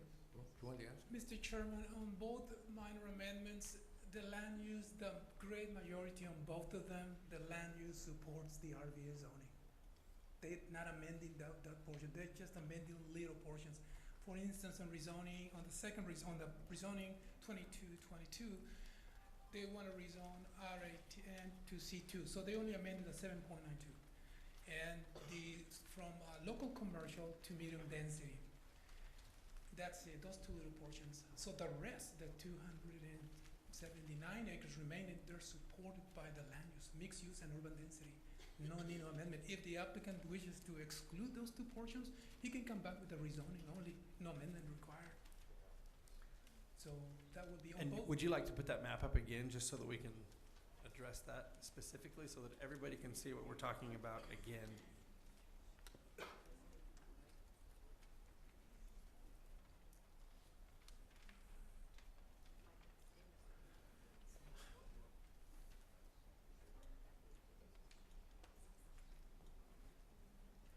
See, in purple, okay, the red outline is the entire parcel. We only dealing with the southern portion. And on the southern portion, you can see the purple color, that's mixed-use residential, that's existing. We're not amending that. And below that is the R-UD, that's urban density. These densities support the RVA zoning and the R3 zoning, which is high density. So therefore, those areas, 279 acres, do not need an amendment, but they do need the rezoning. So that's your question. That's really what the basis of the discussion earlier was. I mean, I said, why don't you just, the minor amendments were kind of simple. They're kind of simple. They're just asking for us to sort of consider changing smaller portions into commercial mixed use. That's why I said, that's a simple one. The complicated ones are the rezoning of such a large area without a plan, which is what we're facing with right now. And we can't condition the rezoning. We can't have riders on the rezoning right now. We can't. All we can do is consider rezoning a property to a certain density. That is what it boils down to. We're talking about hundreds of acres rezoned to RB park, RBP subdivisions, and I do agree with Kevin that a subdivision is different from a park, but it's still RB park. That's what everybody is gotta. I know, Kevin. I understand the difference. What I'm afraid of is that there's a certain amount of anxiety. Call it something else. There's a certain amount of anxiety because they can't see the plan. You know, when they talked about Martinez Lake and asked that lady or that gentleman to come back and show them what they wanted to do so they could understand the area, I think that's probably the best example I can give you of when you don't know what's going to happen, you feel anxiety. And that's why I said, why don't you just come up with a plan, bring in a plan unit development, tell them what they're gonna do, whether it's a bridge, whether it's a the traffic studies, may I just sort of add a little bit, but the traffic study is supposed to study future flows when that is rezoned and when that is changed. It isn't supposed to deal with just what's happening today. It's supposed to be predictive. It's supposed to figure out what's going to happen if that change is allowed, if the rezoning change is allowed. And it only happens after the rezoning happens to determine the infrastructure needs of that area. So it's sort of like a one-step process. You take one step and then you take the next step. I think that the small minor amendments are small. And they're like, maybe people will complain there's too much commercial, but commercial is based on demand. If there's no demand, commercial developers won't build it. So I'm not concerned about the commercial development. I think you have too much, well, too bad for the commercial developer, right? But when you talk about an RB zoning or an RB park zoning, you bring in anxiety to a lot of people, especially if you don't come up with a plan or design before you come up and ask for a rezoning, which isn't supposed to be the way it's done. The way it's done is supposed to be, you have the zoning, then you can plan for it. But this is asking for us to rezone. And that's where I brought out some of the concerns that I particularly have. I don't have a particular problem with development. I get mixed reactions from the public here. Some of them are all saying, well, we're not against development, we're just against any kind of development. And I get that, I do. I'm particularly, my background is in development, so I understand what you're talking about. And I'm trying to, again, got the baby in two, and it's just a statement, it's a comment, but I know. But there's a way that we can all proceed here. I think that the issue that pertains to that relates to the 6 and 7, which are going back for further discussion, to discuss it with the community, to get the community behind them, because anything we do that isn't got the community behind it, it's not gonna be successful in our field, in the political field. You know, it's understandable, right? Everybody knows that. So we need to make sure that we can actually allow the developer to have a say about what's going to happen to his property and how it's going to happen to his property. At the same time that we look at the anxiety that people feel and try to find a way to get those two things moving forward. I don't think anyone here is totally against development. They're just totally against one kind of development, the kind of development that's going to overwhelm the area, right? Okay. All right.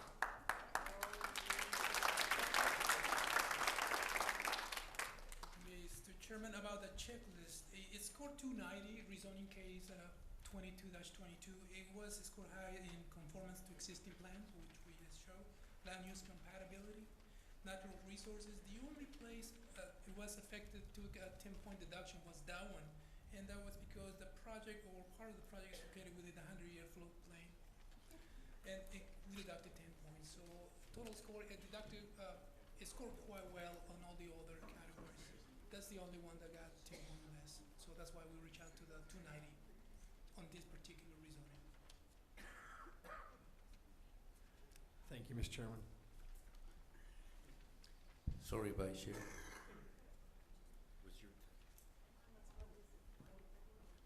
I just want to make some comments for information purpose. The notification of the 300 feet, it's not done by us. It's not a rule or a law that we do or placed. That's state statute. And like you've heard Mr. Reyes said, we're statute driven, and we can't change that. So that's by the state.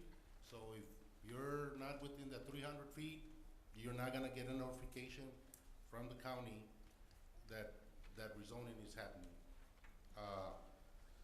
You know, Maggie, when was the 2020 comprehensive plan? I mean, it took a while, I know, but there were hearings on that.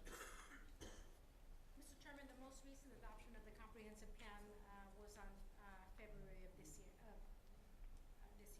And prior to that, there was many other dates.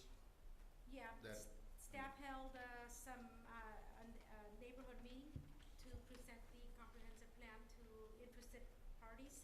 There was a display ad in the newspaper that informed the residents of the review process, the public information, public participation process. There was a hearing in front of the Planning and Zoning Commission. Again, for that hearing, there was also a display ad that was published in the newspaper 15 days prior to the Planning and Zoning Commission taking action on that plan. And then there was a display ad 15 days prior to the board adopting the comprehensive plan in February. Thank you, Maggie. You know, when I hear someone comparing at least me, or I don't know how the rest of the supervisors feel, but to DC, when we put it out in the newspaper, we do so many things to advertise for all of you to have a chance to speak up, and no one does, or doesn't bring things up that are not the way you feel or they should change. You know, it does really bother me, because we do a lot to try to inform the public where they can go ahead and speak and give us information, because the county really, and I'm talking also the cities, because I come from I was former mayor for the city of Somerton, and we also did that. We had neighborhood meetings, put it on the, advertised it on the newspaper, passed out flyers, and most of the times, 0 of the residents show up. So I'm just saying, you know, that information from that on the general plan or on the comprehensive plan was out there. There's no dispute over the 20 Ma'am, plan. but I got compared, so I'm just. DC comment was for this, Okay, not you. well, I'm I'm not kicking it down the line, but that's how I feel. We put out many of, like I said, advertisement to people really make their concerns by email, by phone calls, letters, however. So it just, saddens me that not a lot of people show up when they really, that voice we really need to hear from. So if we continue to do that, it's gonna be, no matter where you live at, it's always gonna be an issue when someone wants to develop or bring manufacturing or whatever to this area. So I ask, when you hear about comprehensive plan or a general plan within the city or the county, attend those meetings and make your concerns heard. That's all I ask. Mr. Chairman, a couple of comments and a question. It's no secret that I have been involved in developing. I like to put roofs on. I currently don't work for anybody out there in that specific area right now as far as Barrancas is concerned, but I did a little infill development, and it sat there for a number of years before we were able to get it through. There were some medium density and high density challenges within the city. And as some of the people approached and came to the meetings, I asked them if they were concerned about it. They wanted the city to put in a park. Well, I said that I was willing to sell it if they were able to purchase it at fair market value, to which the majority of the people declined. Kind of a rhetorical question.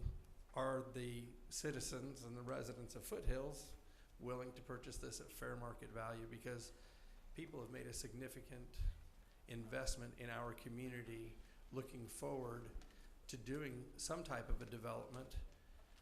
I am a great respecter of property rights. It falls within our purview and our general plan. I'm going to ask Maggie regarding Prop 207 to share with us what I have a concern for as far as the diminishing of a value based upon the action of the supervisors here today. Mr. Chair, I'm not Maggie. Yes, legal okay, counsel. Minda, for a legal opinion. Yeah, it's our position that the statute regarding diminution in value would not apply to these rezoning cases because you are not directly regulating an owner's property other than the applicant's property. Okay, all right, I appreciate that. Those are my concerns as a supervisor in that we are following the general plan.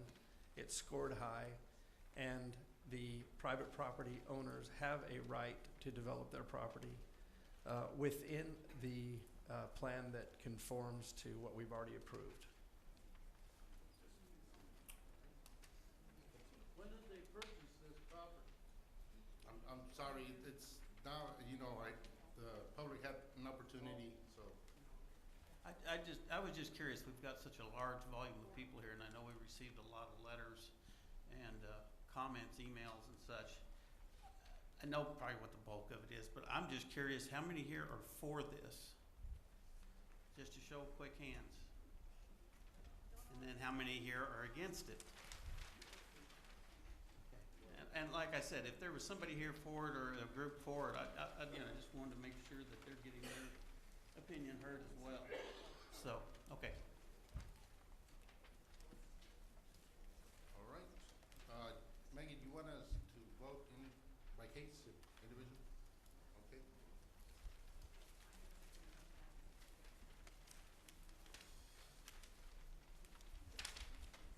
Item number 2, minor amendment, case number 22-07. Is there a motion? I'll make a motion that we approve it as presented. Is there a second? I'll second the motion. Second. There's a motion and a second to approve the minor amendment, case number 22-05. All those in favor say aye.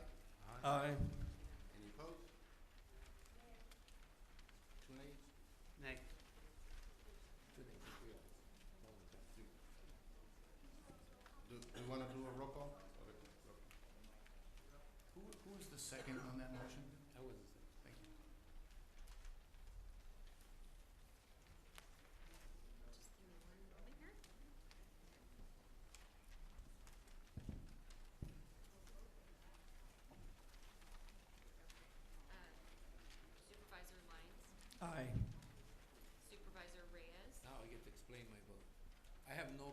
with minor amendments. They move the process forward.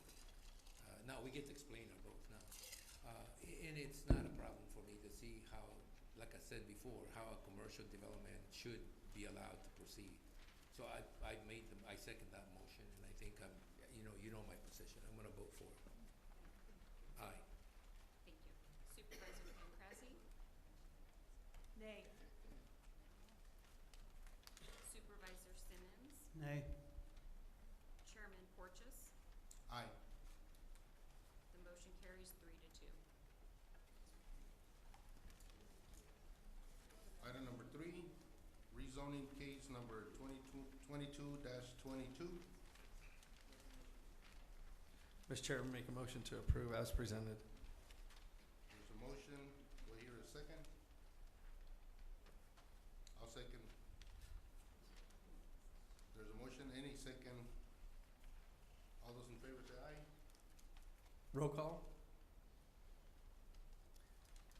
Maggie, do you want a roll call? Did you push any button to prevent it going off? I think we just did. Okay. Sorry.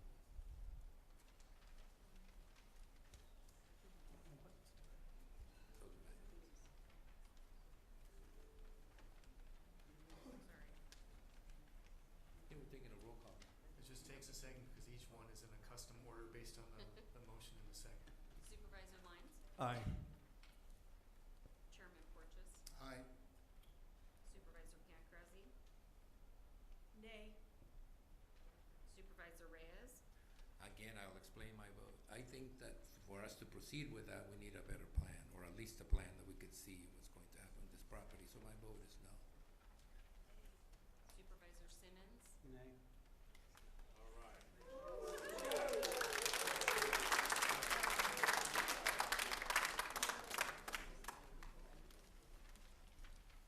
All right, moving on to item number 4. Minor amendment case number 22-07. Is there a motion? I'll make a motion to approve, Mr. Chairman. 2207, I'll second that motion. There's a motion and a second to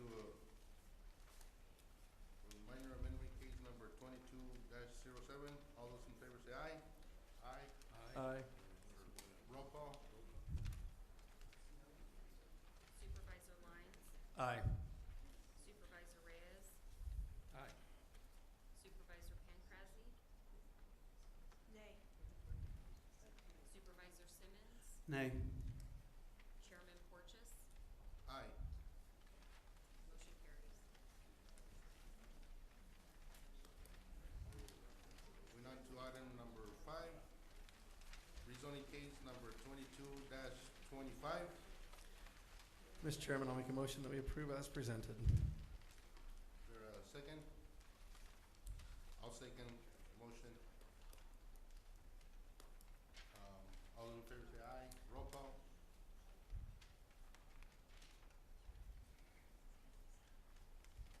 Supervisor Lyons? Aye. Chairman Porches? Aye. Supervisor Pancrazzi? Nay. Supervisor Reyes? And I'll take that again. I'll take the time to tell you, Kevin and the developer, bring me a plan and we'll take it up. Just come up with something that people can see and we can make a decision on. And I would be more than glad to support it. But my vote right now is no. Supervisor Simmons? Nay.